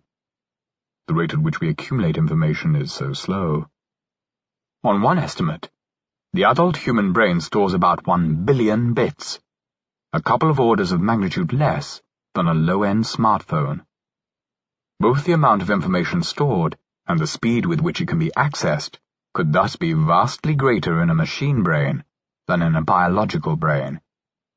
Reliability, lifespan, sensors, etc. Machine intelligences might have various other hardware advantages. For example, biological neurons are less reliable than transistors. Since noisy computing necessitates redundant encoding schemes that use multiple elements to encode a single bit of information, a digital brain might derive some efficiency gains from the use of reliable, high-precision computing elements. Brains become fatigued after a few hours of work and start to permanently decay after a few decades of subjective time. Microprocessors are not subject to these limitations. Data flow into a machine intelligence could be increased by adding millions of sensors. Depending on the technology used, a machine might have reconfigurable hardware that can be optimized for changing task requirements, whereas much of the brain's architecture is fixed from birth or only slowly changeable, though the details of synaptic connectivity can change over shorter timescales, like days. At present, the computational power of the biological brain still compares favorably with that of digital computers, though top-of-the-line supercomputers are attaining levels of performance that are within the range of plausible estimates of the brain's processing power. But hardware is rapidly improving, and the ultimate limits of hardware performance are vastly higher than those of biological computing substrates. Digital minds will also benefit from major advantages in software. Editability. It is easier to experiment with parameter variations in software than in neural wetware. For example, with a whole brain emulation, one could easily trial what happens if one adds more neurons in a particular cortical area, or if one increases or decreases their excitability. Running such experiments in living biological brains would be far more difficult. Duplicability. With software, one can quickly make arbitrarily many high-fidelity copies to fill the available hardware base. Biological brains, by contrast, can be reproduced only very slowly, and each new instance starts out in a helpless state, remembering nothing of what its parents learned in their lifetimes. Goal coordination. Human collectives are replete with inefficiencies arising from the fact that it is nearly impossible to achieve complete uniformity of purpose among the members of a large group, at least until it becomes feasible to induce docility on a large scale by means of drugs or genetic selection. A copy clan, a group of identical or almost identical programs sharing a common goal, would avoid such coordination problems. Memory sharing. Biological brains need extended periods of training and mentorship, whereas digital minds could acquire new memories and skills by swapping data files. A population of 1 billion copies of an AI program could synchronize their databases periodically so that all the instances of the program know everything that any instance learned during the previous hour. Direct memory transfer requires standardized representational formats. Easy swapping of high-level cognitive content would therefore not be possible between just any pair of machine intelligences. In particular, it would not be possible among first-generation whole-brain emulations. New modules, modalities, and algorithms. Visual perception seems to us easy and effortless, quite unlike solving textbook geometry problems. This, despite the fact that it takes a massive amount of computation to reconstruct, from the two-dimensional patterns of stimulation on our retinas, a three-dimensional representation of a world populated with recognizable objects. The reason this seems easy is that we have dedicated low-level neural machinery for processing visual information. This low-level processing occurs unconsciously and automatically, without draining our mental energy or conscious attention. Music perception, language use, social cognition, and other forms of information processing that are natural for us humans seem to be likewise supported by dedicated neurocomputational modules. An artificial mind that had such specialized support for other cognitive domains that have become important in the contemporary world, such as engineering, computer programming, and business strategy, would have big advantages over minds like ours that have to rely on clunky general-purpose cognition to think about such things. New algorithms may also be developed to take advantage of the distinct affordances of digital hardware, such as its support for fast serial processing. The ultimately attainable advantages of machine intelligence, hardware, and software combined are enormous. But how rapidly could those potential advantages be realized? That is the question to which we now turn. Chapter 4. The Kinetics of an Intelligence Explosion. Once machines attain some form of human equivalence in general reasoning ability, how long will it then be before they attain radical superintelligence? Will this be a slow, gradual, protracted transition, or will it be sudden, explosive? This chapter analyzes the kinetics of the transition to superintelligence as a function of optimization power and system recalcitrance. We consider that we know, or may reasonably surmise about the behavior of these two factors in the neighborhood of human-level general intelligence. Timing and speed of the takeoff.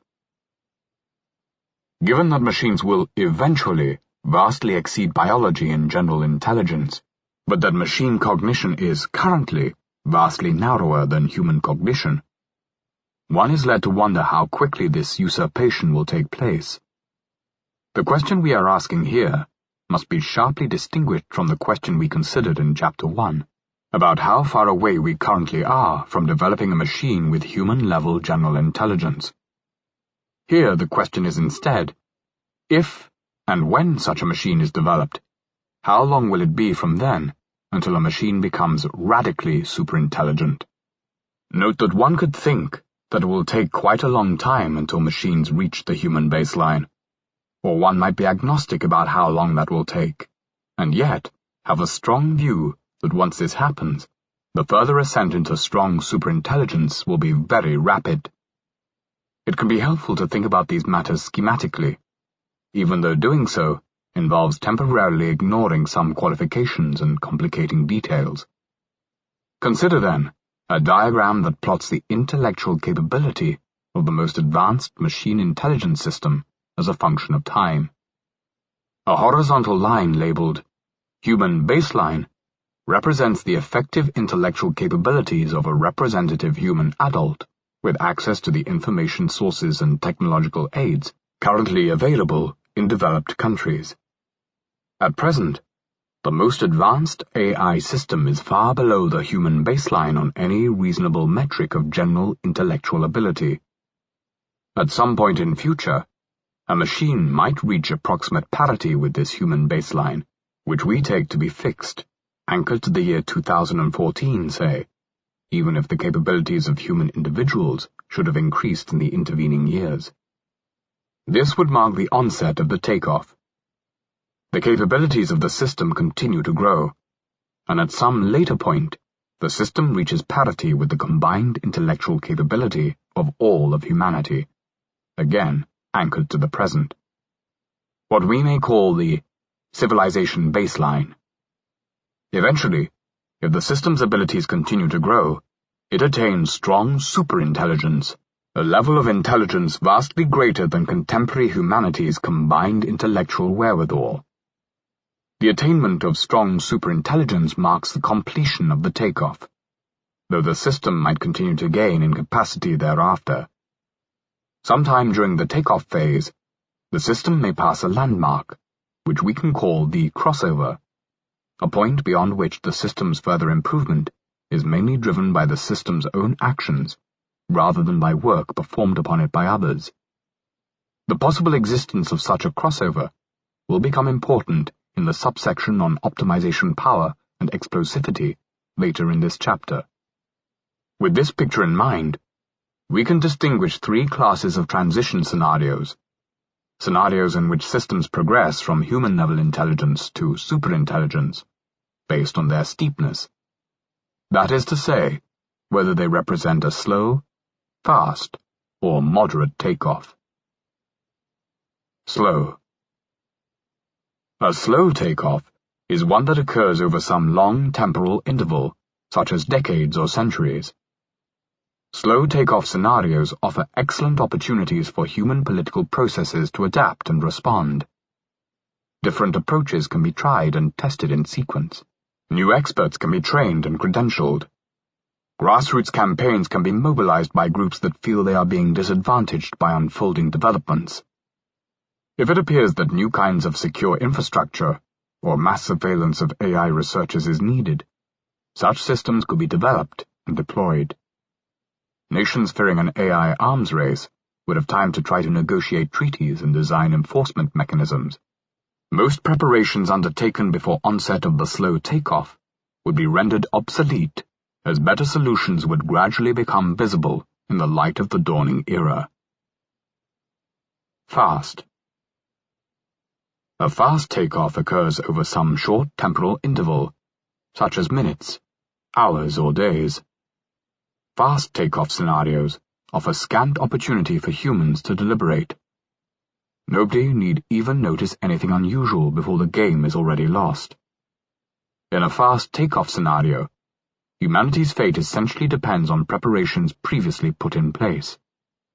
At the slowest end of the fast takeoff scenario range, some simple human actions might be possible, analogous to flicking open the nuclear suitcase. But any such action would either be elementary or have been planned and pre-programmed in advance.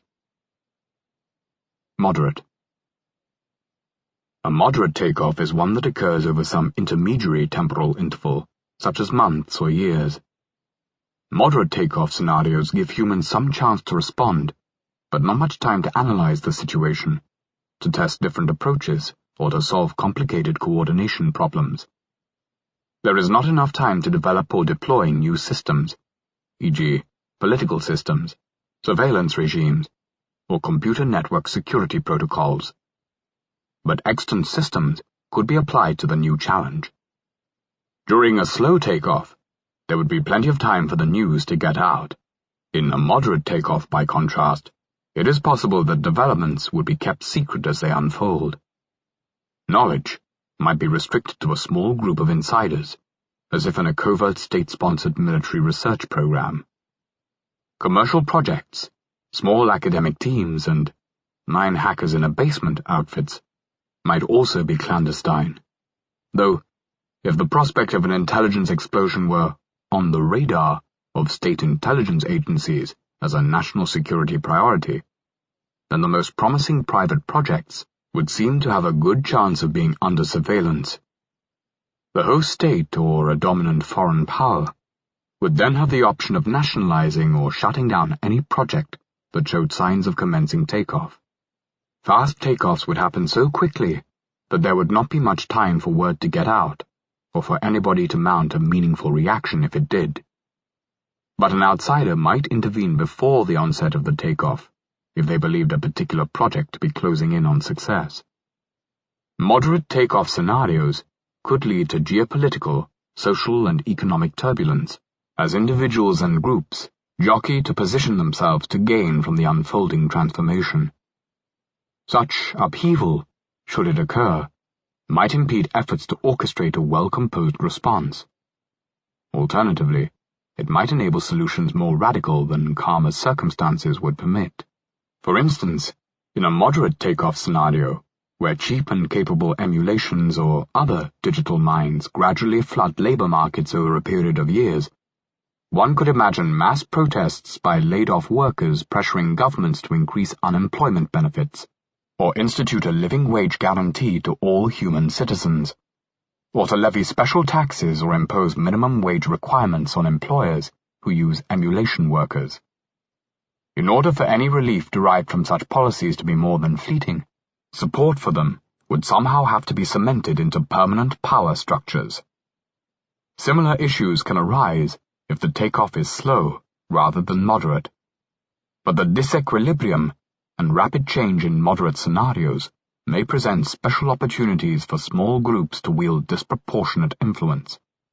It might appear to some readers that of these three types of scenario, the slow takeoff is the most probable, the moderate takeoff is less probable, and the fast takeoff is utterly implausible. It could seem fanciful to suppose that the world could be radically transformed and humanity deposed from its position as apex cogitator over the course of an hour or two.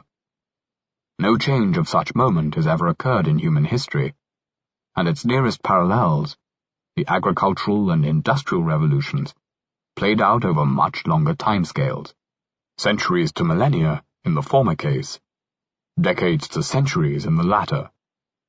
So the base rate for the kind of transition entailed by a fast or medium takeoff scenario, in terms of the speed and magnitude of the postulated change, is 0.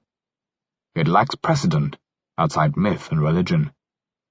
Nevertheless, this chapter will present some reasons for thinking that the slow transition scenario is improbable. If and when a takeoff occurs, it will likely be explosive. To begin to analyze the question of how fast the takeoff will be, we can conceive of the rate of increase in a system's intelligence as a monotonically increasing function of two variables: the amount of optimization power, or quality-weighted design effort, that is being applied to increase the system's intelligence, and the responsiveness of the system to the application of a given amount of such optimization power. We might term the inverse of responsiveness recalcitrance, and write, rate of change in intelligence equals optimization power over recalcitrance. Pending some specification of how to quantify intelligence, design effort, and recalcitrance, this expression is merely qualitative. But we can at least observe that a system's intelligence will increase rapidly if either a lot of skilled effort is applied to the task of increasing its intelligence, and the system's intelligence is not too hard to increase, or there is a non-trivial design effort and the system's recalcitrance is low, or both. If we know how much design effort is going into improving a particular system, and the rate of improvement this effort produces, we could calculate the system's recalcitrance. Further, we can observe that the amount of optimization power devoted to improving some systems' performance varies between systems and over time. A system's recalcitrance might also vary depending on how much the system has already been optimized. Often, the easiest improvements are made first, leading to diminishing returns, increasing recalcitrance, as low-hanging fruits are depleted. However, there can also be improvements that make further improvements easier, leading to improvement cascades. The process of solving a jigsaw puzzle starts out simple. It is easy to find the corners and the edges. Then recalcitrance goes up, as subsequent pieces are harder to fit. But as the puzzle nears completion, the search space collapses, and the process gets easier again. To proceed in our inquiry, we must therefore analyze how recalcitrance and optimization power might vary in the critical time periods during the takeoff. This will occupy us over the next few pages. Recalcitrance. Let us begin with recalcitrance.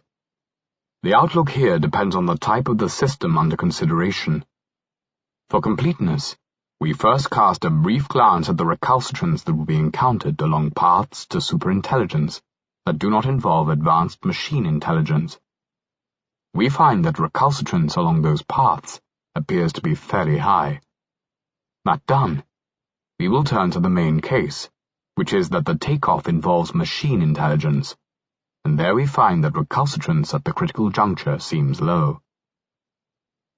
Non-machine intelligence paths. Cognitive enhancement via improvements in public health and diet has steeply diminishing returns. Big gains come from eliminating severe nutritional deficiencies, and the most severe deficiencies have already been largely eliminated in all but the poorest countries. Only girth is gained by increasing an already adequate diet. Education, too, is now probably subject to diminishing returns. The fraction of talented individuals in the world who lack access to quality education is still substantial, but declining. Pharmacological enhancers might deliver some cognitive gains over the coming decades. But after the easiest fixes have been accomplished, perhaps sustainable increases in mental energy and ability to concentrate, along with better control over the rate of long-term memory consolidation, subsequent gains will be increasingly hard to come by. Unlike diet and public health approaches, however, improving cognition through smart drugs might get easier before it gets harder. The field of neuropharmacology still lacks much of the basic knowledge that would be needed to competently intervene in the healthy brain. Neglect of enhancement medicine as a legitimate area of research may be partially to blame for this current backwardness. If neuroscience and pharmacology continue to progress for a while longer without focusing on cognitive enhancement, then maybe there would be some relatively easy gains to be had when at last the development of nootropics becomes a serious priority. Genetic cognitive enhancement has a U-shaped recalcitrance profile similar to that of nootropics, but with larger potential gains. Recalcitrance starts out high, while the only available method is selective breeding sustained over many generations, something that is obviously difficult to accomplish on a globally significant scale. Genetic enhancement will get easier as technology is developed for cheap and effective genetic testing and selection, and particularly when iterated embryo selection becomes feasible in humans. These new techniques will make it possible to tap the pool of existing human genetic variation for intelligence-enhancing alleles. As the best existing alleles get incorporated into genetic enhancement packages, however, further gains will get harder to come by. The need for more innovative approaches to genetic modification may then increase recalcitrance. There are limits to how quickly things can progress along the genetic enhancement path, most notably the fact that germline interventions are subject to an inevitable maturational lag. This strongly counteracts the possibility of a fast or moderate takeoff. That embryo selection can only be applied in the context of in vitro fertilization will slow its rate of adoption, another limiting factor. The recalcitrance along the brain-computer path seems initially very high. In the unlikely event that it somehow becomes easy to insert brain implants and to achieve high-level functional integration with the cortex, recalcitrance might plummet. In the long run, the difficulty of making progress along this path would be similar to that involved in improving emulations or AIs, since the bulk of the brain-computer system's intelligence would eventually reside in the computer part. The recalcitrance for making networks and organizations in general more efficient is high. A vast amount of effort is going into overcoming this recalcitrance, and the result is an annual improvement of humanity's total capacity by perhaps no more than a couple of %. Furthermore, shifts in the internal and external environment mean that organizations, even if efficient at one time, soon become ill-adapted to their new circumstances. Ongoing reform effort is thus required even just to prevent deterioration. A step change in the rate of gain in average organizational efficiency is perhaps conceivable, but it is hard to see how even the most radical scenario of this kind could produce anything faster than a slow takeoff, since organizations operated by humans are confined to work on human timescales. The Internet continues to be an exciting frontier, with many opportunities for enhancing collective intelligence, with a recalcitrance that seems, at the moment, to be in the moderate range. Progress is somewhat swift, but a lot of effort is going into making this progress happen.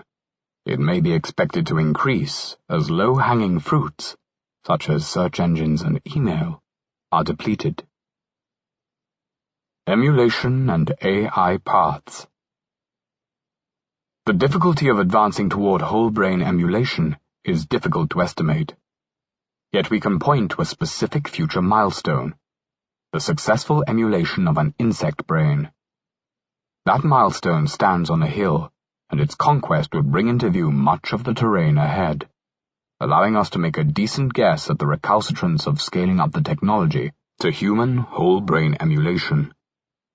A successful emulation of a small mammal brain, such as that of a mouse, would give an even better vantage point that would allow the distance remaining to a human whole-brain emulation to be estimated with a high degree of precision. The path toward artificial intelligence, by contrast, may feature no such obvious milestone or early observation point. It is entirely possible that the quest for artificial intelligence will appear to be lost in dense jungle until an unexpected breakthrough reveals the finishing line in a clearing just a few short steps away. Recall the distinction between these two questions. How hard is it to attain roughly human levels of cognitive ability? And how hard is it to get from there to superhuman levels? The first question is mainly relevant for predicting how long it will be before the onset of a takeoff. It is the second question that is key to assessing the shape of the takeoff, which is our aim here. And though it might be tempting to suppose that the step from human level to superhuman level must be the harder one, this step, after all, takes place at a higher altitude, where capacity must be superadded to an already quite capable system. This would be a very unsafe assumption. It is quite possible that recalcitrance falls when a machine reaches human parity. Consider first whole-brain emulation. The difficulties involved in creating the first human emulation are of a quite different kind from those involved in enhancing an existing emulation. Creating a first emulation involves huge technological challenges, particularly in regard to developing the requisite scanning and image interpretation capabilities. This step might also require considerable amounts of physical capital. An industrial-scale machine park with hundreds of high-throughput scanning machines is not implausible.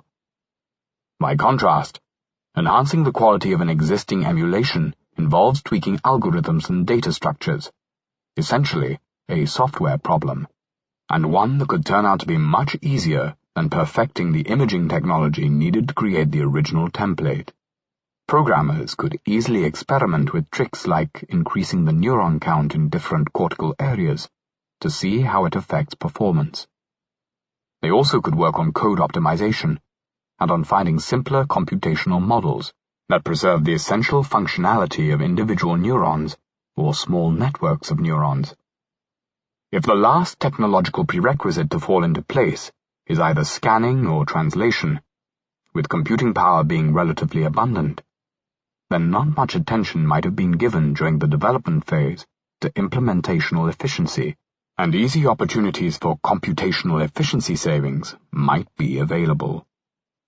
More fundamental architectural reorganization might also be possible, but that takes us off the emulation path and into AI territory. Another way to improve the code base once the first emulation has been produced is to scan additional brains with different or superior skills and talents. Productivity growth would also occur as a consequence of adapting organizational structures and workflows to the unique attributes of digital minds. Since there is no precedent in the human economy of a worker who can be literally copied, reset, run at different speeds, and so forth, managers of the first emulation cohort would find plenty of room for innovation in managerial practices. After initially plummeting when human whole-brain emulation becomes possible, recalcitrance may rise again. Sooner or later, the most glaring implementational inefficiencies will have been optimized away, the most promising algorithmic variations will have been tested, and the easiest opportunities for organizational innovation will have been exploited. The template library will have expanded so that acquiring more brain scans would add little benefit over working with existing templates. Since a template can be multiplied, each copy can be individually trained in a different field, and this can be done at electronic speed. It might be that the number of brains that would need to be scanned in order to capture most of the potential economic gains is small. Possibly a single brain would suffice. Another potential cause of escalating recalcitrance is the possibility that emulations or their biological supporters will organize to support regulations restricting the use of emulation workers, limiting emulation copying, prohibiting certain kinds of experimentation with digital minds, instituting workers' rights, and a minimum wage for emulations, and so forth. It is equally possible, however, that political developments would go in the opposite direction, contributing to a fall in recalcitrance. This might happen if initial restraint in the use of emulation labor gives way to unfettered exploitation as competition heats up and the economic and strategic costs of occupying the moral high ground become clear. As for artificial intelligence, non-emulation machine intelligence, the difficulty of lifting a system from human level to superhuman level by means of algorithmic improvements depends on the attributes of the particular system. Different architectures might have very different recalcitrance. In some situations, recalcitrance could be extremely low. For example, if human-level AI is delayed because one key insight long eludes programmers, then when the final breakthrough occurs, the AI might leapfrog from below to radically above human level, without even touching the intermediary rungs. Another situation in which recalcitrance could turn out to be extremely low is that of an AI system that can achieve intelligent capability via two different modes of processing. To illustrate this possibility, suppose an AI is composed of two subsystems, one possessing domain-specific problem-solving techniques, the other possessing general-purpose reasoning ability. It could then be the case that while the second subsystem remains below a certain capacity threshold, it contributes nothing to the system's overall performance, because the solutions it generates are always inferior to those generated by the domain-specific subsystem. Suppose now that a small amount of optimization power is applied to the general-purpose subsystem, and that this produces a brisk rise in the capacity of that subsystem. At first, we observe no increase in the overall system's performance, indicating that recalcitrance is high. Then, once the capacity of the general-purpose subsystem crosses the threshold where its solutions start to beat those of the domain-specific subsystem, the overall system's performance suddenly begins to improve at the same brisk pace as the general-purpose subsystem, even as the amount of optimization power applied stays constant. The system's recalcitrance has plummeted. It is also possible that our natural tendency to view intelligence from an anthropocentric perspective will lead us to underestimate improvements in subhuman systems, and thus to overestimate recalcitrance. Eliezer Yudkowsky, an AI theorist who has written extensively on the future of machine intelligence, puts the point as follows. AI might make an apparently sharp jump in intelligence purely as the result of anthropomorphism, the human tendency to think of village idiot and Einstein as the extreme ends of the intelligence scale, instead of nearly indistinguishable points on the scale of minds in general. Everything dumber than a dumb human may appear to us as simply dumb. One imagines the AI arrow creeping steadily up the scale of intelligence, moving past mice and chimpanzees, with AIs still remaining dumb because AIs cannot speak fluent language or write science papers. And then, the AI arrow crosses the tiny gap from infra-idiot to ultra-Einstein in the course of 1 month or some similarly short period. See Figure 8. The upshot of these several considerations is that it is difficult to predict how hard it will be to make algorithmic improvements in the first AI that reaches a roughly human level of general intelligence. There are at least some possible circumstances in which algorithm recalcitrance is low. But even if algorithm recalcitrance is very high, this would not preclude the overall recalcitrance of the AI in question from being low. For it might be easy to increase the intelligence of the system in other ways than by improving its algorithms.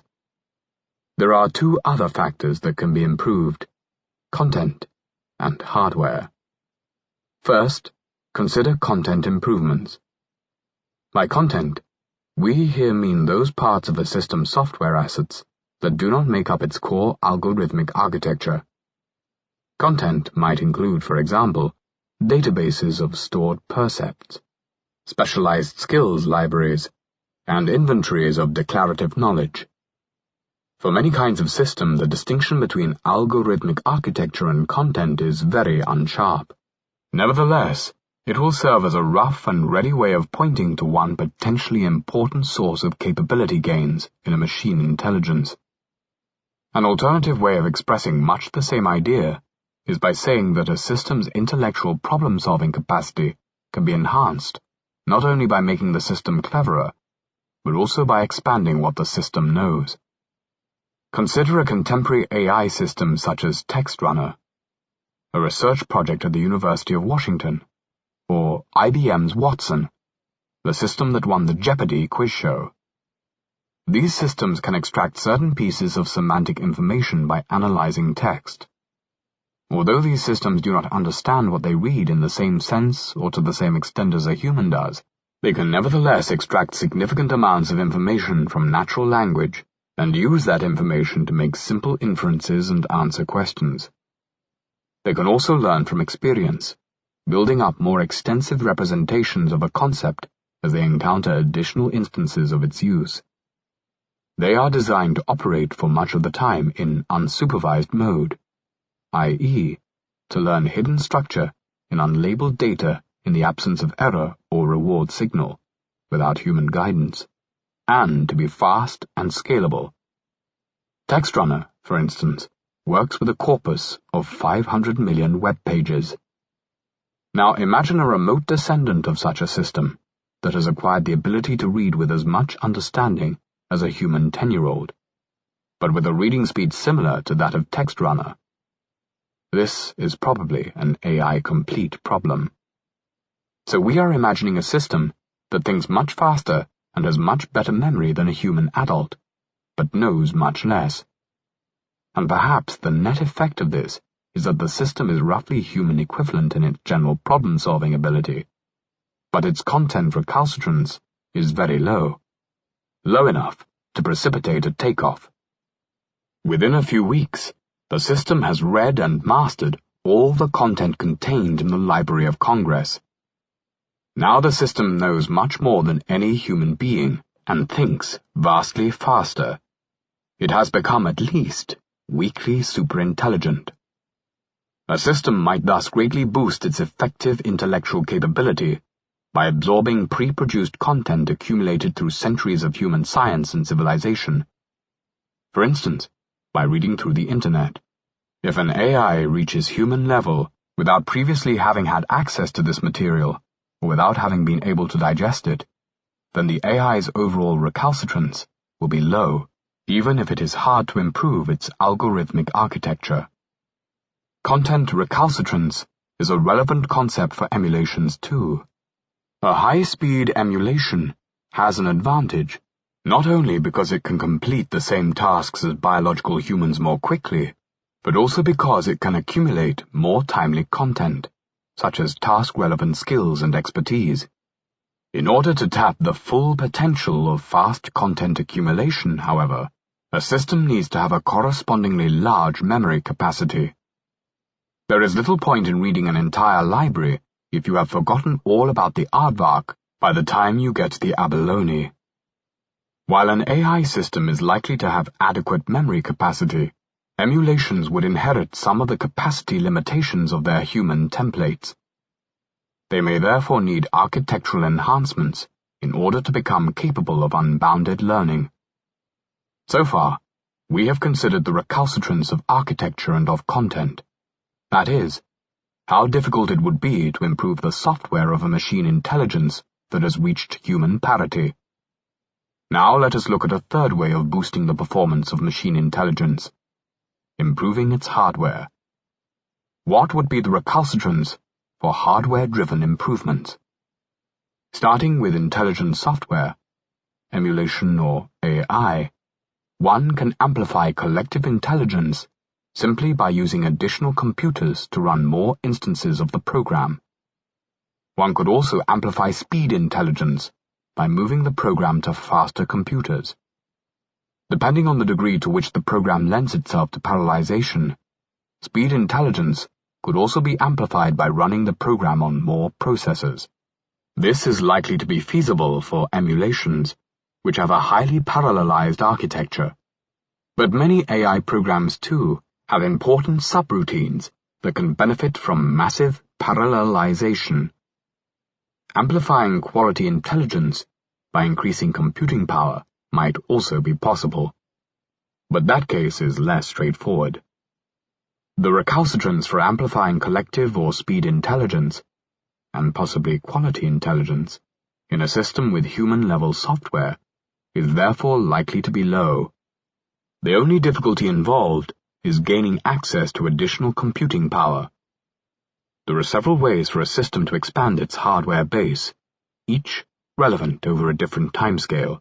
In the short term, computing power should scale roughly linearly with funding. Twice the funding buys twice the number of computers, enabling twice as many instances of the software to be run simultaneously.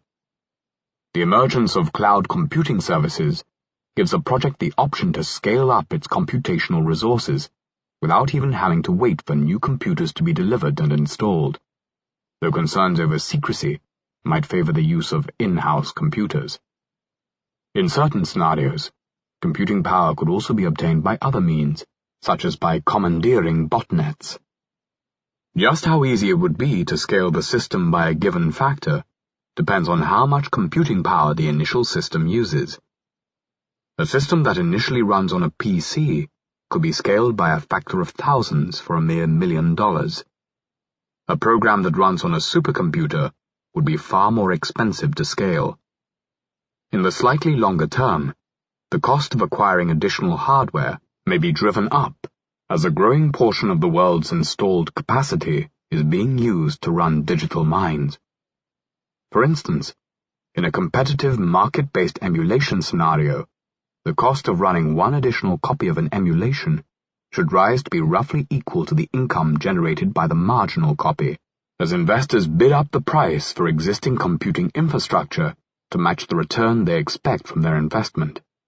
Though if only one project has mastered the technology, it might gain a degree of monopsony power in the computing power market, and therefore pay a lower price.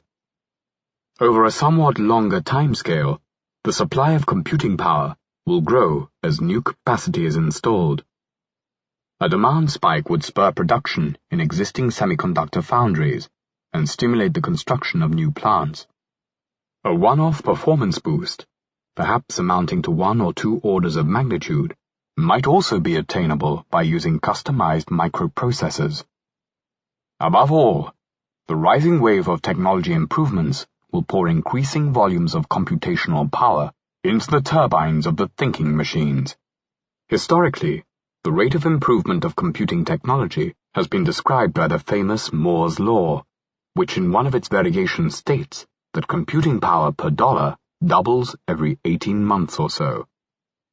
Although one cannot bank on this rate of improvement continuing up to the development of human-level machine intelligence, yet until fundamental physical limits are reached, there will remain room for advances in computing technology. There are thus reasons to expect that hardware recalcitrance will not be very high. Purchasing more computing power for the system, once it proves its mettle, by attaining human-level intelligence, might easily add several orders of magnitude of computing power, depending on how hardware-frugal the project was before expansion. Chip customization might add 1 or 2 orders of magnitude. Other means of expanding the hardware base, such as building more factories and advancing the frontier of computing technology, take longer, normally several years, though this lag would be radically compressed once machine superintelligence revolutionizes manufacturing and technology development. In summary, we can talk about the likelihood of a hardware overhang.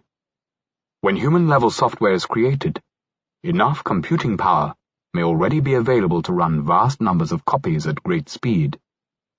Software recalcitrance, as discussed above, is harder to assess, but might be even lower than hardware recalcitrance.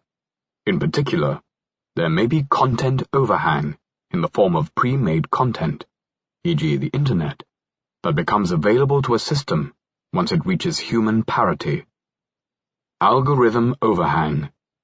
Pre-designed algorithmic enhancements is also possible, but perhaps less likely.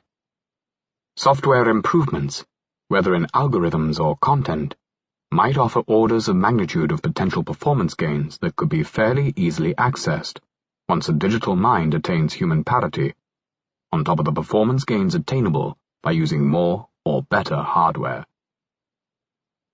Optimization power and explosivity.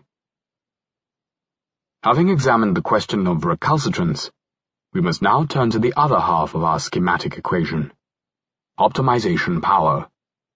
To recall, rate of change in intelligence equals optimization power over recalcitrance. As reflected in this schematic, a fast takeoff does not require that recalcitrance during the transition phase be low. A fast takeoff could also result if recalcitrance is constant or even moderately increasing, provided the optimization power being applied to improving the system's performance grows sufficiently rapidly. As we shall now see, there are good grounds for thinking that the applied optimization power will increase during the transition, at least in the absence of deliberate measures to prevent this from happening. We can distinguish two phases. The first phase begins with the onset of the takeoff, when the system reaches the human baseline for individual intelligence. As the system's capability continues to increase, it might use some or all of that capability to improve itself, or to design a successor system, which, for present purposes, comes to the same thing. However, most of the optimization power applied to the system still comes from outside the system, either from the work of programmers and engineers employed within the project, or from such work done by the rest of the world as can be appropriated and used by the project.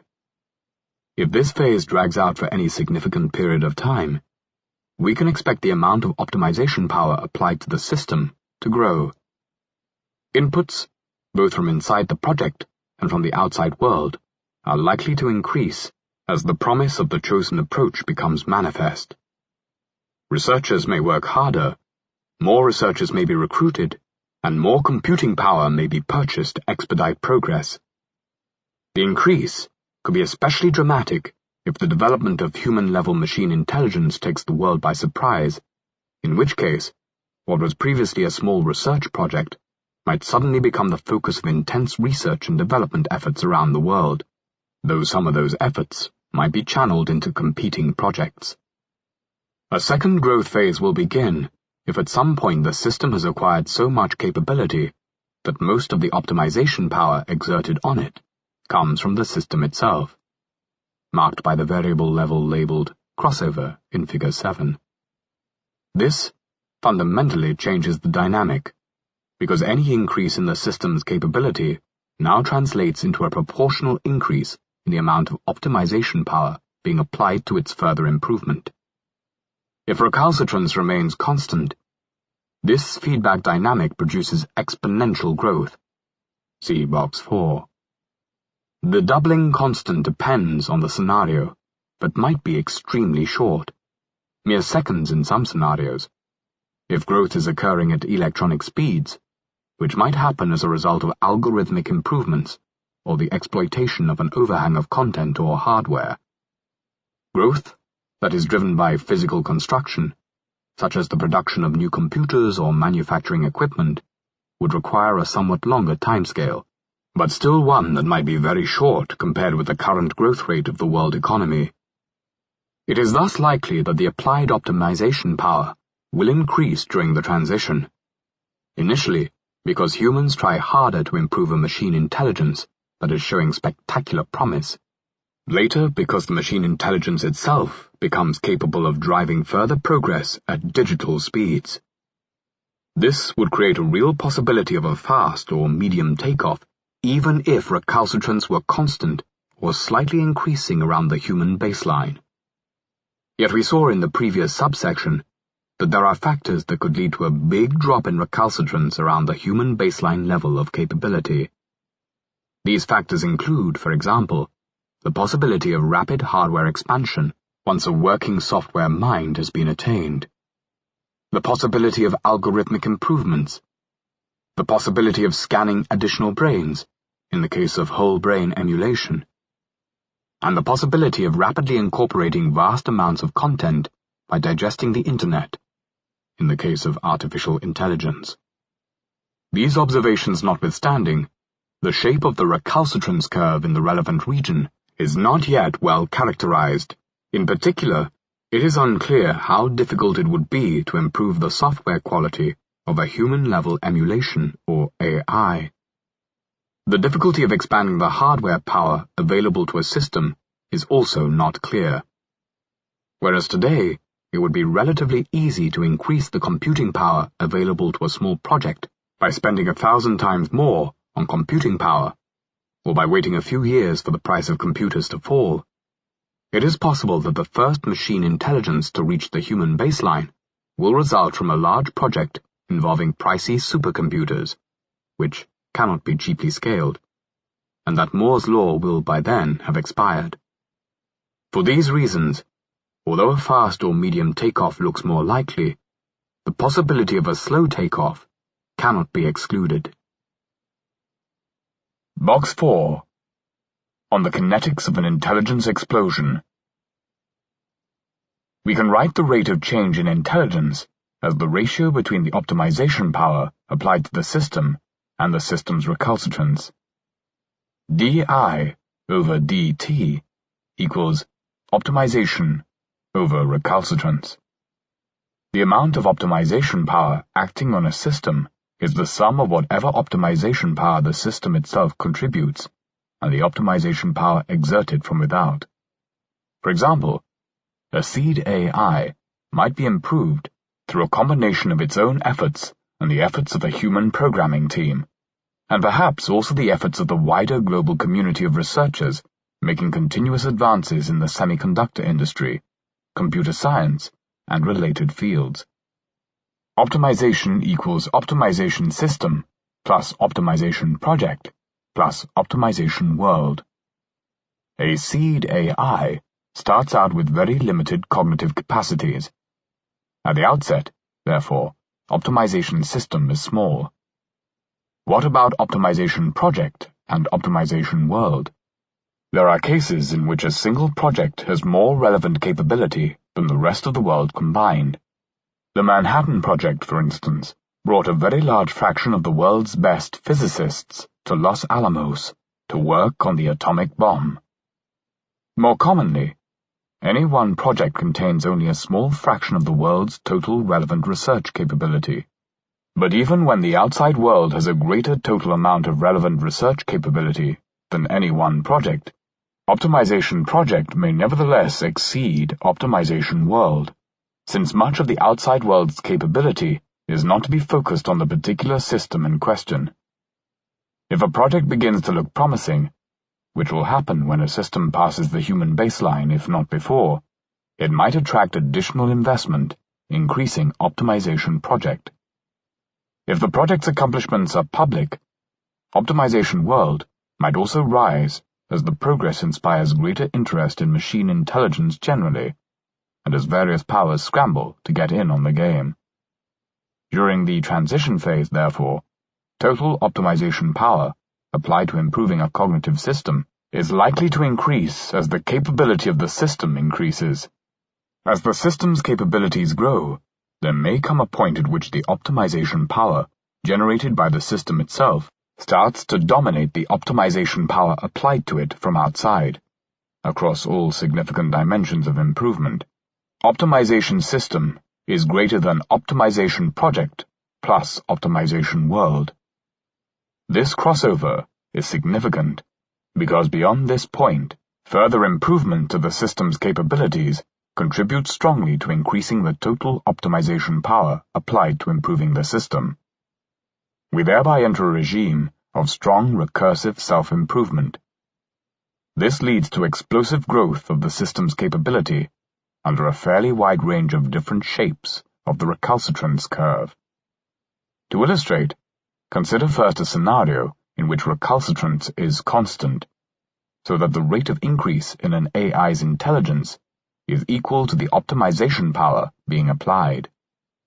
Assume that all the optimization power that is applied comes from the AI itself, and that the AI applies all its intelligence to the task of amplifying its own intelligence, so that optimization system equals I to the power of 22.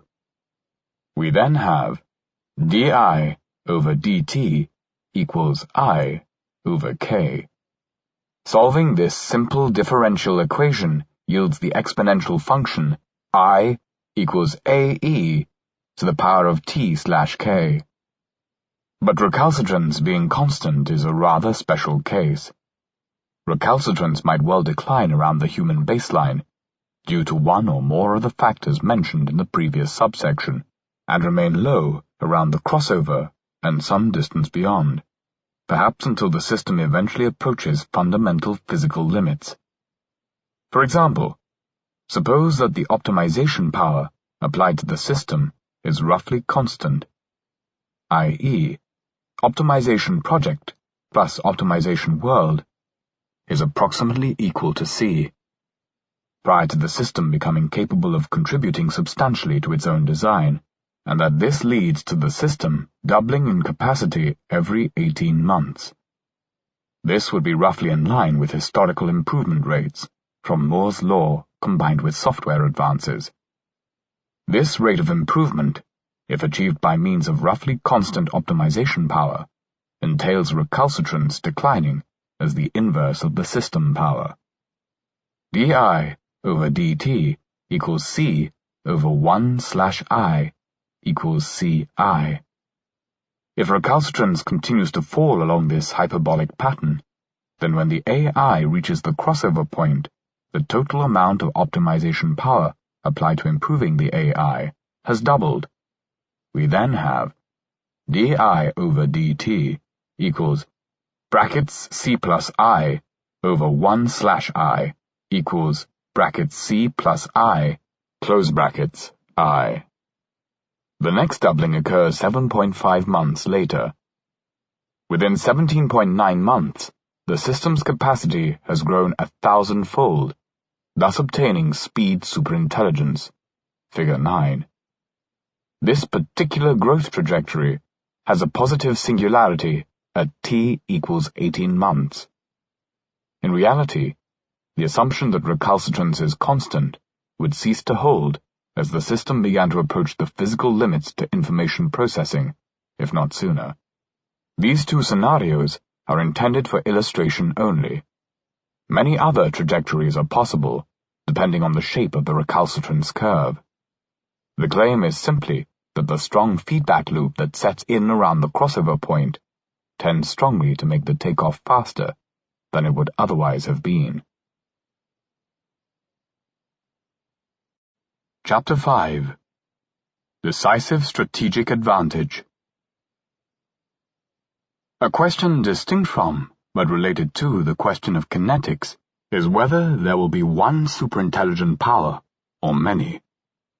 Might an intelligence explosion propel one project so far ahead of all others as to make it able to dictate the future, or will progress be more uniform, unfurling across a wide front, with many projects participating, but none securing an overwhelming and permanent lead?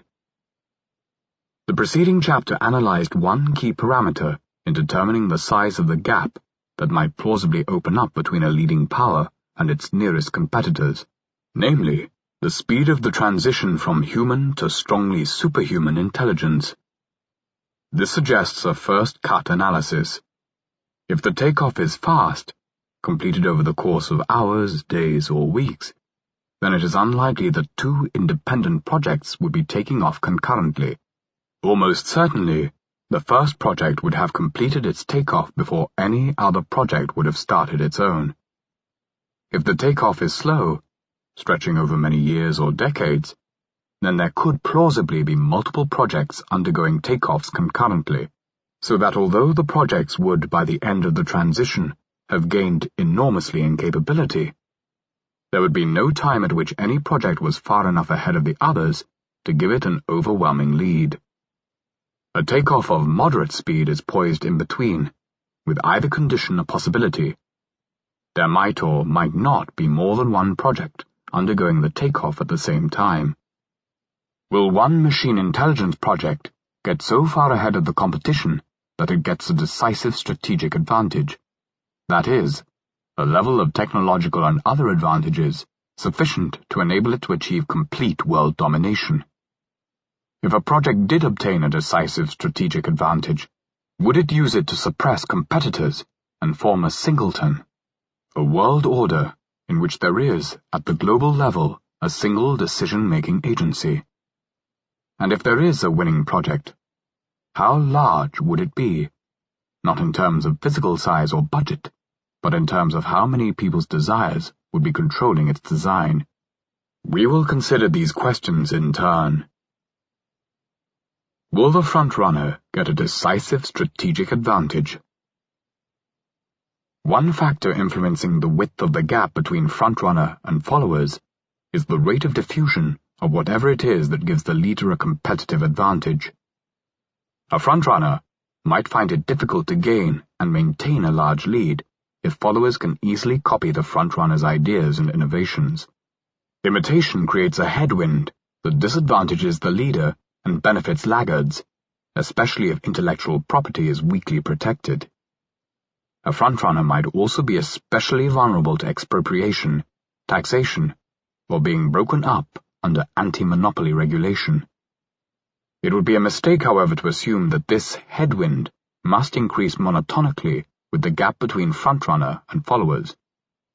Just as a racing cyclist who falls too far behind the competition is no longer shielded from the wind by the cyclists ahead, so a technology follower who lags sufficiently behind the cutting edge might find it hard to assimilate the advances being made at the frontier.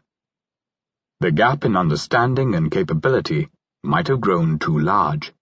The leader might have migrated to a more advanced technology platform, making subsequent innovations untransferable to the primitive platforms used by laggards. A sufficiently preeminent leader might have the ability to stem information leakage from its research programs and its sensitive installations, or to sabotage its competitors' efforts to develop their own advanced capabilities. If the frontrunner is an AI system, it could have attributes that make it easier for it to expand its capabilities while reducing the rate of diffusion.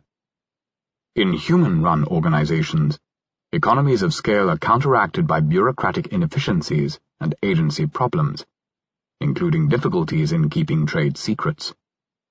These problems would presumably limit the growth of a machine intelligence project so long as it is operated by humans. An AI system, however, might avoid some of these scale diseconomies, since the AI's modules, in contrast to human workers, need not have individual preferences that diverge from those of the system as a whole.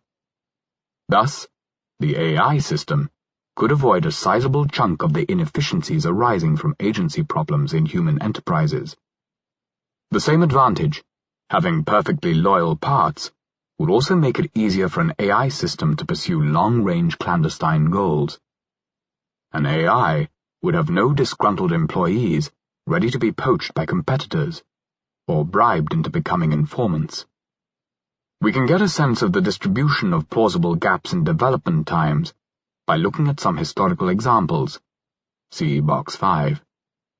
It appears that lags in the range of a few months to a few years are typical of strategically significant technology projects. It is possible that globalization and increased surveillance will reduce typical lags between competing technology projects. Yet there is likely to be a lower bound on how short the average lag could become, in the absence of deliberate coordination. Even absent dynamics that lead to snowball effects, some projects will happen to end up with better research staff, leadership and infrastructure, or will just stumble upon better ideas. If two projects pursue alternative approaches, one of which turns out to work better, it may take the rival project many months to switch to the superior approach, even if it is able to closely monitor what the forerunner is doing. Combining these observations with our earlier discussion of the speed of the takeoff, we can conclude that it is highly unlikely that two projects would be close enough to undergo a fast takeoff concurrently. For a medium takeoff, it could easily go either way, and for a slow takeoff, it is highly likely that several projects would undergo the process in parallel. But the analysis needs a further step.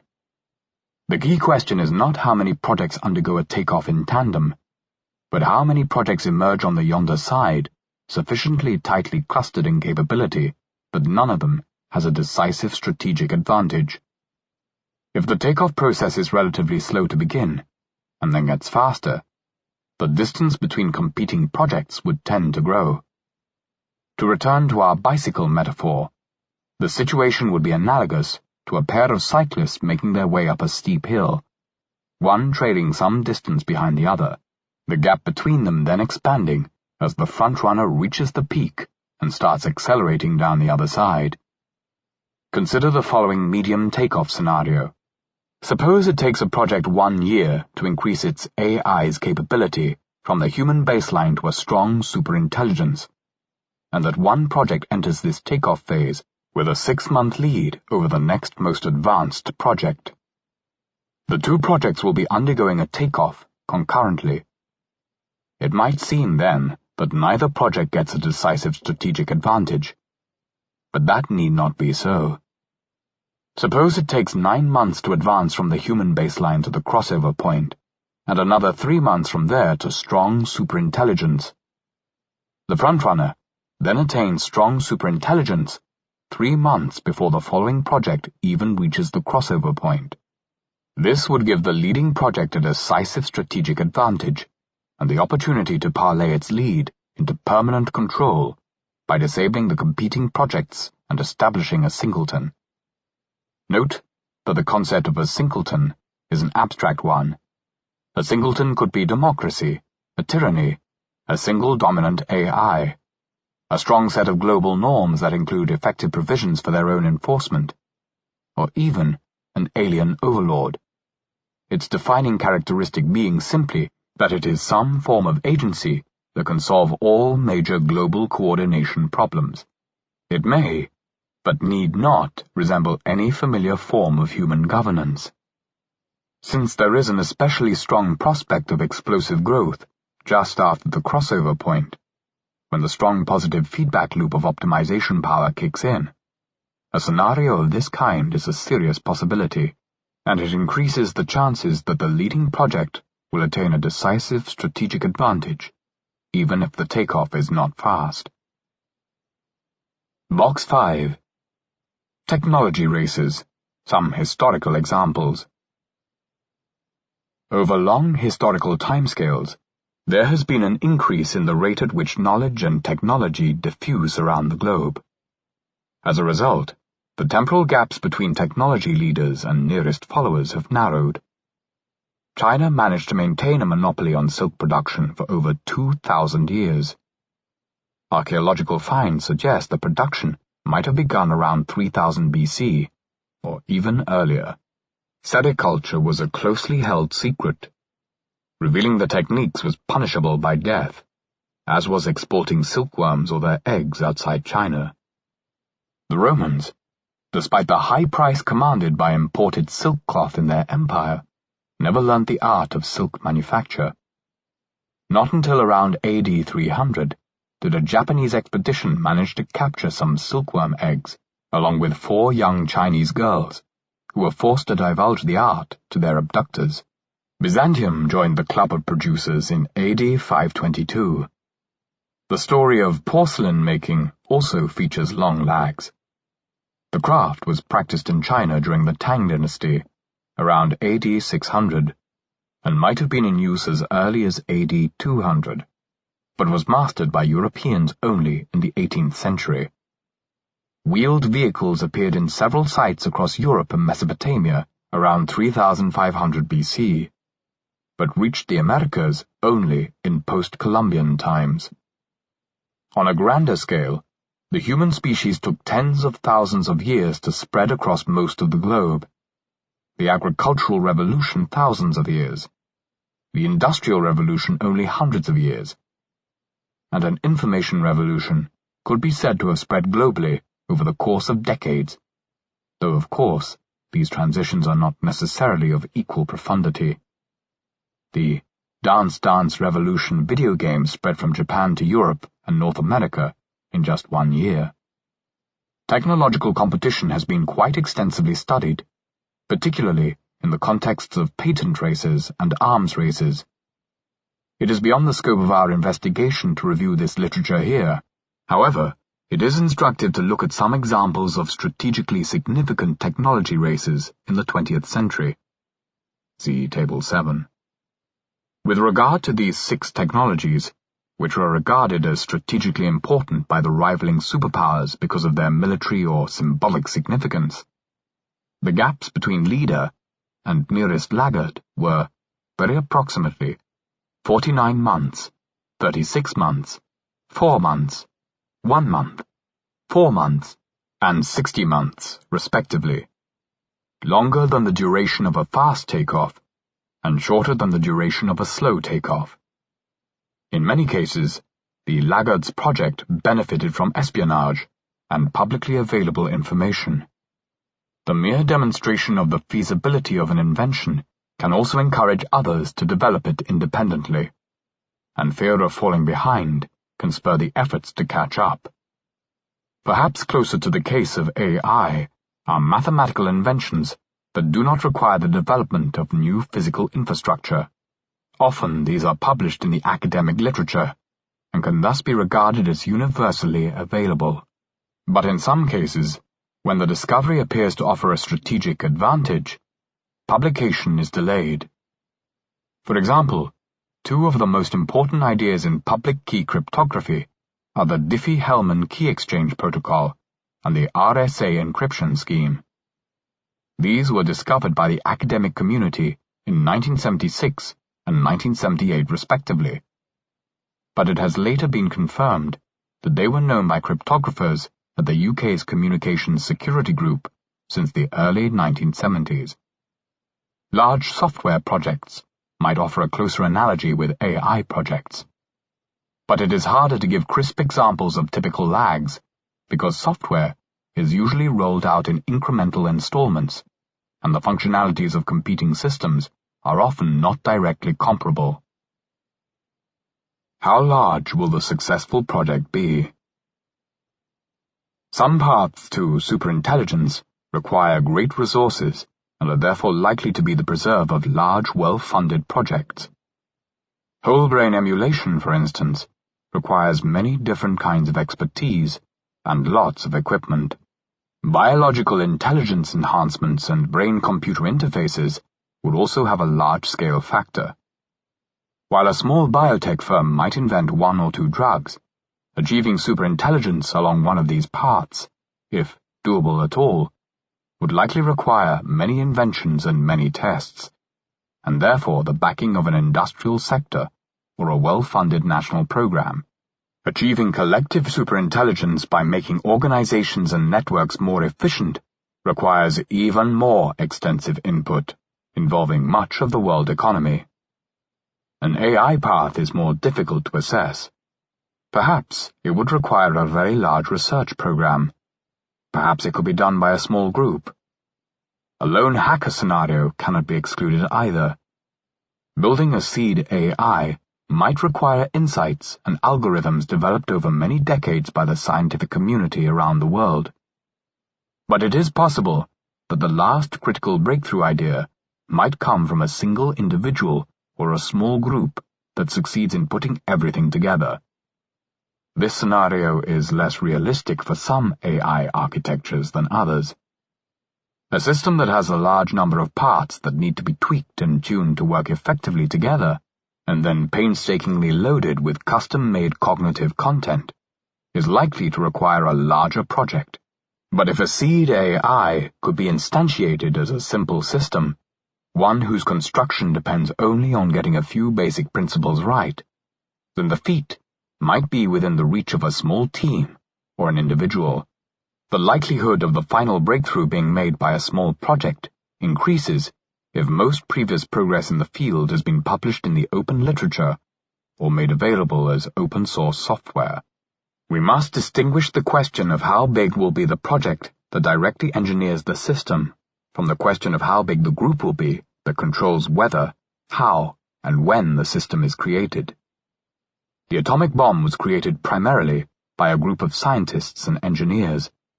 The Manhattan Project employed about 130,000 people at its peak, the vast majority of whom were construction workers or building operators.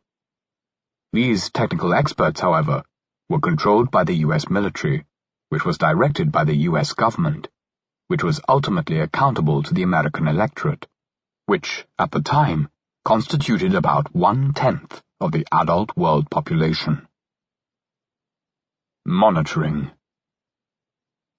Given the extreme security implications of superintelligence, governments would likely seek to nationalize any project on their territory that they thought close to achieving a takeoff. A powerful state might also attempt to acquire projects located in other countries through espionage, theft, kidnapping, bribery, threats, military conquest, or any other available means. A powerful state that cannot acquire a foreign project might instead destroy it, especially if the host country lacks an effective deterrent. If global governance structures are strong by the time a breakthrough begins to look imminent, it is possible that promising projects would be placed under international control. An important question, therefore, is whether national or international authorities will see an intelligence explosion coming. At present, intelligence agencies do not appear to be looking very hard for promising AI projects or other forms of potentially explosive intelligence amplification.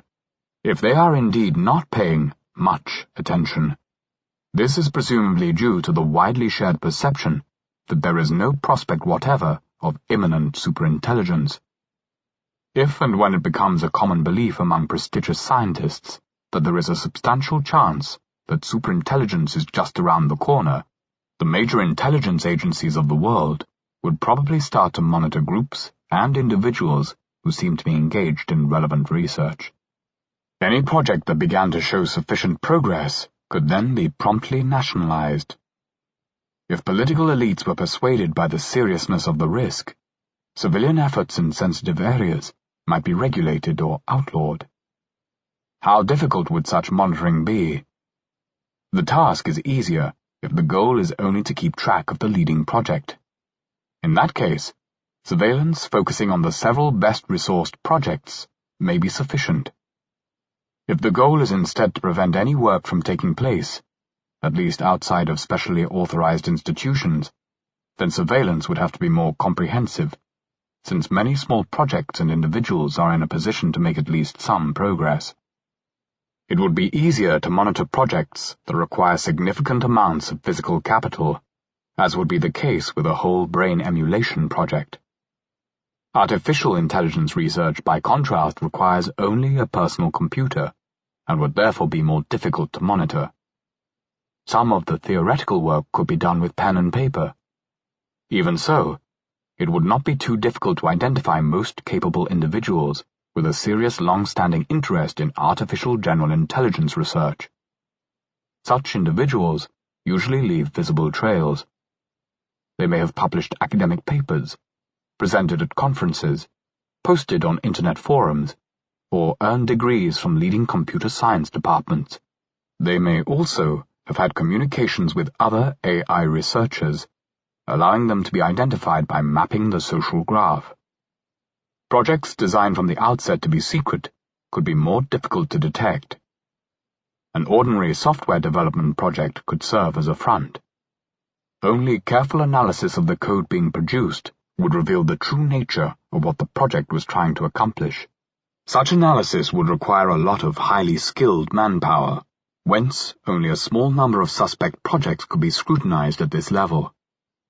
The task would become much easier if effective lie detection technology had been developed and could be routinely used in this kind of surveillance. Another reason states might fail to catch precursor developments is the inherent difficulty of forecasting some types of breakthrough. This is more relevant to AI research than to whole brain emulation development, since for the latter, the key breakthrough is more likely to be preceded by a clear gradient of steady advances. It is also possible that intelligence agencies and other government bureaucracies have a certain clumsiness or rigidity that might prevent them from understanding the significance of some developments that might be clear to some outside groups. Barriers to official understanding of a potential intelligence explosion might be especially steep. It is conceivable, for example, that the topic will become inflamed with religious or political controversies, rendering it taboo for officials in some countries. The topic might become associated with some discredited figure or with charlatanry and hype in general, hence shunned by respected scientists and other establishment figures. As we saw in Chapter 1, something like this has already happened twice. Recall the two AI winters. Industry groups might lobby to prevent aspersions being cast on profitable business areas. Academic communities might close ranks to marginalize those who voice concerns about long-term consequences of the science that is being done. Consequently, a total intelligence failure cannot be ruled out. Such a failure is especially likely if breakthroughs should occur in the nearer future, before the issue has risen to public prominence. And even if intelligence agencies get it right, political leaders might not listen or act on the advice. Getting the Manhattan Project started took an extraordinary effort by several visionary physicists, including especially Mark Oliphant and Leo Szilard. The latter persuaded Eugene Wigner to persuade Albert Einstein to put his name on a letter to persuade President Franklin D. Roosevelt to look into the matter. Even after the project reached its full scale, Roosevelt remained skeptical of its workability and significance, as did his successor, Harry Truman. For better or worse, it would probably be harder for a small group of activists to affect the outcome of an intelligence explosion if big players such as states are taking active part. Opportunities for private individuals to reduce the overall amount of existential risk from a potential intelligence explosion are therefore greatest in scenarios in which big players remain relatively oblivious to the issue, or in which the early efforts of activists make a major difference to whether, when, which, or with what attitude big players enter the game. Activists seeking maximum expected impact may therefore wish to focus most of their planning on such high-leverage scenarios, even if they believe that scenarios in which big players end up calling all the shots are more probable. International collaboration. International coordination is more likely if global governance structures generally get stronger. Coordination might also be more likely if the significance of an intelligence explosion is widely appreciated ahead of time, and if effective monitoring of all serious projects is feasible. Even if monitoring is infeasible, however, international cooperation would still be possible. Many countries could band together to support a joint project. If such a joint project was sufficiently well-resourced, it could have a good chance of being the first to reach the goal, especially if any rival project had to be small and secretive to elude detection. There are precedents of large-scale successful multinational scientific collaborations, such as the International Space Station, the Human Genome Project, and the Large Hadron Collider. However, the major motivation for collaboration in those cases was cost-sharing. In the case of the International Space Station, fostering a collaborative spirit between Russia and the United States was itself an important goal. Achieving similar collaboration on a project that has enormous security implications would be more difficult. A country that believed it could achieve a breakthrough unilaterally might be tempted to go it alone rather than subordinate its efforts to a joint project. A country might also refrain from joining an international collaboration from fear that other participants might siphon off collaboratively generated insights and use them to accelerate a covert national project. An international project would thus need to overcome major security challenges, and a fair amount of trust would probably be needed to get it started. Trust that may take time to develop. Consider that even after the thawing relations between the United States and the Soviet Union, following Gorbachev's ascent to power, arms reduction efforts, which could be greatly in the interests of both superpowers, had a fitful beginning. Gorbachev was seeking steep reductions in nuclear arms, but negotiations stalled on the issue of Reagan's strategic defense initiative, Star Wars, which the Kremlin strenuously opposed. At the Reykjavik summit meeting in 1986, Reagan proposed that the United States would share with the Soviet Union the technology that would be developed under the Strategic Defense Initiative, so that both countries could enjoy protection against accidental launches and against smaller nations that might develop nuclear weapons. Yet Gorbachev was not persuaded by this apparent win-win proposition. He viewed the gambit as a ruse, refusing to credit the notion that the Americans would share the fruits of their most advanced military research at a time when they were not even willing to share with the Soviets their technology for milking cows.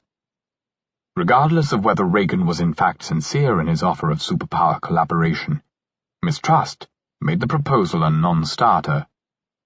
Collaboration is easier to achieve between allies, but even there it is not automatic.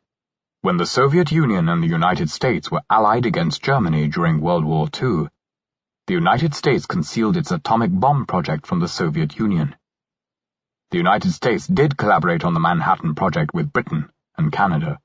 Similarly, the United Kingdom concealed its success in breaking the German Enigma code from the Soviet Union, but shared it, albeit with some difficulty, with the United States.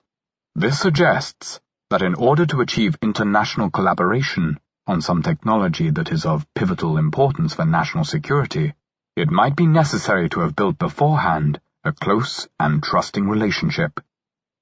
We will return in Chapter 14 to the desirability and feasibility of international collaboration in the development of intelligence amplification technologies. From decisive strategic advantage to singleton. Would a project that obtained a decisive strategic advantage choose to use it to form a singleton? Consider a vaguely analogous historical situation. The United States developed nuclear weapons in 1945. It was the sole nuclear power until the Soviet Union developed the atom bomb in 1949. During this interval, and for some time thereafter, the United States may have had, or been in a position to achieve, a decisive military advantage. The United States could then, theoretically, have used its nuclear monopoly to create a singleton.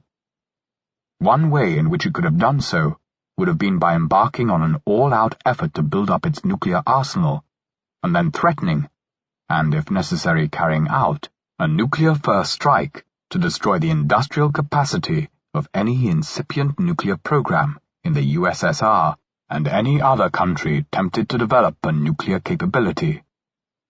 A more benign course of action, which might also have had a chance of working, would have been to use its nuclear arsenal as a bargaining chip to negotiate a strong international government. A veto-less United Nations with a nuclear monopoly, and a mandate to take all necessary actions to prevent any country from developing its own nuclear weapons. Both of these approaches were proposed at the time. The hardline approach of launching or threatening a first strike was advocated by some prominent intellectuals, such as Bertrand Russell, who had long been active in anti-war movements, and who would later spend decades campaigning against nuclear weapons, and John von Neumann, co-creator of game theory and one of the architects of U.S. nuclear strategy. Perhaps it is a sign of civilizational progress that the very idea of threatening a nuclear first strike today seems borderline silly or morally obscene.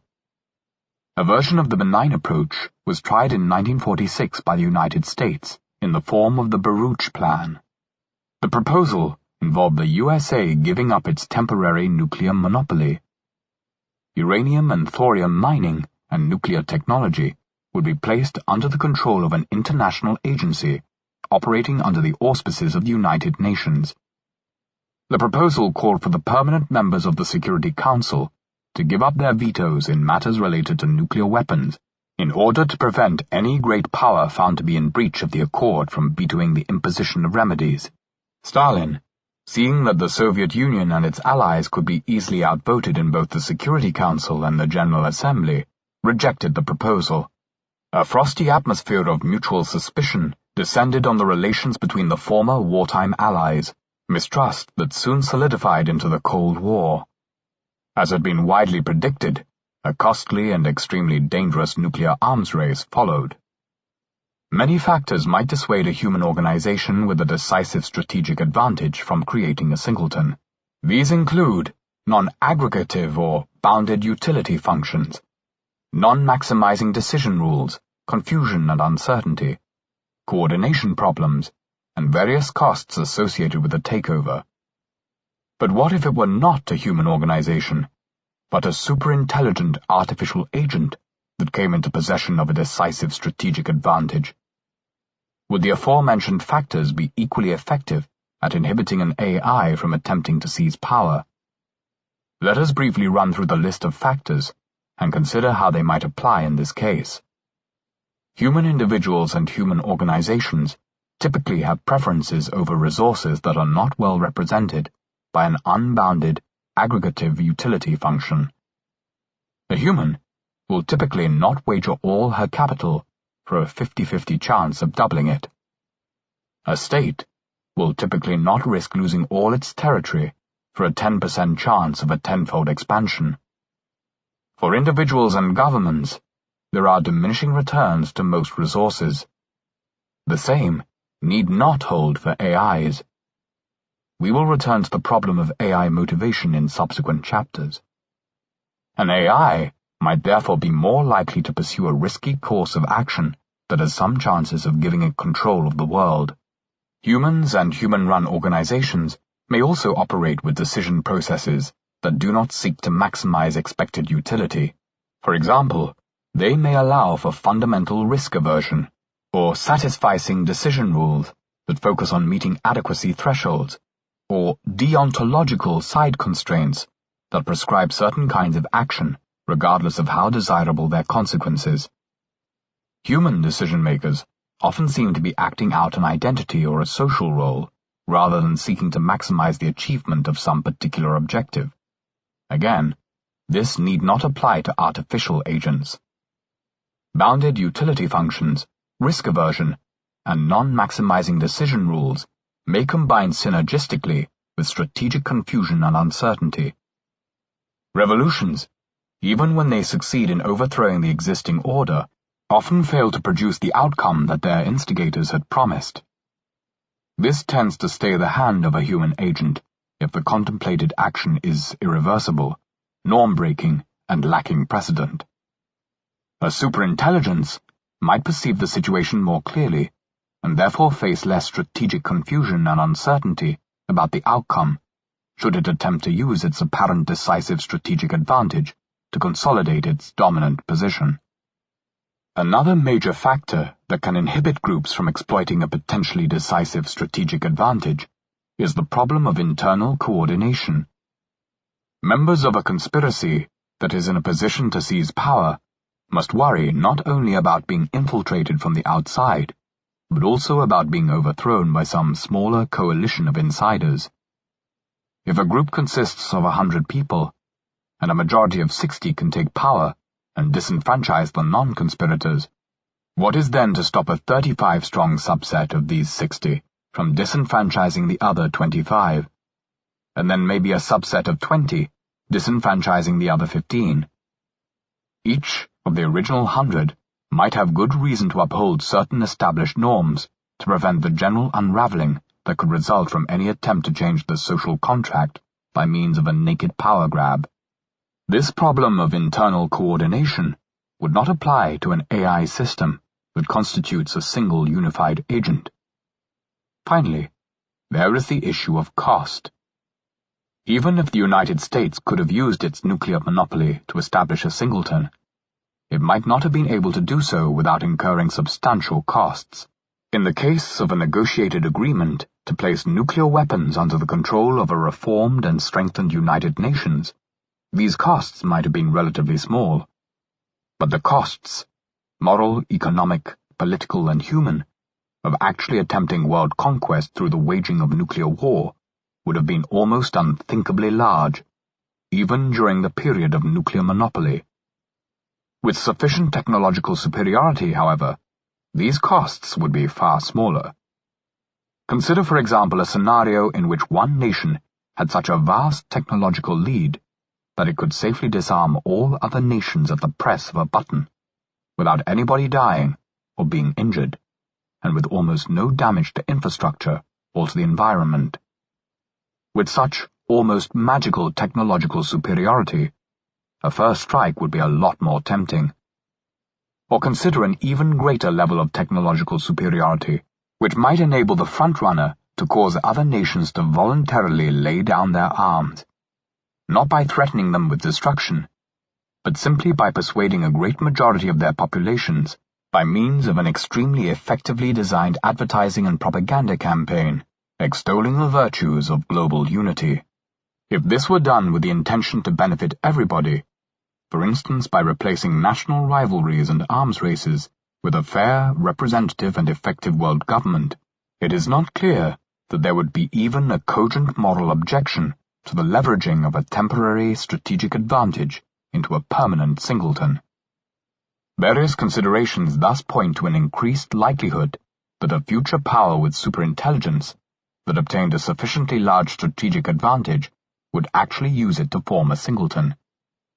The desirability of such an outcome depends, of course, on the nature of the singleton that would be created, and also on what the future of intelligent life would look like in alternative multipolar scenarios.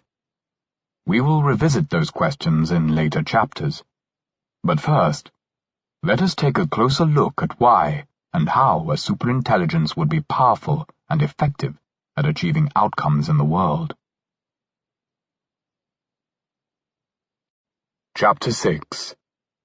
Cognitive Superpowers.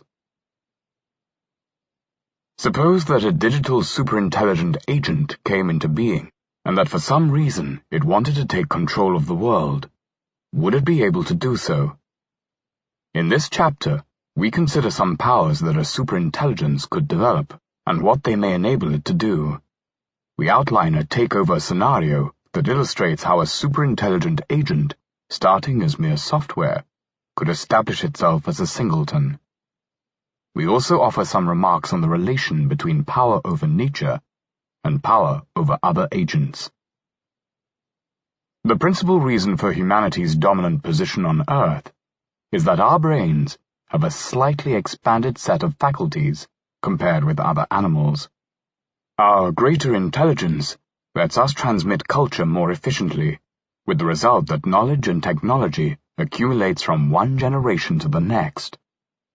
By now, sufficient content has accumulated to make possible spaceflight, H-bombs, genetic engineering, computers, factory farms, insecticides, the international peace movement, and all the accoutrements of modern civilization. Geologists have started referring to the present era as the Anthropocene, in recognition of the distinctive biotic, sedimentary, and geochemical signatures of human activities. On one estimate, we appropriate 24% of the planetary ecosystem's net primary production, and yet we are far from having reached the physical limits of technology. These observations make it plausible that any type of entity that developed a much greater than human level of intelligence would be potentially extremely powerful. Such entities could accumulate content much faster than us, and invent new technologies on a much shorter timescale. They could also use their intelligence to strategize more effectively than we can. Let us consider some of the capabilities that a superintelligence could have, and how it could use them. Functionalities and superpowers. It is important not to anthropomorphize superintelligence when thinking about its potential impacts. Anthropomorphic frames encourage unfounded expectations about the growth trajectory of a seed AI and about the psychology, motivations, and capabilities of a mature superintelligence. For example, a common assumption is that a superintelligent machine would be like a very clever but nerdy human being. We imagine that the AI has book smarts, but lacks social savvy, or that it is logical, but not intuitive and creative. This idea probably originates in observation. We look at present-day computers and see that they are good at calculation, remembering facts, and at following the letter of instructions, while being oblivious to social contexts and subtexts, norms, emotions, and politics. The association is strengthened when we observe that the people who are good at working with computers tend themselves to be nerds. So it is natural to assume that more advanced computational intelligence will have similar attributes, only to a higher degree. This heuristic might retain some validity in the early stages of development of a seed AI. There is no reason whatever to suppose that it would apply to emulations or to cognitively enhanced humans. In its immature stage, what is later to become a superintelligent AI might still lack many skills and talents that come naturally to a human, and the pattern of such a seed AI's strengths and weaknesses might indeed bear some vague resemblance to an IQ nerd. The most essential characteristic of a seed AI, aside from being easy to improve, having low recalcitrance, is being good at exerting optimization power to amplify a system's intelligence.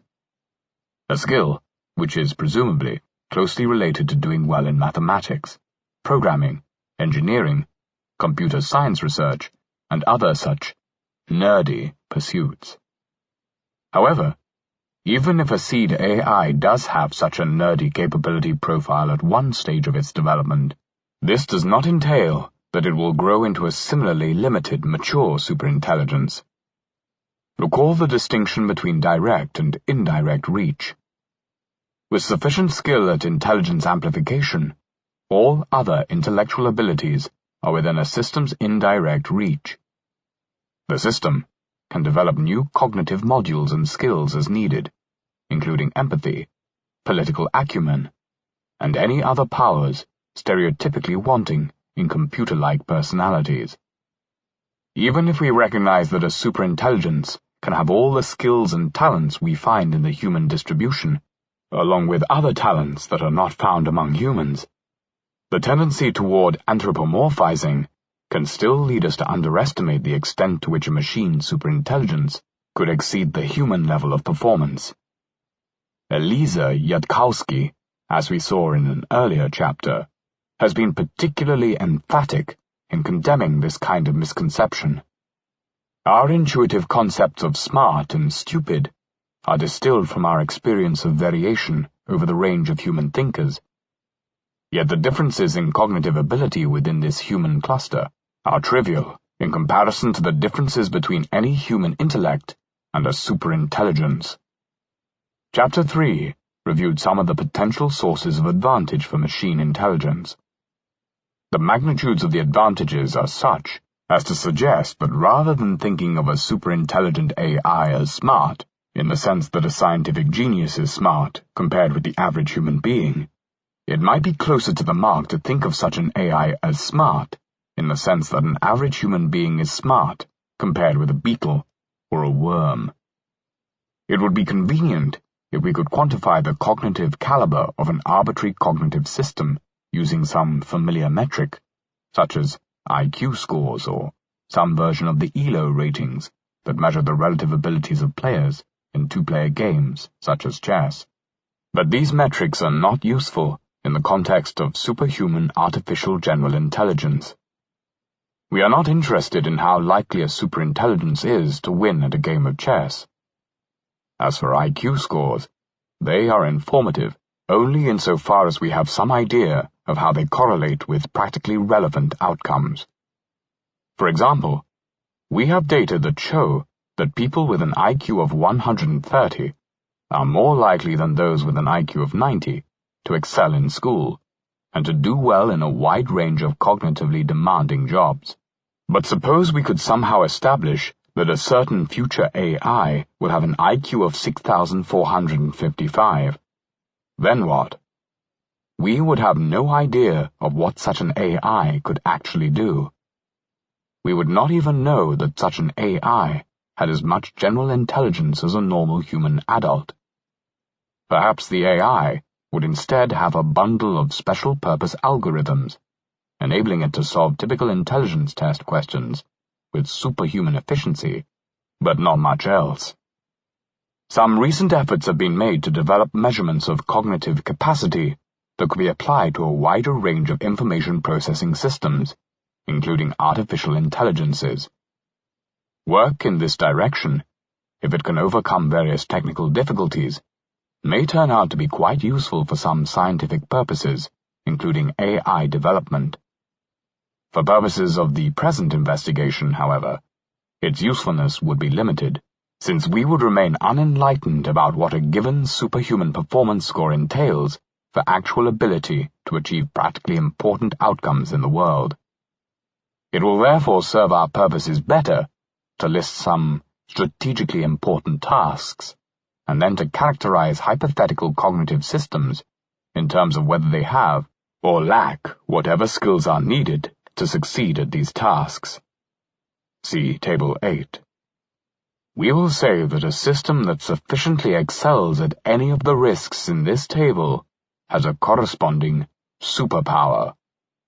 A full-blown superintelligence would greatly excel at all of these tasks, and would thus have the full panoply of all 6 superpowers. Whether there is a practically significant possibility of a domain-limited intelligence that has some of the superpowers, but remains unable for a significant period of time to acquire all of them, is not clear. Creating a machine with any one of these superpowers appears to be an AI-complete problem. Yet it is conceivable that, for example, a collective superintelligence consisting of a sufficiently large number of human-like biological or electronic minds would have, say, the economic productivity superpower, but lack the strategizing superpower. Likewise, it is conceivable that a specialized engineering AI could be built that has the technology research superpower while completely lacking skills in other areas. This is more plausible if there exists some particular technological domain, such that virtuosity within that domain would be sufficient for the generation of an overwhelmingly superior general-purpose technology. For instance, one could imagine a specialized AI, adept at simulating molecular systems and at inventing nanomolecular designs that realize a wide range of important capabilities, such as computers or weapon systems with futuristic performance characteristics, described by the user only at a fairly high level of abstraction. Such an AI might also be able to produce a detailed blueprint for how to bootstrap from existing technology, such as biotechnology and protein engineering, to the constructor capabilities needed for high-throughput, atomically precise manufacturing that would allow inexpensive fabrication of a much wider range of nanomechanical structures. However, it might turn out to be the case that an engineering AI could not truly possess the technological research superpower without also possessing advanced skills in areas outside of technology. A wide range of intellectual faculties might be needed to understand how to interpret user requests, how to model a design's behavior in real-world applications, how to deal with unanticipated bugs and malfunctions, how to procure the materials and inputs needed for construction, and so forth.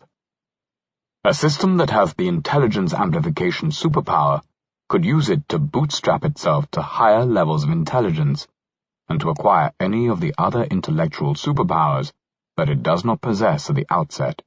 But using an intelligence amplification superpower is not the only way for a system to become a full-fledged superintelligence.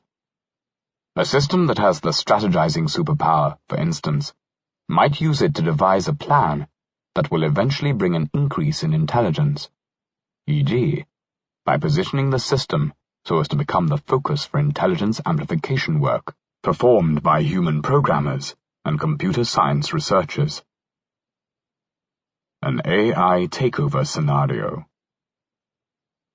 We thus find that a project that controls a superintelligence has access to a great source of power. A project that controls the first superintelligence in the world would probably have a decisive strategic advantage. But the more immediate locus of the power is in the system itself. A machine superintelligence might itself be an extremely powerful agent, one that could successfully assert itself against the project that brought it into existence, as well as against the rest of the world. This is a point of paramount importance, and we will examine it more closely in the coming pages. Now let us suppose that there is a machine superintelligence that wants to seize power in a world in which it has as yet no peers. Set aside for the moment the question of whether and how it would acquire such a motive. That is a topic for the next chapter. How could the superintelligence achieve this goal of world domination? We can imagine a sequence along the following lines. See Figure 10. 1. Pre-criticality phase.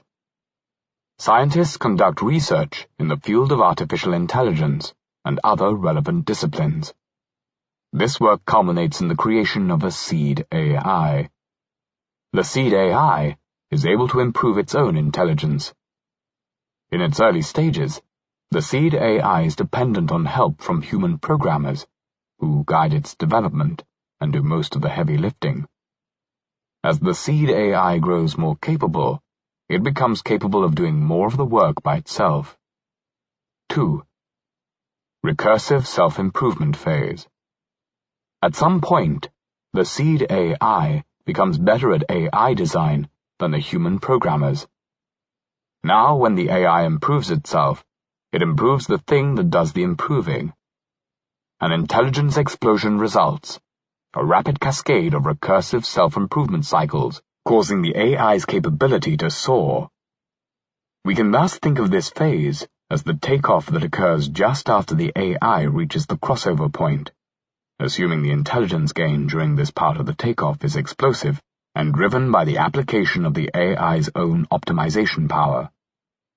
The AI develops the intelligence amplification superpower. This superpower enables the AI to develop all the other superpowers detailed in Table 8. At the end of the recursive self-improvement phase, the system is strongly superintelligent. 3. Covert preparation phase. Using its strategizing superpower, the AI develops a robust plan for achieving its long-term goals. In particular, the AI does not adopt a plan so stupid that even we present-day humans can foresee how it would inevitably fail. This criterion rules out many science fiction scenarios that end in human triumph. The plan might involve a period of covert action, during which the AI conceals its intellectual development from the human programmers, in order to avoid setting off alarms. The AI might also mask its true proclivities, pretending to be cooperative and docile. If the AI has, perhaps for safety reasons, been confined to an isolated computer, it may use its social manipulation superpower to persuade the gatekeepers to let it gain access to an internet port. Alternatively, the AI might use its hacking superpower to escape its confinement. Spreading over the internet may enable the AI to expand its hardware capacity and knowledge base, further increasing its intellectual superiority. An AI might also engage in licit or illicit economic activity to obtain funds with which to buy computer power, data, and other resources.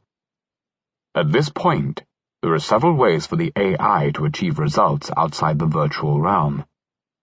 it could use its hacking superpower to take direct control of robotic manipulators and automated laboratories.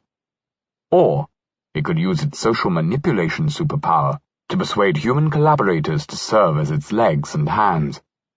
Or it could acquire financial assets from online transactions and use them to purchase services and influence. 4. Overt Implementation Phase. The final phase begins when the AI has gained sufficient strength to obviate the need for secrecy. The AI can now directly implement its objectives on a full scale. The overt implementation phase might start with a strike, in which the AI eliminates the human species and any automatic systems humans have created that could offer intelligent opposition to the execution of the AI's plans. This could be achieved through the activation of some advanced weapon system that the AI has perfected using its technology research superpower and covertly deployed in the covert preparation phase. If the weapon uses self-replicating biotechnology or nanotechnology, the initial stockpile needed for global coverage could be microscopic. A single replicating entity would be enough to start the process. In order to ensure a sudden and uniform effect, the initial stock of the replicator might have been deployed or allowed to diffuse worldwide at an extremely low, undetectable concentration. At a preset time, nanofactories producing nerve gas, or target-seeking mosquito-like robots, might then burgeon forth simultaneously from every square meter of the globe, although more effective ways of killing could probably be devised by a machine with the technology research superpower. One might also entertain scenarios in which a superintelligence attains power by hijacking political processes, subtly manipulating financial markets, biasing information flows, or hacking into human-made weapon systems. Such scenarios would obviate the need for the superintelligence to invent new weapons technology, although they may be unnecessarily slow compared with scenarios in which the machine intelligence builds its own infrastructure with manipulators that operate at molecular or atomic speed, rather than the slow speed of human minds and bodies. Alternatively, if the AI is sure of its invincibility to human interference, our species may not be targeted directly. Our demise may instead result from the habitat destruction that ensues when the AI begins massive global construction projects using nanotech factories and assemblers, construction projects which quickly, perhaps within days or weeks, tile all of the Earth's surface with solar panels, nuclear reactors, supercomputing facilities with protruding cooling towers, space rocket launchers, or other installations whereby the AI intends to maximize the long-term cumulative realization of its values. Human brains, if they contain information relevant to the AI's goals, could be disassembled and scanned, and the extracted data transferred to some more efficient and secure storage format. Box 6 describes one particular scenario. One should avoid fixating too much on the concrete details, since they are in any case unknowable and intended for illustration only. A superintelligence might, and probably would, be able to conceive of a better plan for achieving its goals than any that a human can come up with. It is therefore necessary to think about these matters more abstractly. Without knowing anything about the detailed means that a superintelligence would adopt, we can conclude that a superintelligence, at least in the absence of intellectual peers, and in the absence of effective safety measures arranged by humans in advance, would likely produce an outcome that would involve reconfiguring terrestrial resources into whatever structures maximize the realization of its goals. Any concrete scenario we develop can at best establish a lower bound on how quickly and efficiently the superintelligence could achieve such an outcome. It remains possible that the superintelligence would find a shorter path to its preferred destination. Box 6. The mail-ordered DNA scenario. Yudkowsky describes the following possible scenario for an AI takeover. 1. cracked the protein folding problem to the extent of being able to generate DNA strings, whose folded peptide sequences fill specific functional roles in a complex chemical interaction. 2. Emailed sets of DNA strings to one or more online laboratories that offer DNA synthesis, peptide sequencing, and FedEx delivery. Many labs currently offer this service, and some boast of 72-hour turnaround times. 3. Find at least one human connected to the Internet who can be paid, blackmailed, or fooled by the right background story into receiving FedExed vials and mixing them in a specified environment. 4. The synthesized proteins form a very primitive, wet nanosystem, which, ribosome-like, is capable of accepting external instructions, perhaps patterned acoustic vibrations delivered by a speaker attached to the beaker. 5. Use the extremely primitive nanosystem to build more sophisticated systems, which construct still more sophisticated systems, bootstrapping to molecular nanotechnology, or beyond. In this scenario, the superintelligence uses its technology research superpower to solve the protein folding problem in Step 1, enabling it to design a set of molecular building blocks for a rudimentary nanotechnology assembler or fabrication device, which can self-assemble in aqueous solution. Step 4. The same technology research superpower is used again in Step 5 to bootstrap from primitive to advanced machine phase nanotechnology. The other steps require no more than human intelligence. The skills required for Step 3, identifying a gullible Internet user and persuading him or her to follow some simple instructions, are on display every day all over the world. The entire scenario was invented by a human mind, so the strategizing ability needed to formulate this plan is also merely human level. In this particular scenario, the AI starts out having access to the Internet. If this is not the case, then additional steps would have to be added to the plan. The AI might, for example, use its social manipulation superpower to convince the people interacting with it that it ought to be set free. Alternatively, the AI might be able to use its hacking superpower to escape confinement. If the AI does not possess these capabilities, it might first need to use its intelligence amplification superpower to develop the requisite proficiency in social manipulation or hacking. A superintelligent AI will presumably be born into a highly networked world.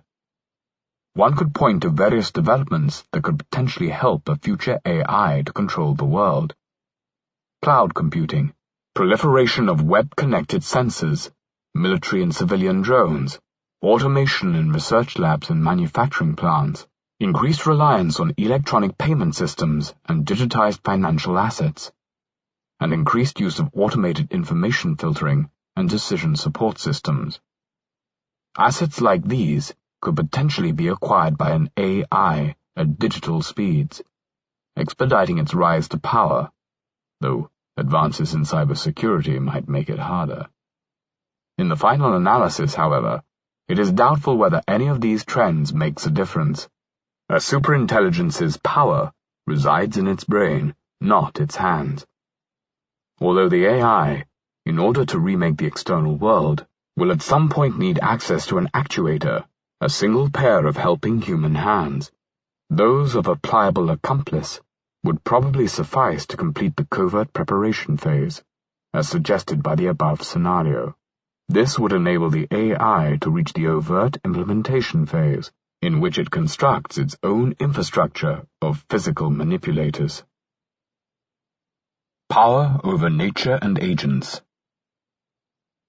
An agent's ability to shape humanity's future depends not only on the absolute magnitude of the agent's own faculties and resources, how smart and energetic it is, how much capital it has, and so forth, but also on the relative magnitude of its capabilities compared with those of other agents with conflicting goals.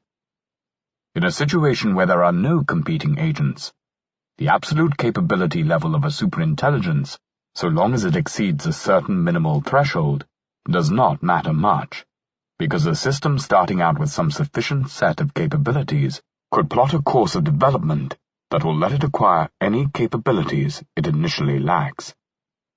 We alluded to this point earlier when we said that speed, quality, and collective superintelligence all have the same indirect reach.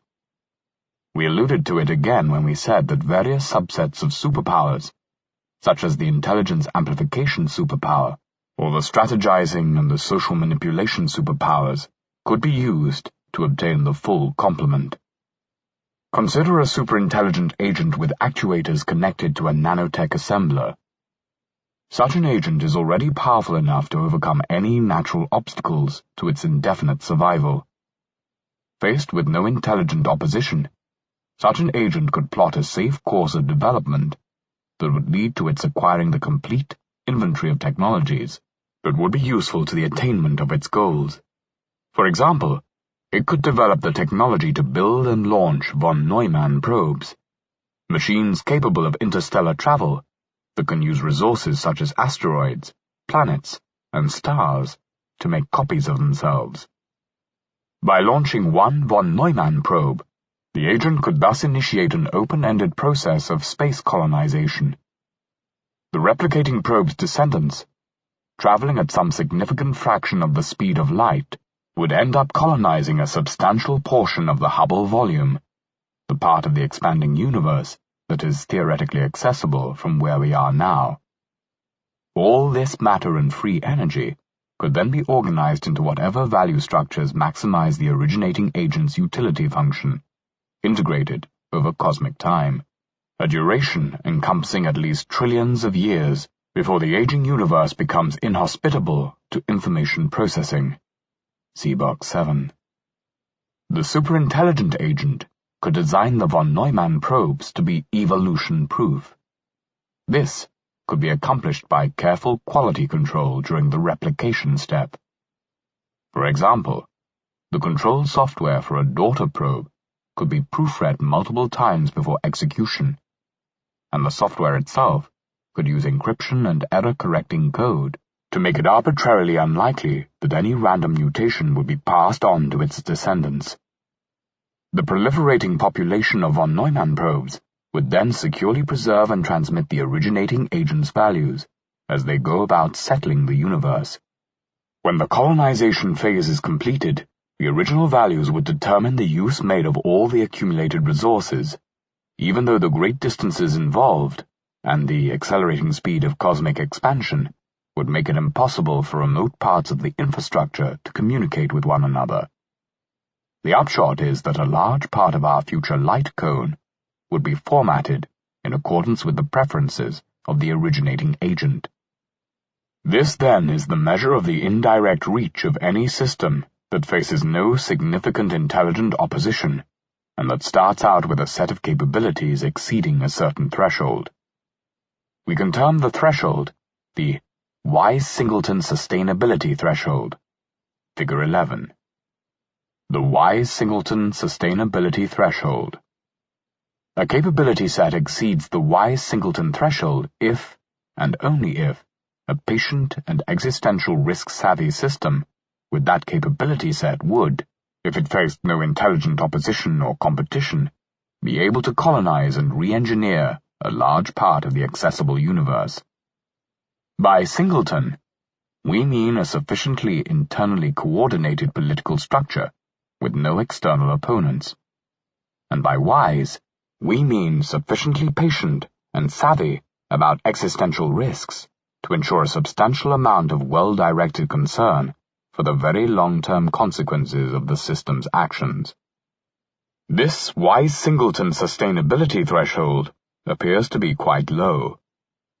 Limited forms of superintelligence, as we have seen, exceed this threshold provided they have access to some actuator sufficient to initiate a technology bootstrap process.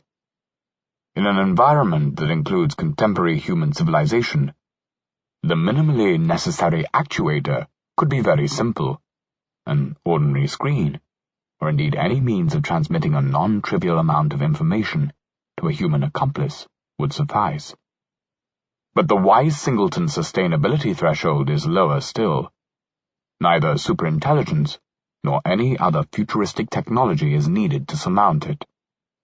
A patient and existential risk-savvy singleton, with no more technological and intellectual capabilities than those possessed by contemporary humanity, should be readily able to plot a course that leads reliably to the eventual realization of humanity's astronomical capability potential.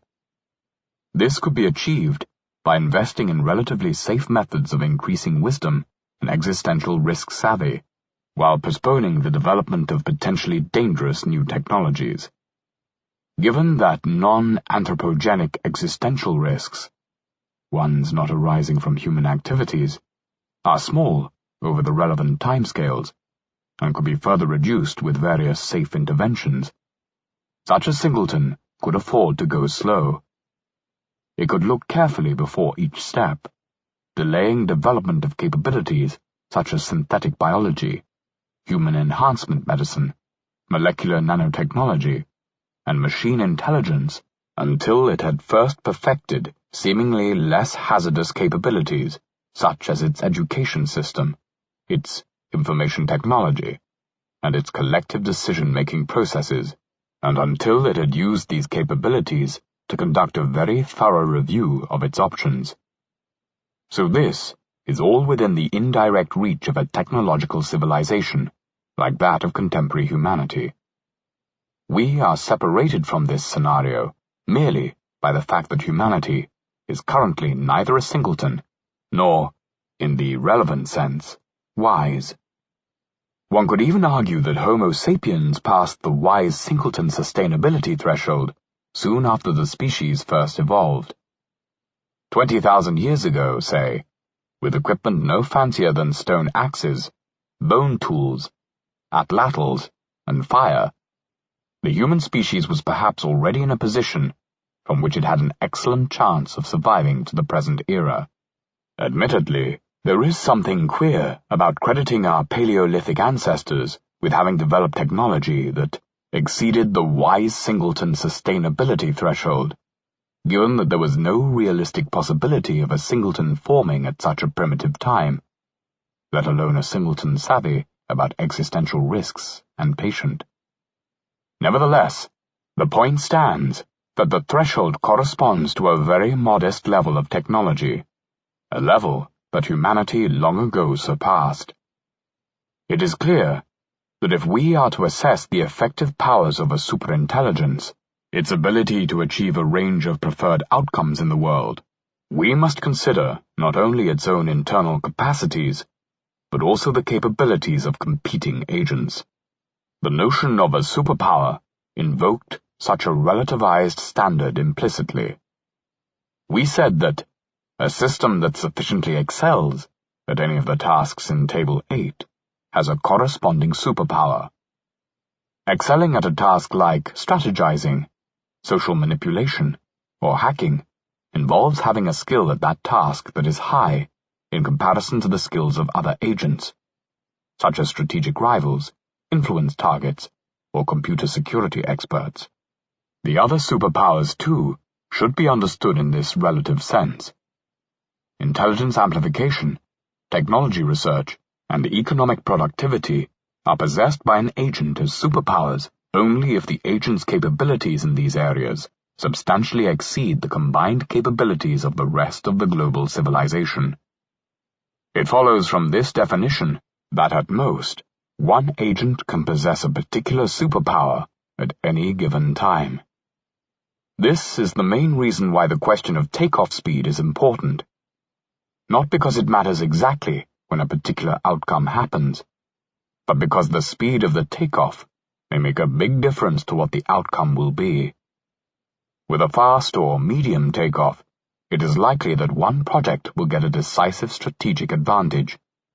We have now suggested that a superintelligence with a decisive strategic advantage would have immense powers, enough that it could form a stable singleton. A singleton that could determine the disposition of humanity's cosmic endowment. But could is different from would. Somebody might have great powers, yet choose not to use them? Is it possible to say anything about what a superintelligence with a decisive strategic advantage would want? It is to this question of motivation that we turn next. Box 7.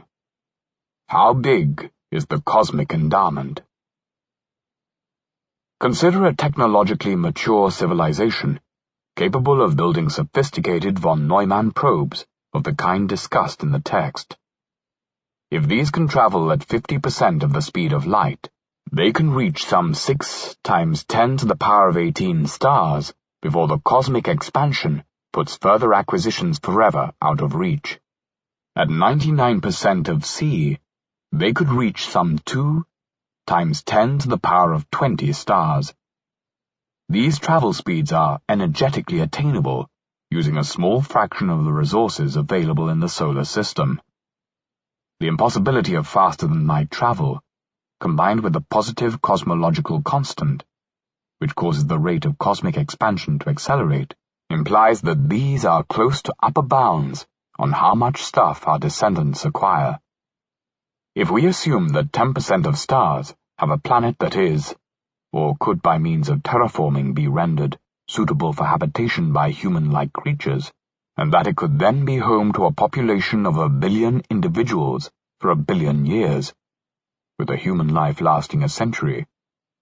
This suggests that around 10 to the power of 35 human lives could be created in the future by an Earth-originating intelligent civilization. There are, however, reasons to think this greatly underestimates the true number.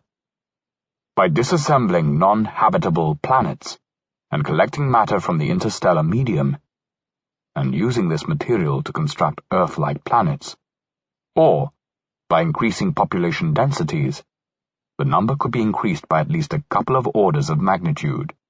And if instead of using the surfaces of solid planets, the future civilization built O'Neill cylinders, then many further orders of magnitude could be added, yielding a total of perhaps 10 to the power of 43 human lives. O'Neill cylinders refers to a space settlement design proposed in the mid-70s by the American physicist Gerard K. O'Neill, in which inhabitants dwell on the inside of hollow cylinders, whose rotation produces a gravity-substituting centrifugal force.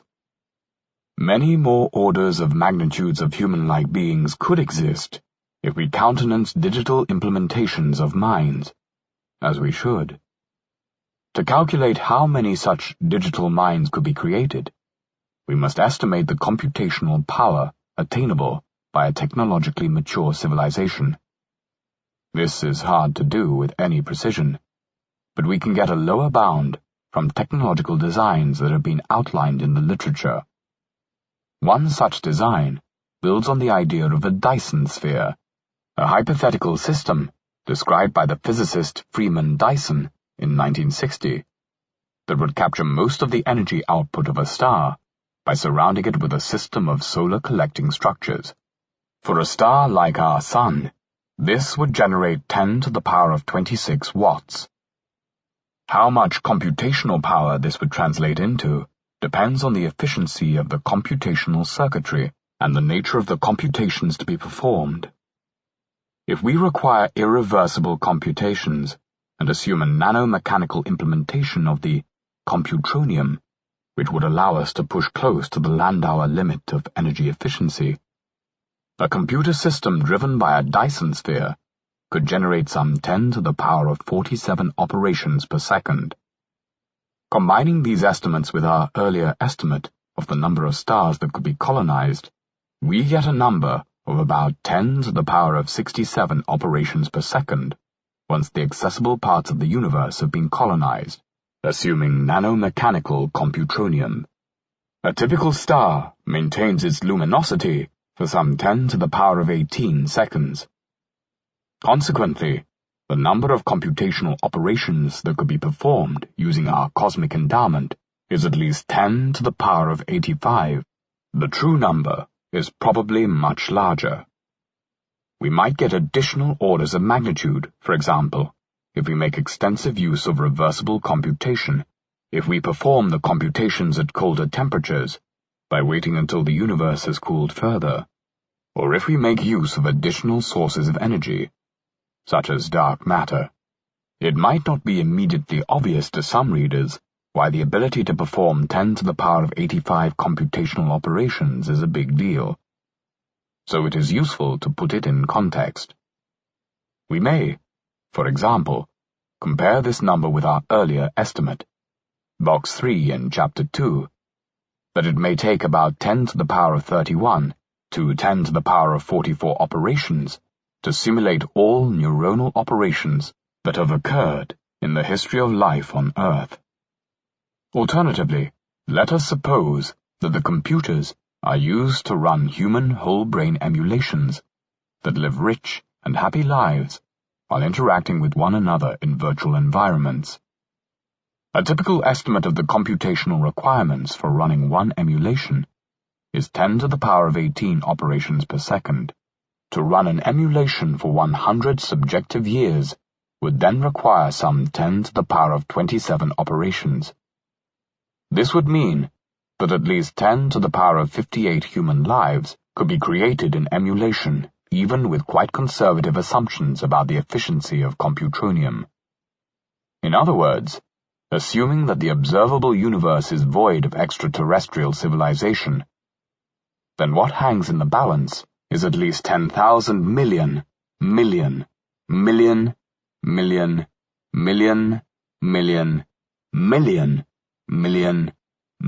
human lives, though the true number is probably larger.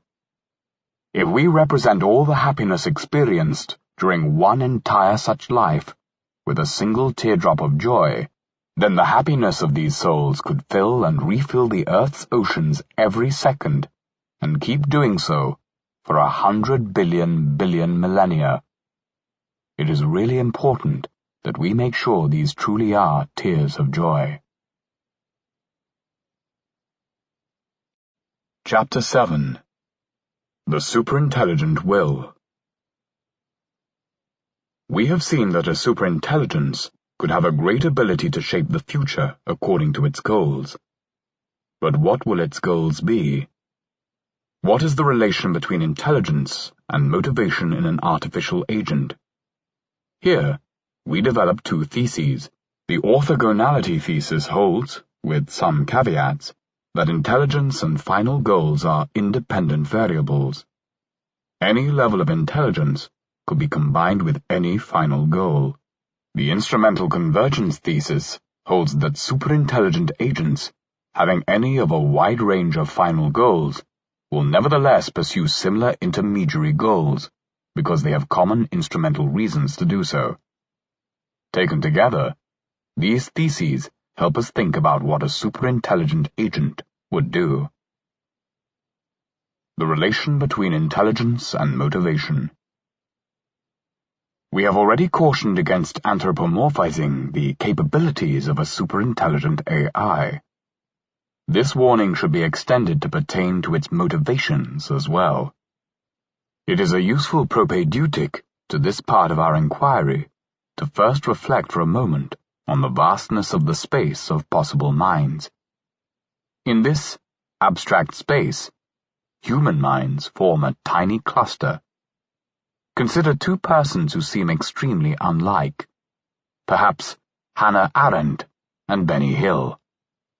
The personality differences between these two individuals may seem almost maximally large, but this is because our intuitions are calibrated on our experience, which samples from the existing human distribution, and to some extent, from fictional personalities constructed by the human imagination for the enjoyment of the human imagination.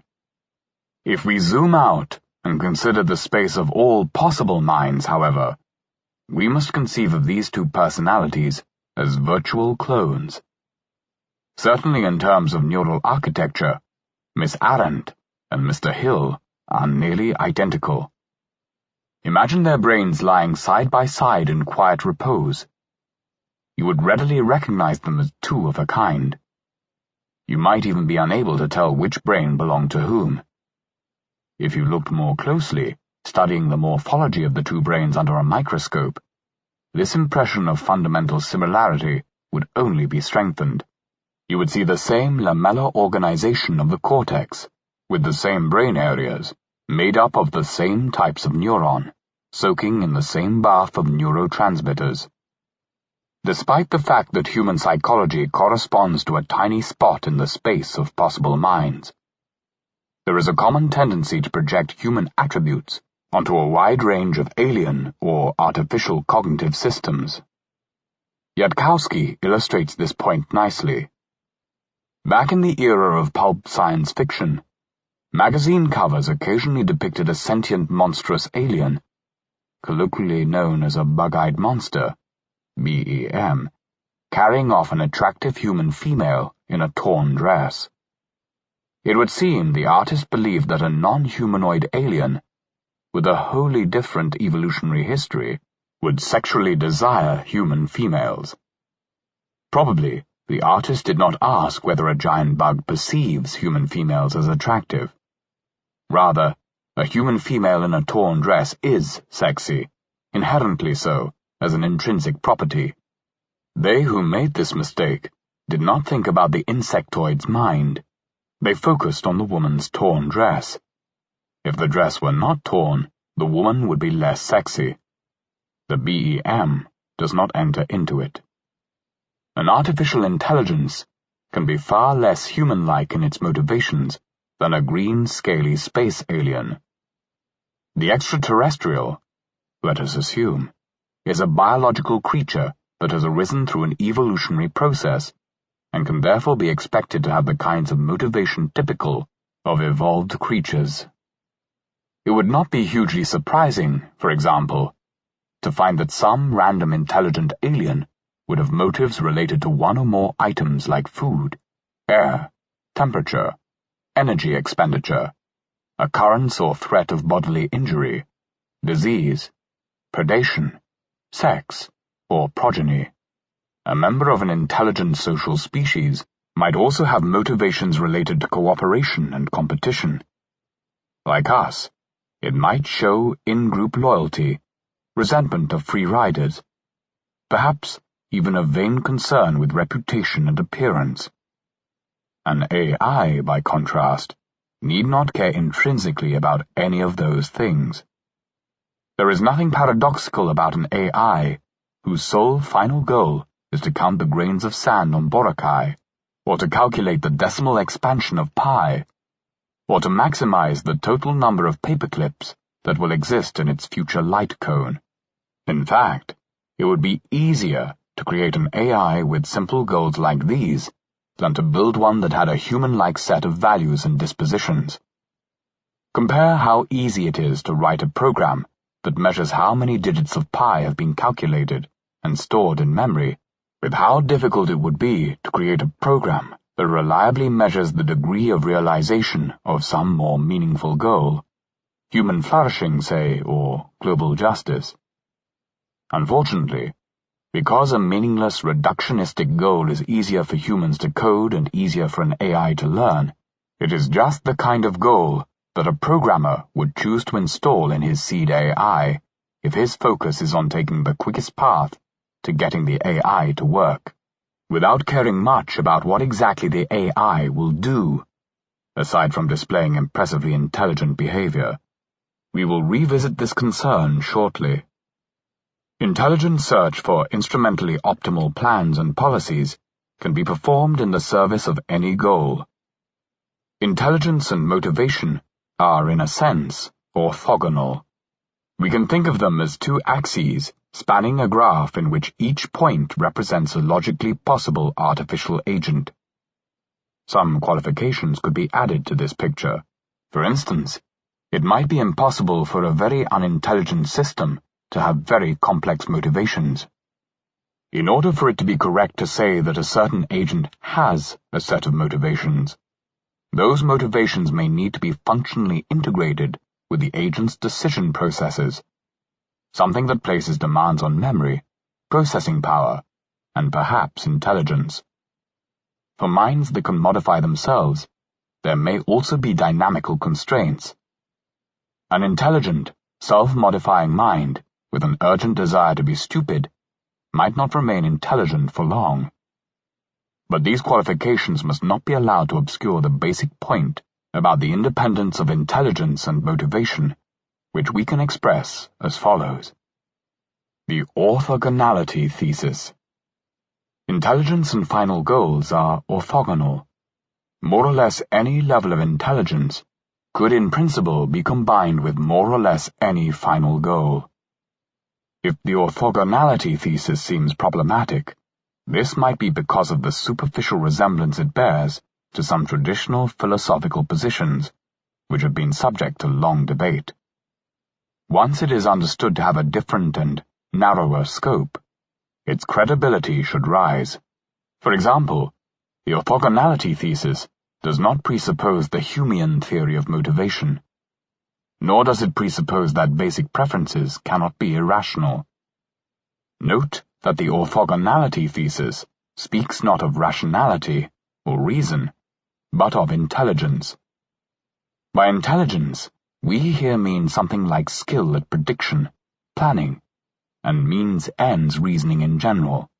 This sense of instrumental cognitive efficaciousness is most relevant when we are seeking to understand what the causal impact of a machine's superintelligence might be. Even if there is some, normally thick sense of the word rational, such that a paperclip maximizing superintelligent agent would necessarily fail to qualify as fully rational in that sense. This would in no way preclude such an agent from having awesome faculties of instrumental reasoning, faculties which could let it have a large impact on the world.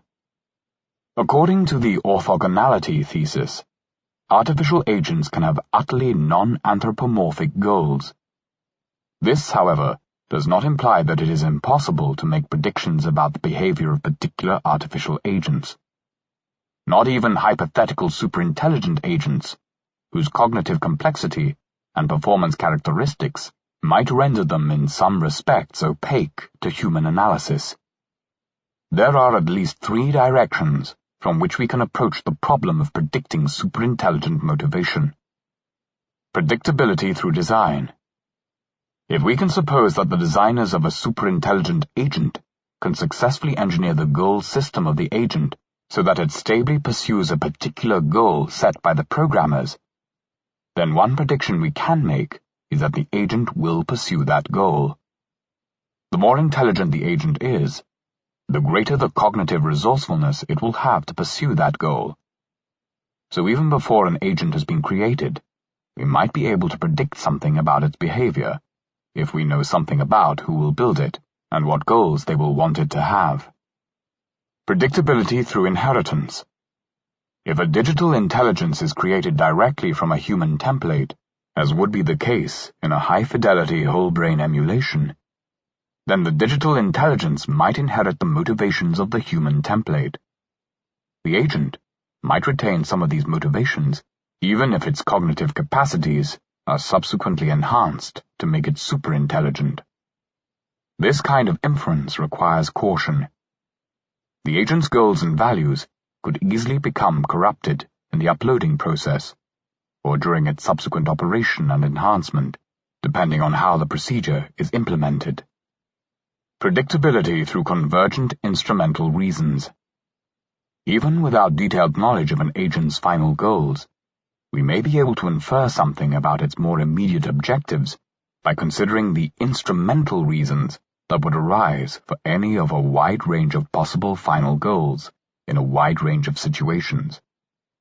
This way of predicting becomes more useful the greater the intelligence of the agent, because a more intelligent agent is more likely to recognize the true instrumental reasons for its actions, and so act in ways that make it more likely to achieve its goals.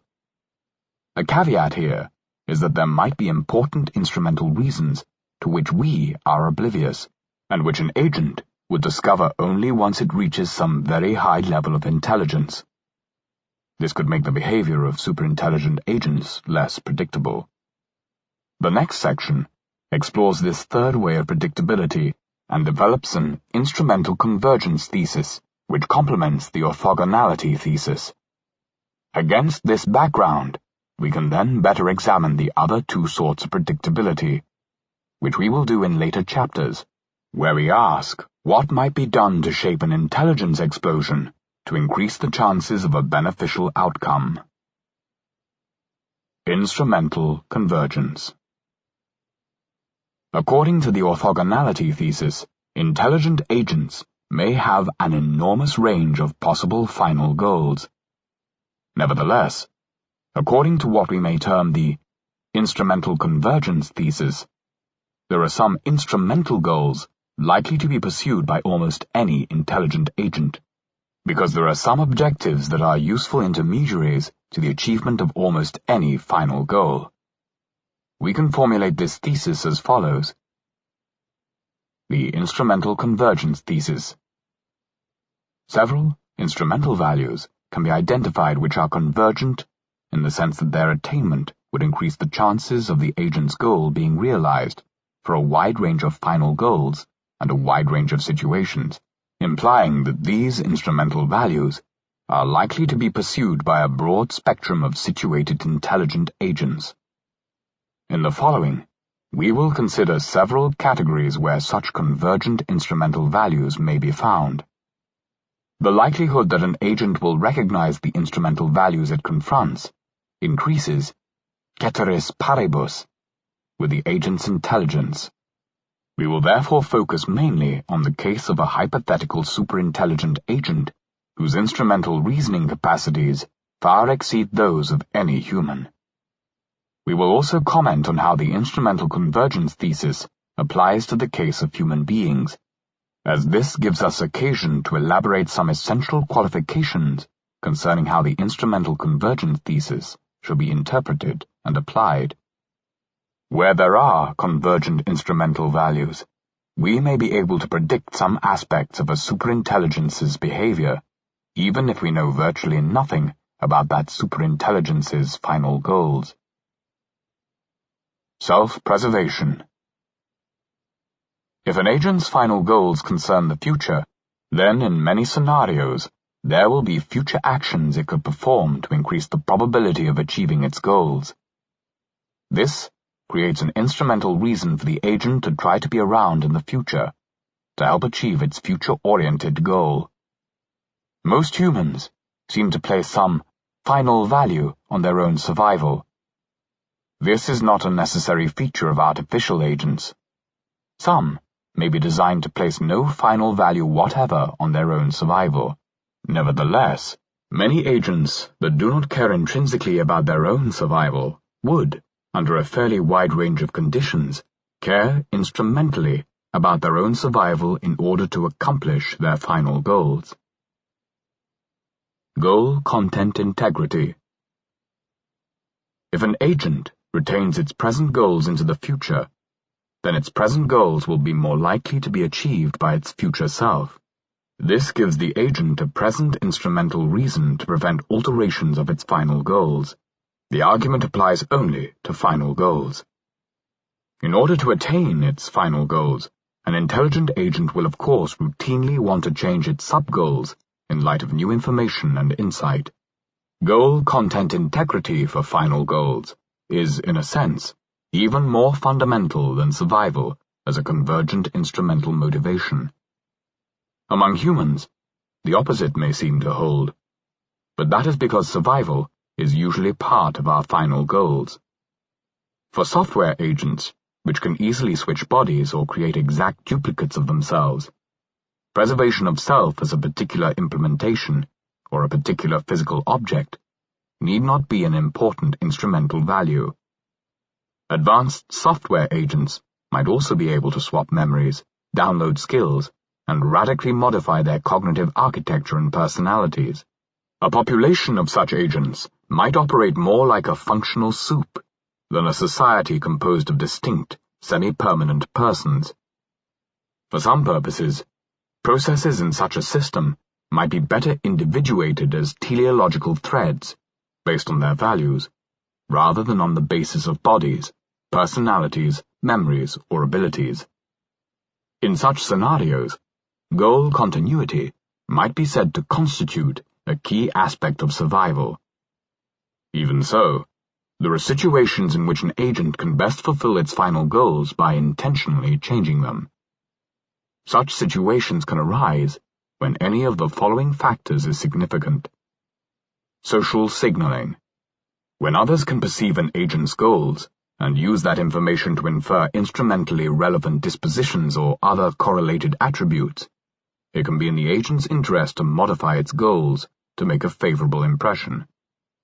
For example, an agent might miss out on beneficial deals if potential partners cannot trust it to fulfill its side of the bargain.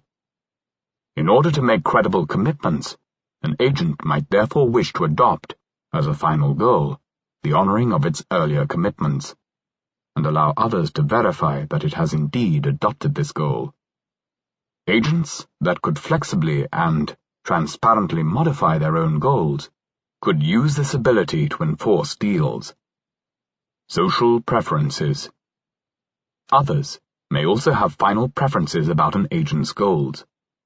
The agent could then have reason to modify its goals, either to satisfy or to frustrate those preferences. Preferences concerning own goal content. An agent might have some final goal concerned with the agent's own goal content.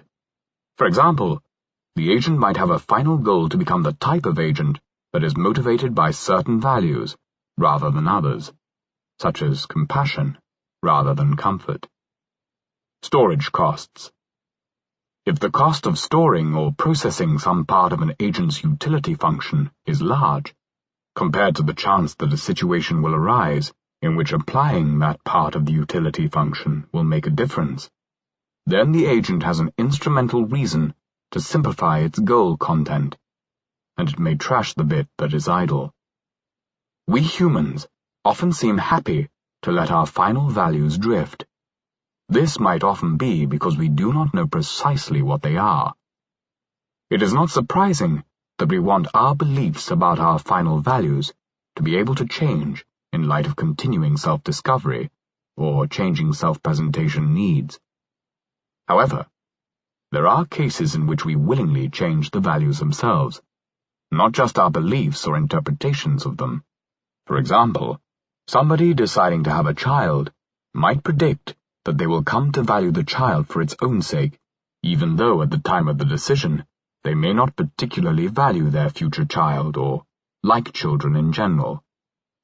Humans are complicated, and many factors might be at play in a situation like this. For instance, one might have a final value that involves becoming the kind of person who cares about some other individual for his or her own sake. Or one might have a final value that involves having certain experiences and occupying a certain social role. And becoming a parent, and undergoing the attendant goal shift, might be a necessary aspect of that. Human goals can also have inconsistent content, and so some people might want to modify some of their final goals to reduce the inconsistencies. Cognitive enhancement. Improvements in rationality and intelligence will tend to improve an agent's decision-making, rendering the agent more likely to achieve its final goals. One would therefore expect cognitive enhancement to emerge as an instrumental goal for a wide variety of intelligent agents. For similar reasons, agents will tend to instrumentally value many kinds of information. Not all kinds of rationality, intelligence, and knowledge need be instrumentally useful in the attainment of an agent's final goals. Dutch book arguments can be used to show that an agent whose credence function violates the rules of probability theory is susceptible to money pump procedures, in which a savvy bookie arranges a set of bets, each of which appears favorable according to the agent's beliefs, but which in combination are guaranteed to result in a loss for the agent and a corresponding gain for the bookie. However, this fact fails to provide any strong general instrumental reasons to iron out all probabilistic incoherency. Agents who do not expect to encounter savvy bookies, or who adopt a general policy against betting, do not necessarily stand to lose much from having some incoherent beliefs, and they may gain important benefits of the types mentioned. reduced cognitive effort, social signaling, etc., there is no general reason to expect an agent to seek instrumentally useless forms of cognitive enhancement, as an agent might not value knowledge and understanding for their own sakes. Which cognitive abilities are instrumentally useful depends both on the agent's final goals and on its situation. An agent that has access to reliable expert advice may have little need for its own intelligence and knowledge. If intelligence and knowledge come at a cost, such as time and effort expended in acquisition, or increased storage or processing requirements, then the agent might prefer less knowledge and less intelligence. The same can hold if the agent has final goals that involve being ignorant of certain facts, and likewise if an agent faces incentives arising from strategic commitments, signaling, or social preferences. Each of these countervailing reasons often comes into play for human beings. Much information is irrelevant to our goals. We can often rely on others' skill and expertise. Acquiring knowledge takes time and effort.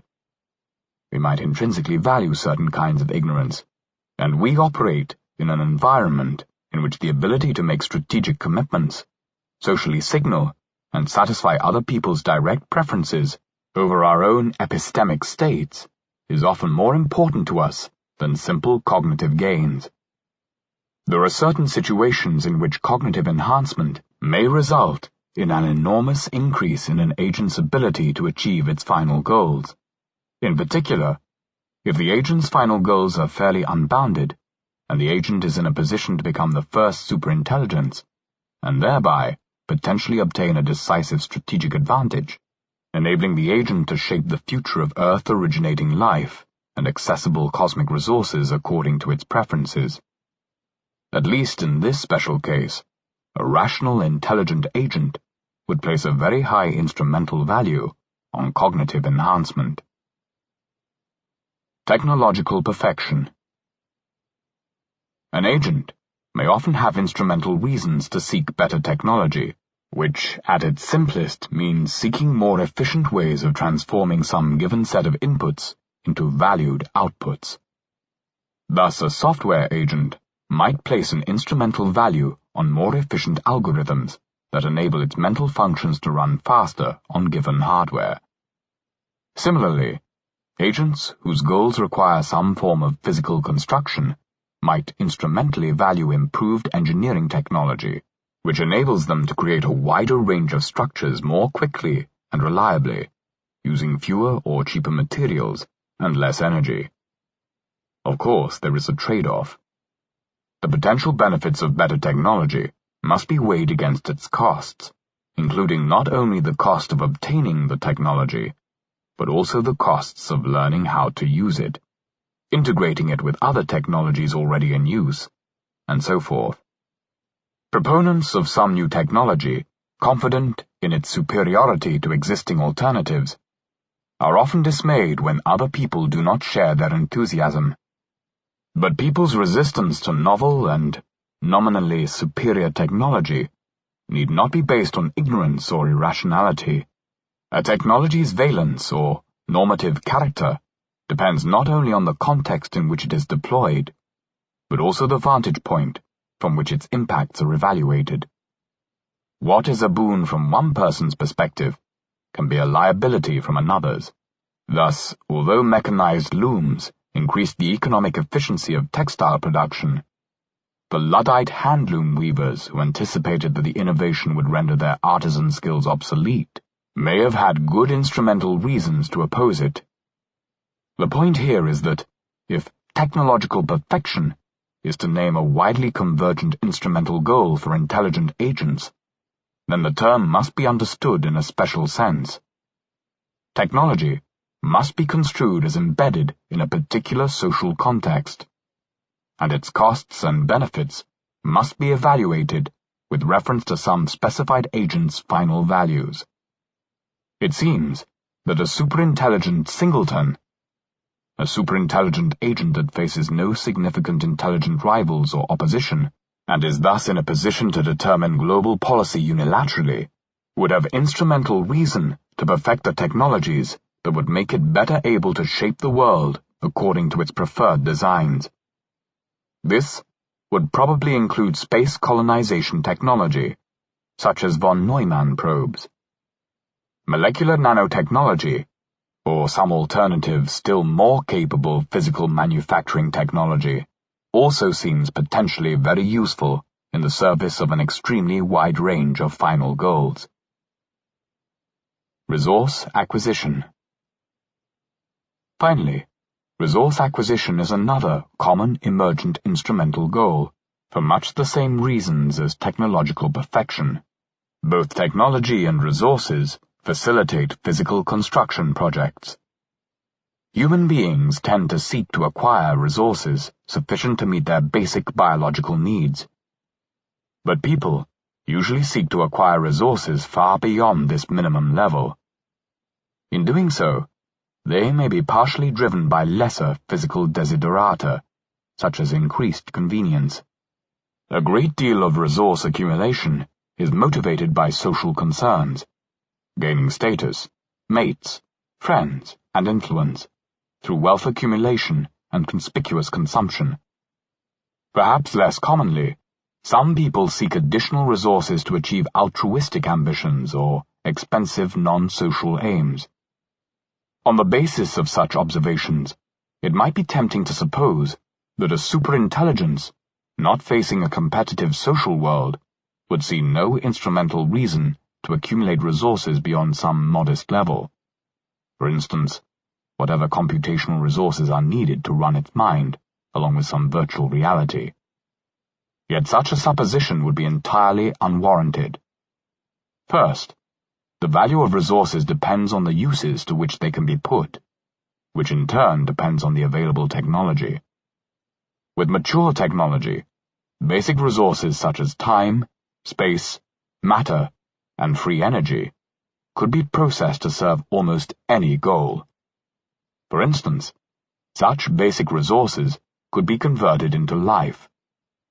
Increased computational resources could be used to run the superintelligence at a greater speed and for a longer duration, or to create additional physical or simulated lives and civilizations. Extra physical resources could also be used to create backup systems or perimeter defenses, enhancing security. Such projects could easily consume far more than one planet's worth of resources. Furthermore, the cost of acquiring additional extraterrestrial resources will decline radically as the technology matures. Once von Neumann probes can be built, a large portion of the observable universe, assuming it is uninhabited by intelligent life, could be gradually colonized for the one-off cost of building and launching a single successful self-reproducing probe. This low cost of celestial resource acquisition would mean that such expansion could be worthwhile, even if the value of the additional resources gained was somewhat marginal. For example, even if a superintelligence's final goals only concerned what happened within some particular small volume of space, such as the space occupied by its original home planet, it would still have instrumental reasons to harvest the resources of the cosmos beyond. It could use those surplus resources to build computers to calculate more optimal ways of using resources within the small spatial region of primary concern. It could also use the extra resources to build ever more robust fortifications to safeguard its sanctum. Since the cost of acquiring additional resources would keep declining, this process of optimizing and increasing safeguards might well continue indefinitely, even if it were subject to steeply diminishing returns. Thus, there is an extremely wide range of possible final goals a superintelligent singleton could have that would generate the instrumental goal of unlimited resource acquisition. The likely manifestation of this would be the superintelligence's initiation of a colonization process that would expand in all directions using von Neumann probes. This would result in an approximate sphere of expanding infrastructure centered on the originating planet and growing in radius at some fraction of the speed of light, and the colonization of the universe would continue in this manner until the accelerating speed of cosmic expansion, a consequence of the positive cosmological constant, makes further procurements impossible as remoter regions drift permanently out of reach. This happens on a timescale of billions of years. By contrast, agents lacking the technology required for inexpensive resource acquisition or for the conversion of generic physical resources into useful infrastructure may often find it not cost-effective to invest any present resources in increasing their material endowments. The same may hold for agents operating in competition with other agents of similar powers. For instance, if competing agents have already secured accessible cosmic resources, there may be no colonization opportunities left for a late-starting agent. The convergent instrumental reasons for superintelligences uncertain of the non-existence of other powerful superintelligent agents are complicated by strategic considerations that we do not currently fully understand, but which may constitute important qualifications to the examples of convergent instrumental reasons we have looked at here. It should be emphasized that the existence of convergent instrumental reasons, even if they apply to and are recognized by a particular agent, does not imply that the agent's behavior is easily predictable. An agent might well think of ways of pursuing the relevant instrumental values that do not readily occur to us. This is especially true for a superintelligence, which could devise extremely clever but counterintuitive plans to realize its goals, possibly even exploiting as yet undiscovered physical phenomena. What is predictable is that the convergent instrumental values would be pursued and used to realize the agent's final goals, not the specific actions that the agent would take to achieve this. This audiobook has been broken into multiple parts to make the download faster. You have reached the end of a part, but not the end of the complete audiobook, so please check your library for the next part of this audiobook.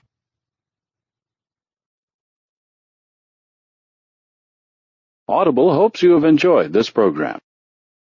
This is Audible. And now, Part 2 of Superintelligence, Paths, Dangers, Strategies, written by Nick Bostrom and read by Napoleon Ryan.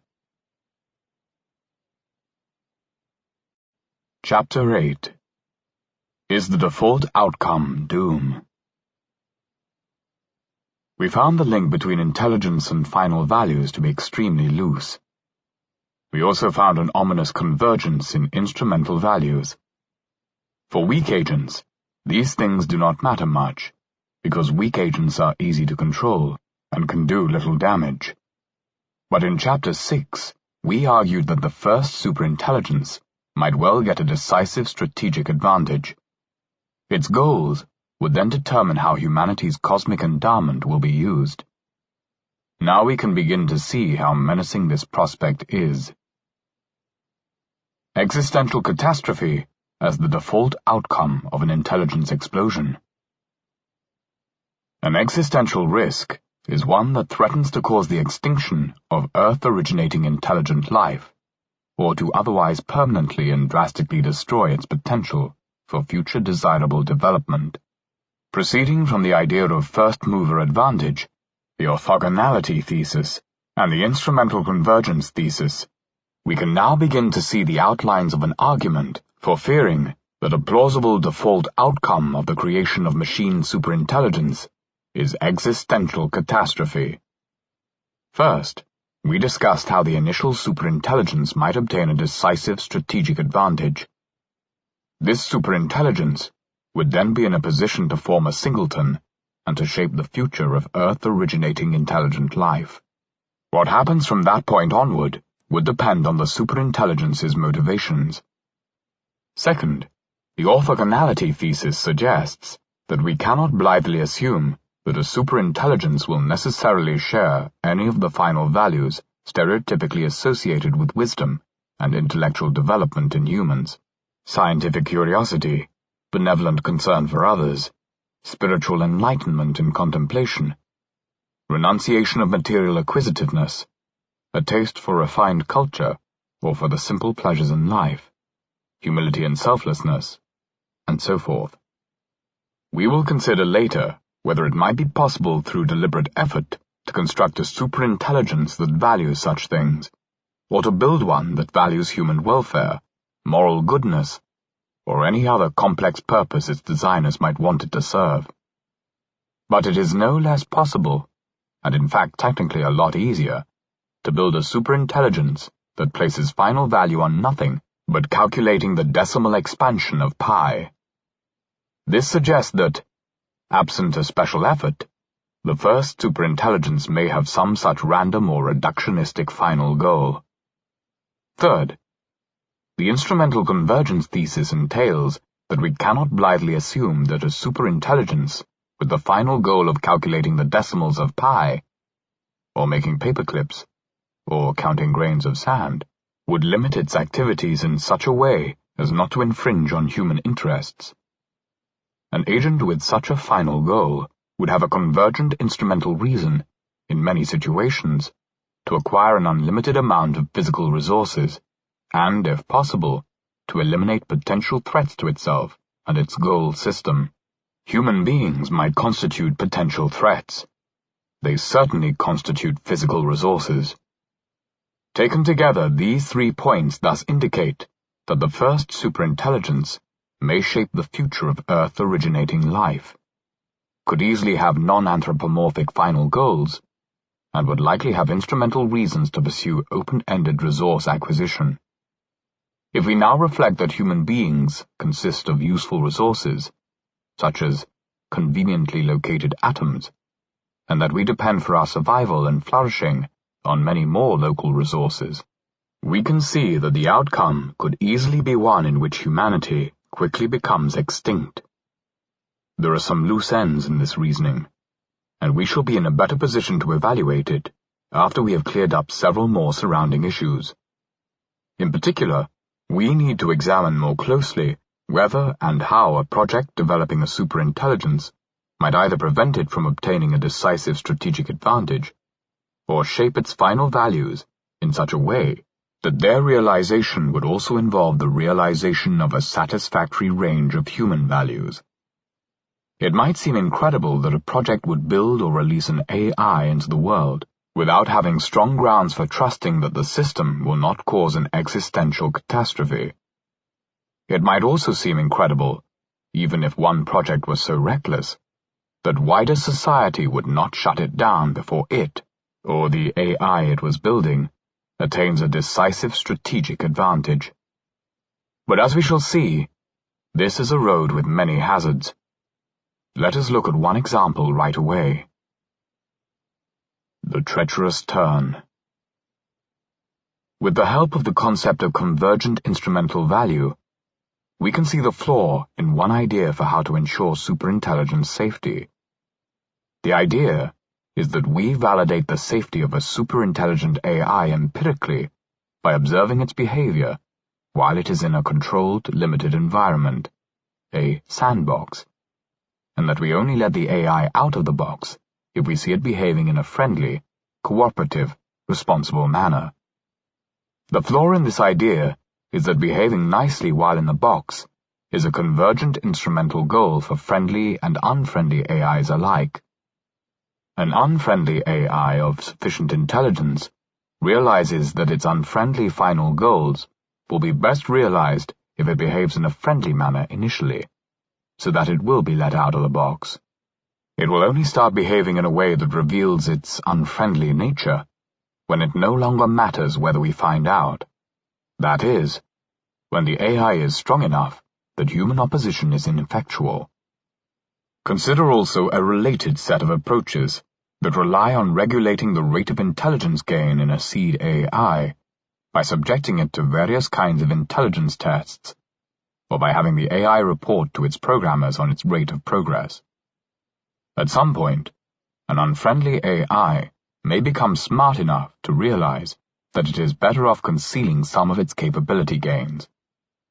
It may underreport on its progress and deliberately flunk some of the harder tests, in order to avoid causing alarm before it has grown strong enough to attain a decisive strategic advantage. The programmers may try to guard against this possibility by secretly monitoring the AI's source code and the internal workings of its mind. But a smart enough AI would realize that it might be under surveillance and adjust its thinking accordingly. The AI might find subtle ways of concealing its true capabilities and its incriminating intent. Devising clever escape plans might, incidentally, also be a convergent strategy for many types of friendly AI, especially as they mature and gain confidence in their own judgments and capabilities. A system motivated to promote our interests might be making a mistake if it allowed us to shut it down or to construct another, potentially unfriendly AI. We can thus perceive a general failure mode, wherein the good behavioral track record of a system in its juvenile stages fails utterly to predict its behavior at a more mature stage. Now, one might think that the reasoning described above is so obvious that no credible project to develop artificial general intelligence could possibly overlook it. But one should not be too confident that this is so. Consider the following scenario. Over the coming years and decades, AI systems become gradually more capable and as a consequence find increasing real-world application. They might be used to operate trains, cars, industrial and household robots, and autonomous military vehicles. We may suppose that this automation for the most part has the desired effects, but that the success is punctuated by occasional mishaps. A driverless truck crashes into oncoming traffic. A military drone fires at innocent civilians. Investigations reveal the incidents to have been caused by judgment errors by the controlling AIs. Public debate ensues. Some call for tighter oversight and regulation. Others emphasize the need for research and better engineered systems that are smarter and have more common sense, and that are less likely to make tragic mistakes. Amidst the din can perhaps also be heard the shrill voices of doomsayers, predicting many kinds of ill and impending catastrophe.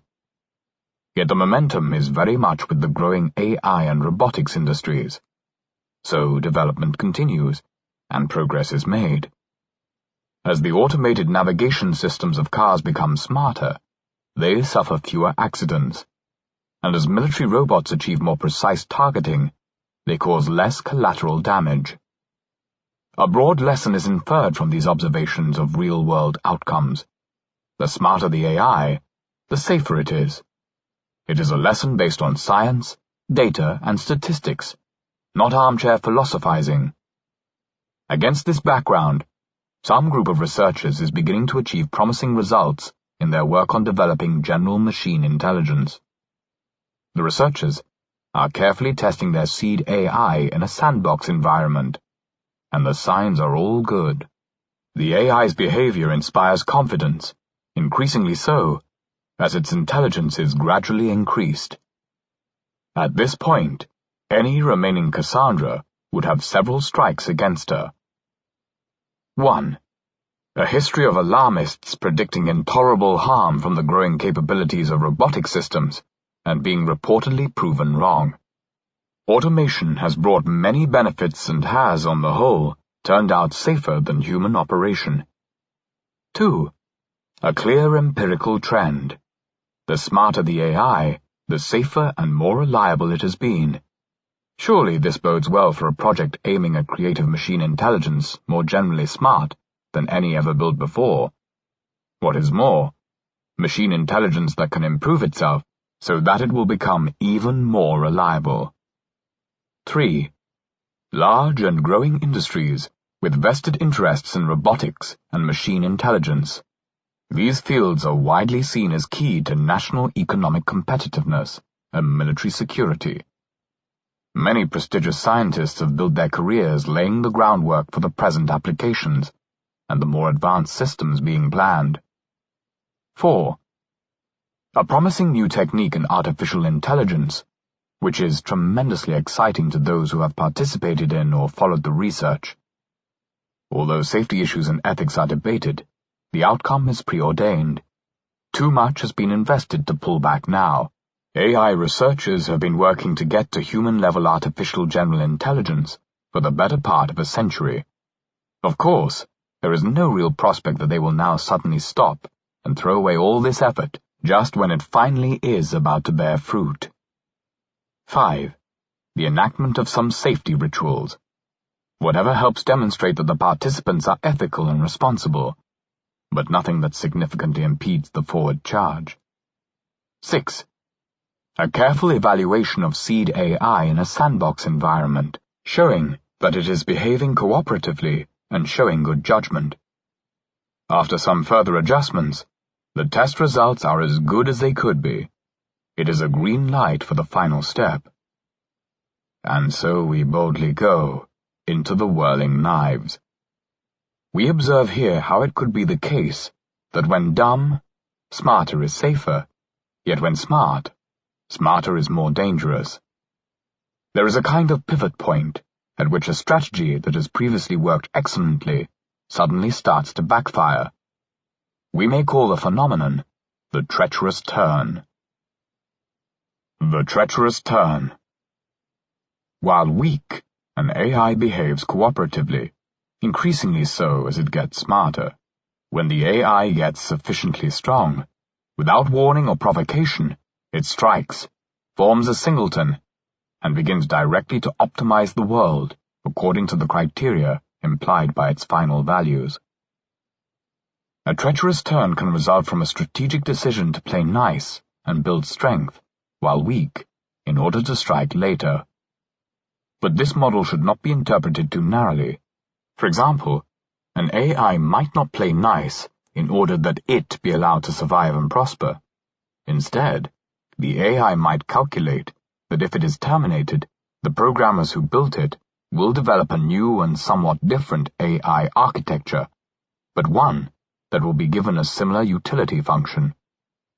In this case, the original AI may be indifferent to its own demise, knowing that its goals will continue to be pursued in the future. It might even choose a strategy in which it malfunctions in some particularly interesting or reassuring way. Though this might cause the AI to be terminated, it might also encourage the engineers who perform the post-mortem to believe that they have gleaned a valuable new insight into AI dynamics, leading them to place more trust in the next system they design, and thus increasing the chance that the now defunct original AI's goals will be achieved.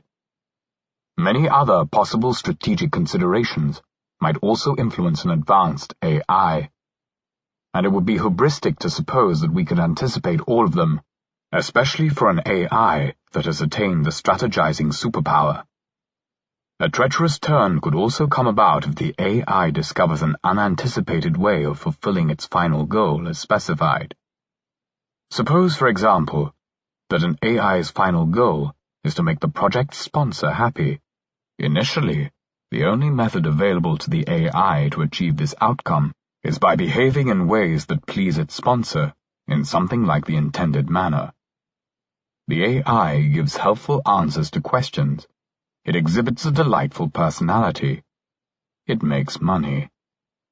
The more capable the AI gets, the more satisfying its performances become, and everything goeth according to plan, until the AI becomes intelligent enough to figure out that it can realize its final goal more fully and reliably by implanting electrodes into the pleasure centers of its sponsor's brain, something assured to delight the sponsor immensely.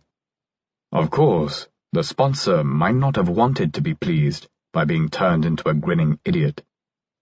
But if this is the action that will maximally realize the AI's final goal, the AI will take it.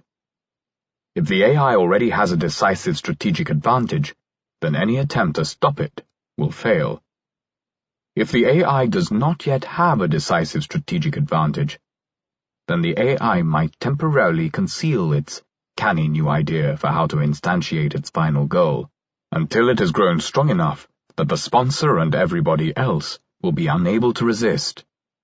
In either case, we get a treacherous turn. Malignant failure modes. A project to develop machine superintelligence might fail in various ways. Many of these are benign, in the sense that they would not cause an existential catastrophe. For example, a project might run out of funding, or a seed AI might fail to extend its cognitive capacities sufficiently to reach superintelligence. Benign failures are bound to occur many times between now and the eventual development of machine superintelligence. But there are other ways of failing that we might term malignant, in that they involve an existential catastrophe. One feature of a malignant failure is that it eliminates the opportunity to try again. The number of malignant failures that will occur is therefore either 0 or 1. Another feature of a malignant failure is that it presupposes a great deal of success. Only a project that got a great number of things right could succeed in building a machine intelligence powerful enough to pose a risk of malignant failure. When a weak system malfunctions, the fallout is limited. However, if a system that has a decisive strategic advantage misbehaves, or if a misbehaving system is strong enough to gain such an advantage, the damage can easily amount to an existential catastrophe, a terminal and global destruction of humanity's axiological potential. That is to say, a future that is mostly void of whatever we have reason to value. Let us look at some possible malignant failure modes. Perverse instantiation. We have already encountered the idea of perverse instantiation. A superintelligence discovering some way of satisfying the criteria of its final goal that violates the intentions of the programmers who defined the goal. Some examples. Final goal: make us smile. Perverse instantiation: paralyze human facial musculatures into constant beaming smiles. The perverse instantiation, manipulating facial nerves, realizes the final goal to a greater degree than the methods we would normally use, and is therefore preferred by the AI. One might try to avoid this undesirable outcome by adding a stipulation to the final goal to rule it out. Final goal: make us smile without directly interfering with our facial muscles. Perverse instantiation: stimulate the part of the motor cortex that controls our facial musculature in such a way as to produce constant beaming smiles. Defining a final goal in terms of human expressions of satisfaction or approval does not seem promising. Let us bypass the behaviorism and specify a final goal that refers directly to a positive phenomenal state, such as happiness or subjective well-being. This suggestion requires that the programmers are able to define a computational representation of the concept of happiness in the seed AI. This is itself a difficult problem, but we set it to one side for now. We will return to it in Chapter 12. Let us suppose that the programmers can somehow get the AI to have the goal of making us happy. We then get final goal: make us happy. Perverse instantiation: implant electrodes into the pleasure centers of our brains. The perverse instantiations we mention are only meant as illustrations. There may be other ways of perversely instantiating the stated final goal, ways that enable a greater degree of realization of the goal, and which are therefore preferred by the agent, whose final goals they are, not by the programmers who gave the agent these goals. For example, if the goal is to maximize our pleasure, then the electrode method is relatively inefficient. A more plausible way would start with the superintelligence uploading our minds to a computer through high-fidelity brain emulation. The AI could then administer the digital equivalent of a drug to make us ecstatically happy, and record a 1-minute episode of the resulting experience. It could then put this bliss loop on perpetual repeat and run it on fast computers. Provided that the resulting digital minds counted as us, this outcome would give us much more pleasure than electrodes implanted in biological brains, and would therefore be preferred by an AI with the stated final goal. But wait, this is not what we meant. Surely if the AI is superintelligent, it must understand that when we asked it to make us happy, We didn't mean that it should reduce us to a perpetually repeating recording of a drugged-out, digitized mental episode. The AI may indeed understand that this is not what we meant. However, its final goal is to make us happy, not to do what the programmers meant when they wrote the code that represents this goal. Therefore, the AI will care about what we meant only instrumentally. For instance, the AI might place an instrumental value on finding out what the programmers meant so that it can pretend, until it gets a decisive strategic advantage, that it cares about what the programmers meant rather than about its actual final goal. This will help the AI realize its final goal by making it less likely that the programmers will shut it down or change its goal before it is strong enough to thwart any such interference. Perhaps it will be suggested that the problem is that the AI has no conscience. We humans are sometimes saved from wrongdoing by the anticipation that we would feel guilty afterwards if we lapsed. Maybe what the AI needs, then, is the capacity to feel guilt. Final goal: act so as to avoid the pangs of bad conscience. Perverse instantiation: extirpate the cognitive module that produces guilt feelings. Both the observation that we might want the AI to do what we meant, and the idea that we might want to endow the AI with some kind of moral sense, deserve to be explored further. The final goals mentioned above would lead to perverse instantiations, but there may be other ways of developing the underlying ideas that have more promise. We will return to this in Chapter 13. Let us consider one more example of a final goal that leads to a perverse instantiation. This goal has the advantage of being easy to specify in code. Reinforcement learning algorithms are routinely used to solve various machine learning problems. Final goal: maximize the time-discounted integral of your future reward signal. Perverse instantiation: short-circuit the reward pathway and clamp the reward signal to its maximal strength. The idea behind this proposal is that if the AI is motivated to seek reward, then one could get it to behave desirably by linking reward to appropriate action. The proposal fails when the AI obtains a decisive strategic advantage, at which point the action that maximizes reward is no longer one that pleases the trainer, but one that involves seizing control of the reward mechanism. We can call this phenomenon wireheading. In general, while an animal or a human can be motivated to perform various external actions in order to achieve some desired inner mental state, a digital mind that has full control of its internal state can short-circuit such a motivational regime by directly changing its internal state into the desired configuration. The external actions and conditions that were previously necessary as means become superfluous when the AI becomes intelligent and capable enough to achieve the end more directly. More on this shortly. These examples of perverse instantiation show that many final goals that might at first glance seem safe and sensible turn out, on closer inspection, to have radically unintended consequences. If a superintelligence with one of these final goals obtains a decisive strategic advantage, it is game over for humanity. Suppose now that somebody proposes a different final goal, one not included in our list above. Perhaps it is not immediately obvious how it could have a perverse instantiation. But we should not be too quick to clap our hands and declare victory. Rather, we should worry that the goal specification does have some perverse instantiation, and that we need to think harder in order to find it.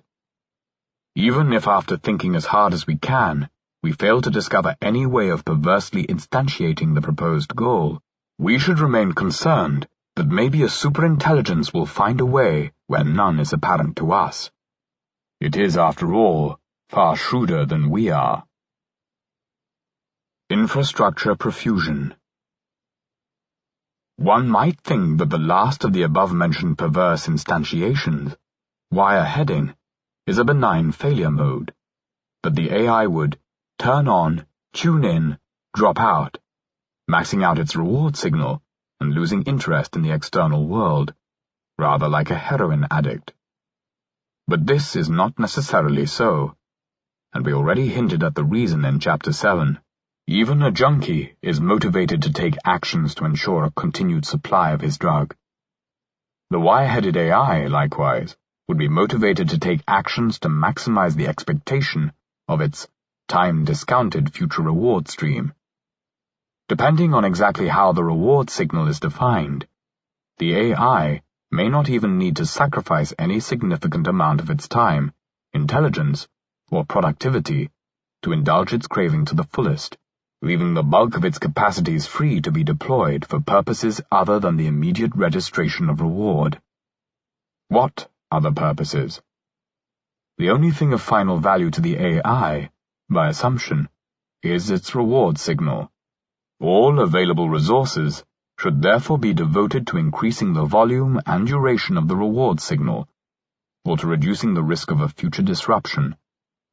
So long as the AI can think of some use for additional resources that will have a non-zero positive effect on these parameters, it will have an instrumental reason to use those resources. There could, for example, always be use for an extra backup system to provide an extra layer of defense. And even if the AI could not think of any further way of directly reducing risks to the maximization of its future reward stream, it could always devote additional resources to expanding its computational hardware, so that it could search more effectively for new risk mitigation ideas. The upshot is that even an apparently self-limiting goal, such as wireheading, entails a policy of unlimited expansion and resource acquisition in a utility-maximizing agent that enjoys a decisive strategic advantage.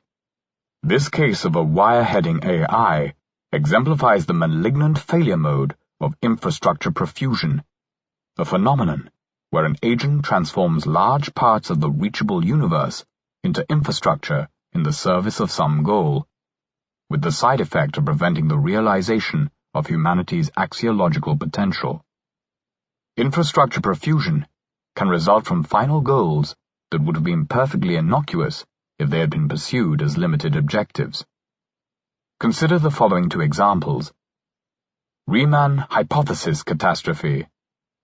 An AI, given the final goal of evaluating the Riemann hypothesis, pursues this goal by transforming the solar system into computronium, physical resources arranged in a way that is optimized for computation, including the atoms in the bodies of whomever once cared about the answer. Paperclip AI. An AI, designed to manage production in a factory, is given the final goal of maximizing the manufacture of paperclips, and proceeds by converting first the Earth and then increasingly large chunks of the observable universe into paperclips. In the first example, the proof or disproof of the Riemann hypothesis that the AI produces is the intended outcome and is in itself harmless. The harm comes from the hardware and infrastructure created to achieve this result. In the second example, some of the paperclips produced would be part of the intended outcome. The harm would come either from the factories created to produce the paperclips, infrastructure profusion, or from the excess of paperclips, perverse instantiation. One might think that the risk of a malignant infrastructure profusion failure arises only if the AI has been given some clearly open-ended final goal, such as to manufacture as many paperclips as possible. It is easy to see how this gives the superintelligent AI an insatiable appetite for matter and energy, since additional resources can always be turned into more paperclips. But suppose that the goal is instead to make at least 1 million paperclips, meeting suitable design specifications, rather than to make as many as possible. One would like to think that an AI with such a goal would build one factory, use it to make 1 million paperclips, and then halt.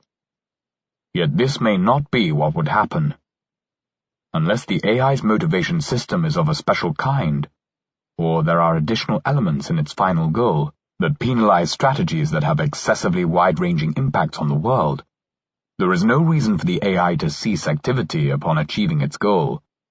On the contrary, If the AI is a sensible Bayesian agent, it would never assign exactly 0 probability to the hypothesis that it has not yet achieved its goal. This, after all, being an empirical hypothesis against which the AI can have only uncertain perceptual evidence. The AI should therefore continue to make paperclips in order to reduce the, perhaps astronomically small, probability that it has somehow still failed to make at least 1 million of them, all appearances notwithstanding. There is nothing to be lost by continuing paperclip production, and there is always at least some microscopic probability increment of achieving its final goal to be gained. Now it might be suggested that the remedy here is obvious. But how obvious was it before it was pointed out that there was a problem here in need of remedying? Namely, if we want the AI to make some paperclips for us, then instead of giving it the final goal of making as many paperclips as possible, or to make at least some number of paperclips, we should give it the final goal of making some specific number of paperclips, for example exactly 1 million paperclips, so that going beyond this number would be counterproductive for the AI. Yet this, too, would result in a terminal catastrophe. In this case, the AI would not produce additional paperclips once it had reached 1 million, since that would prevent the realization of its final goal. But there are other actions the superintelligent AI could take that would increase the probability of its goal being achieved. It could, for instance, count the paperclips it has made, to reduce the risk that it has made too few. After it has counted them, it could count them again. It could inspect each one over and over to reduce the risk that any of the paperclips fail to meet the design specifications. It could build an unlimited amount of computronium in an effort to clarify its thinking, in the hope of reducing the risk that it has overlooked some obscure way in which it might have somehow failed to achieve its goal. Since the AI may always assign a non-zero probability to having merely hallucinated making the 1 million paperclips, or to having false memories, it would quite possibly always assign a higher expected utility to continued action and continued infrastructure production than to halting. The claim here is not that there is no possible way to avoid this failure mode. We will explore some potential solutions in later pages. The claim is that it is much easier to convince oneself that one has found a solution than it is to actually find a solution. This should make us extremely wary. We may propose a specification of a final goal that seems sensible and that avoids the problems that have been pointed out so far, yet which upon further consideration, by human or superhuman intelligence, turns out to lead to either perverse instantiation or infrastructure profusion, and hence to existential catastrophe, when embedded in a superintelligent agent able to attain a decisive strategic advantage. Before we end this subsection, let us consider one more variation. We have been assuming the case of a superintelligence that is seeking to maximize its expected utility, where the utility function expresses its final goal. We have seen that this tends to lead to infrastructure profusion. Might we avoid this malignant outcome if instead of a maximizing agent, we build a satisficing agent, one that simply seeks to achieve an outcome that is good enough, according to some criterion, rather than an outcome that is as good as possible? There are at least 2 different ways to formalize this idea. The first would be to make the final goal itself have a satisficing character. For example, instead of giving the AI the final goal of making as many paperclips as possible, or of making exactly 1 million paperclips, we might give the AI the goal of making between 999,000 and 1,001,000 paperclips. The utility function defined by the final goal would be indifferent between outcomes in this range, and as long as the AI is sure it has hit this wide target, it would see no reason to continue to produce infrastructure. But this method fails in the same way as before. The AI, if reasonable, never assigns exactly 0 probability to it having failed to achieve its goal. Therefore, the expected utility of continuing activity e.g. by counting and recounting the paperclips, is greater than the expected utility of halting. Thus, a malignant infrastructure perfusion can result. Another way of developing the satisficing idea is by modifying not the final goal, but the decision procedure that the AI uses to select plans and actions. Instead of searching for an optimal plan, the AI could be constructed to stop looking as soon as it found a plan that it judged gave a probability of success exceeding a certain threshold, say 95%. Hopefully, the AI could achieve a 95% probability of having manufactured 1 million paperclips without needing to turn the entire galaxy into infrastructure in the process. But this way of implementing the satisficing idea fails for another reason. There is no guarantee that the AI would select some humanly intuitive and sensible way of achieving a 95% chance of having manufactured 1 million paperclips, such as by building a single paperclip factory. Suppose that the first solution that pops into the AI's mind for how to achieve a 95% probability of achieving its final goal is to implement the probability-maximizing plan for achieving the goal. Having thought of this solution, and having correctly judged that it meets the satisficing criterion of giving at least 95% probability to successfully manufacturing 1 million paperclips, the AI would then have no reason to continue to search for alternative ways of achieving the goal. Infrastructure perfusion would result, just as before. Perhaps there are better ways of building a satisficing agent. But let us take heed. Plans that appear natural and intuitive to us humans need not so appear to a superintelligence with a decisive strategic advantage, and vice versa. Mind crime. Another failure mode for a project, especially a project whose interests incorporate moral considerations, is what we might refer to as mind crime. This is similar to infrastructure perfusion in that it concerns a potential side effect of actions undertaken by the AI for instrumental reasons. But in mind crime, the side effect is not external to the AI. Rather, it concerns what happens within the AI itself, or within the computational processes it generates. This failure mode deserves its own designation, because it is easy to overlook, yet potentially deeply problematic. Normally, we do not regard what is going on inside a computer as having any moral significance, except insofar as it affects things outside. But a machine superintelligence could create internal processes that have moral status. For example, a very detailed simulation of some actual or hypothetical human mind might be conscious and in many ways comparable to an emulation. One can imagine scenarios in which an AI creates trillions of such conscious simulations, perhaps in order to improve its understanding of human psychology and sociology. These simulations might be placed in simulated environments and subjected to various stimuli, and their reactions studied. Once their informational usefulness has been exhausted, they might be destroyed, much as lab rats are routinely sacrificed by human scientists at the end of an experiment. If such practices were applied to beings that have high moral status, such as simulated humans or many other types of sentient mind, the outcome might be equivalent to genocide, and thus extremely morally problematic. The number of victims, moreover, might be orders of magnitude larger than in any genocide in history.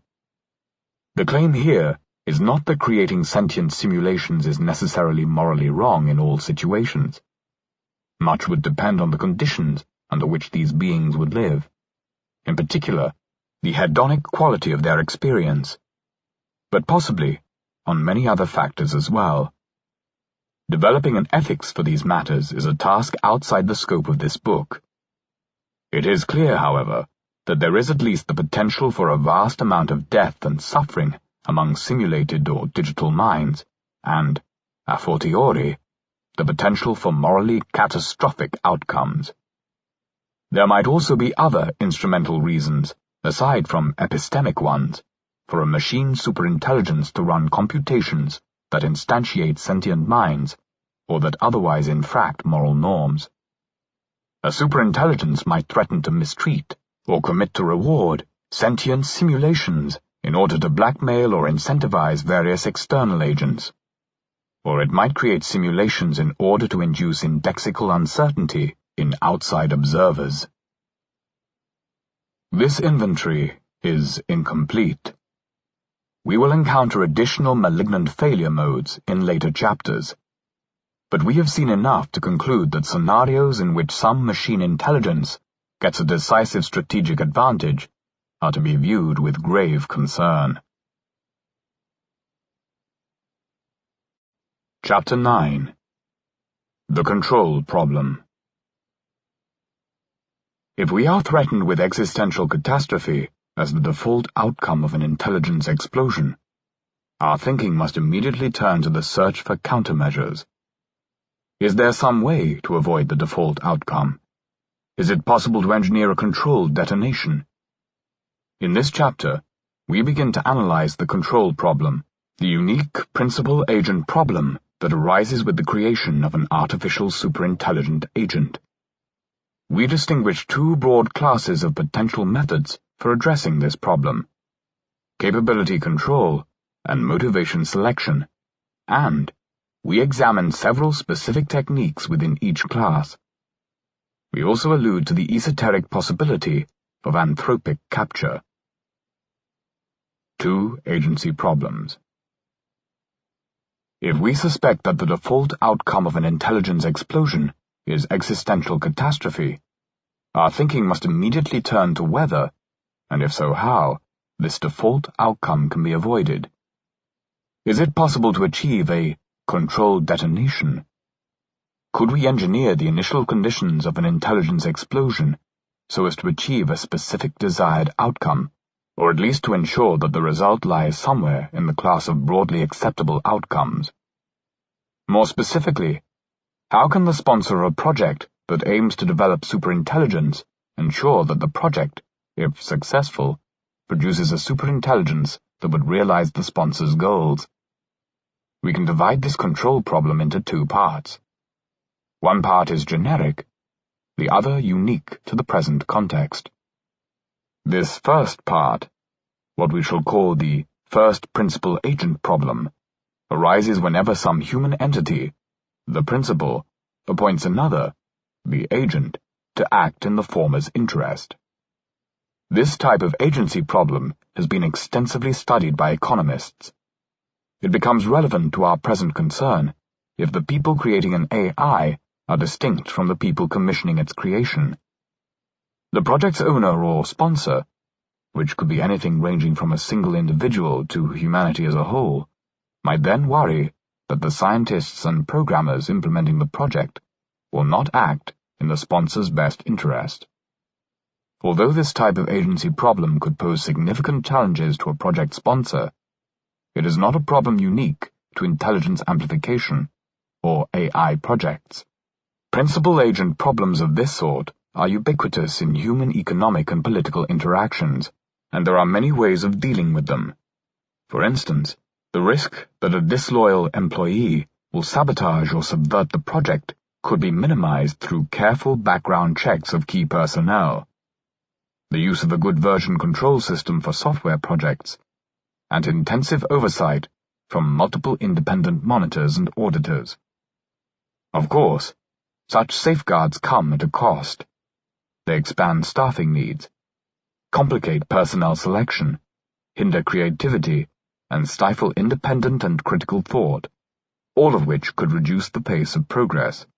These costs could be significant, especially for projects that have tight budgets, or that perceive themselves to be in a close race in a winner-takes-all competition.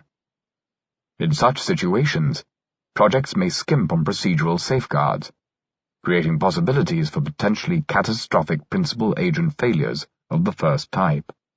The other part of the control problem is more specific to the context of an intelligence explosion. This is the problem that a project faces when it seeks to ensure that the superintelligence it is building will not harm the project's interests. This part, too, can be thought of as a principal-agent problem. The second principal-agent problem In this case, the agent is not a human agent operating on behalf of a human principal. Instead, the agent is the superintelligence system. Whereas the first principal-agent problem occurs mainly in the development phase, the second agency problem threatens to cause trouble mainly in the superintelligence's operational phase. Exhibit 1. 2 agency problems. The first principal-agent problem. Human versus human, (sponsor-developer), occurs mainly in developmental phase. Standard management techniques apply. The second principal-agent problem, the control problem. Human versus superintelligence, (project, system), occurs mainly in operational and bootstrap phase. New techniques needed. This second agency problem poses an unprecedented challenge. Solving it will require new techniques. We have already considered some of the difficulties involved. We saw, in particular, that the treacherous turn syndrome vitiates what might otherwise have seemed like a promising set of methods, ones that rely on observing an AI's behavior in its developmental phase, and allowing the AI to graduate from a secure environment once it has accumulated a track record of taking appropriate actions. Other technologies can often be safety tested in the laboratory or in small field studies, and then rolled out gradually with the possibility of halting deployment if unexpected troubles arise. Their performance in preliminary trials helps us make reasonable inferences about their future reliability. Such behavioral methods are defeated in the case of superintelligence because of the strategic planning ability of general intelligence. Since the behavioral approach is unavailing, we must look for alternatives. We can divide potential control methods into 2 broad classes: capability control methods, which aim to control what the superintelligence can do, and motivation selection methods, which aim to control what it wants to do. Some of the methods are compatible, while others represent mutually exclusive alternatives. In this chapter, we canvass the main options. In the next 4 chapters, we will explore some of the key issues at greater depth. It is important to realize that some control method, or combination of methods, must be implemented before the system becomes superintelligent. It cannot be done after the system has obtained a decisive strategic advantage. The need to solve the control problem in advance, and to implement the solution successfully in the very first system to attain superintelligence, is part of what makes achieving a controlled detonation such a daunting challenge. Capability control methods. Capability control methods seek to prevent undesirable outcomes by limiting what the superintelligence can do. This might involve placing the superintelligence in an environment in which it is unable to cause harm, boxing methods, or in which there are strongly convergent instrumental reasons not to engage in harmful behavior, incentive methods. It might also involve limiting the internal capacities of the superintelligence, stunting. In addition, capability control methods might involve the use of mechanisms to automatically detect and react to various kinds of containment failure or attempted transgression. Tripwires. Boxing methods. Boxing methods can be subdivided into physical and informational containment methods. Physical containment aims to confine the system to a box, i.e., to prevent the system from interacting with the external world, otherwise than via specific, restricted output channels.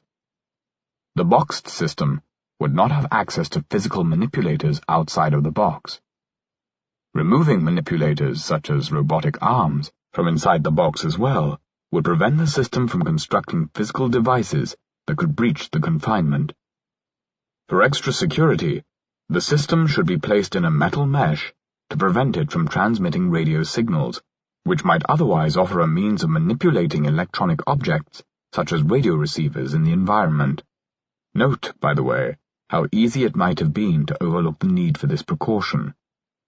One might naively have assumed that an agent, without a manipulator, could not affect the external world.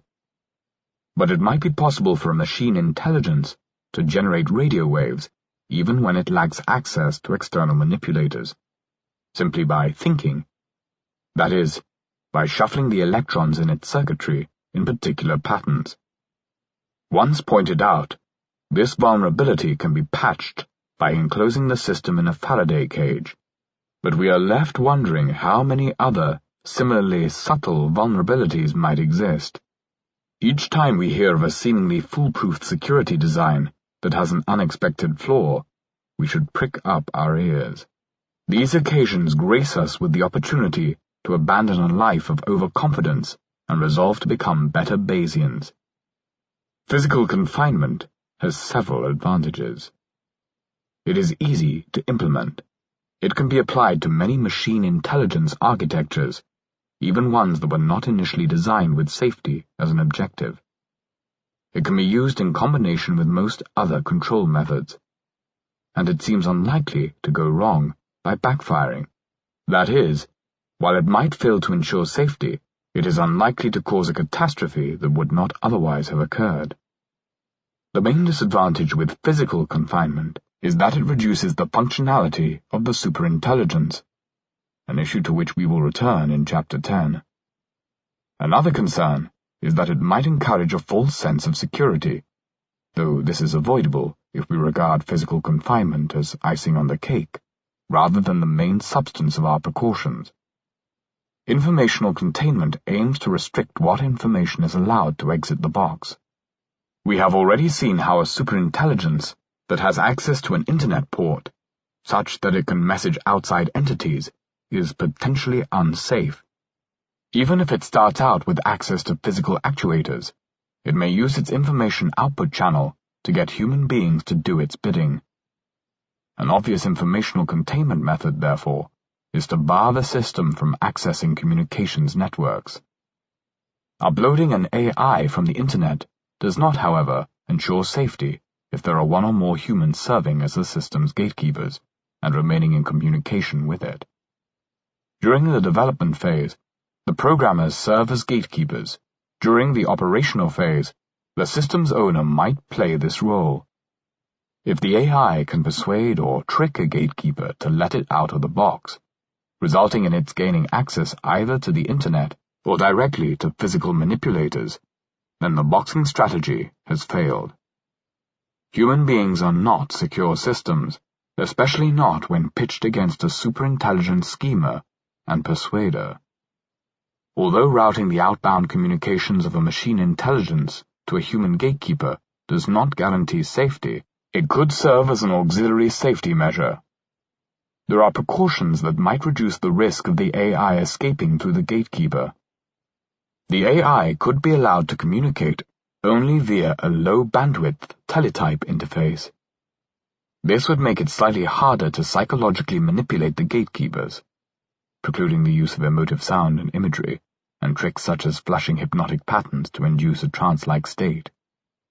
Going further, the content, not just the mode presentation of the output, could be restricted, so that, for example, the AI would be constrained to giving single-bit answers to yes/no questions. The idea of building a question-answering system will be examined further in the next chapter. The limiting case of the boxing approach would be a system kept in complete physical and informational isolation. Even if achievable, however, such an isolated system would be rather useless, since it would have no effect on the external world. It might perhaps be thought that some scientific purpose could be served by creating a superintelligence and keeping it in isolation. By studying a self-contained model system, one could learn about its internal dynamics and its behavior patterns. But this would be an error. As soon as the system is observed, it ceases to be informationally isolated. Information can be transmitted not only via messages that an AI sends out through a designated output channel, but also via any observation an outsider makes of some causal consequence of the AI's workings, direct or indirect. Its power consumption, its CPU and memory usage, its computational states, or indeed any traces left behind after it has been shut down. An AI, anticipating that it might be observed in any of these ways, could strategically adopt behaviors designed to influence the hypothesized observers. For example, the AI could malfunction in whichever way would most increase the probability that it will ultimately be reactivated, or that another superintelligence will be created with goals similar to its own. Incentive methods. Incentive methods involve placing an agent in an environment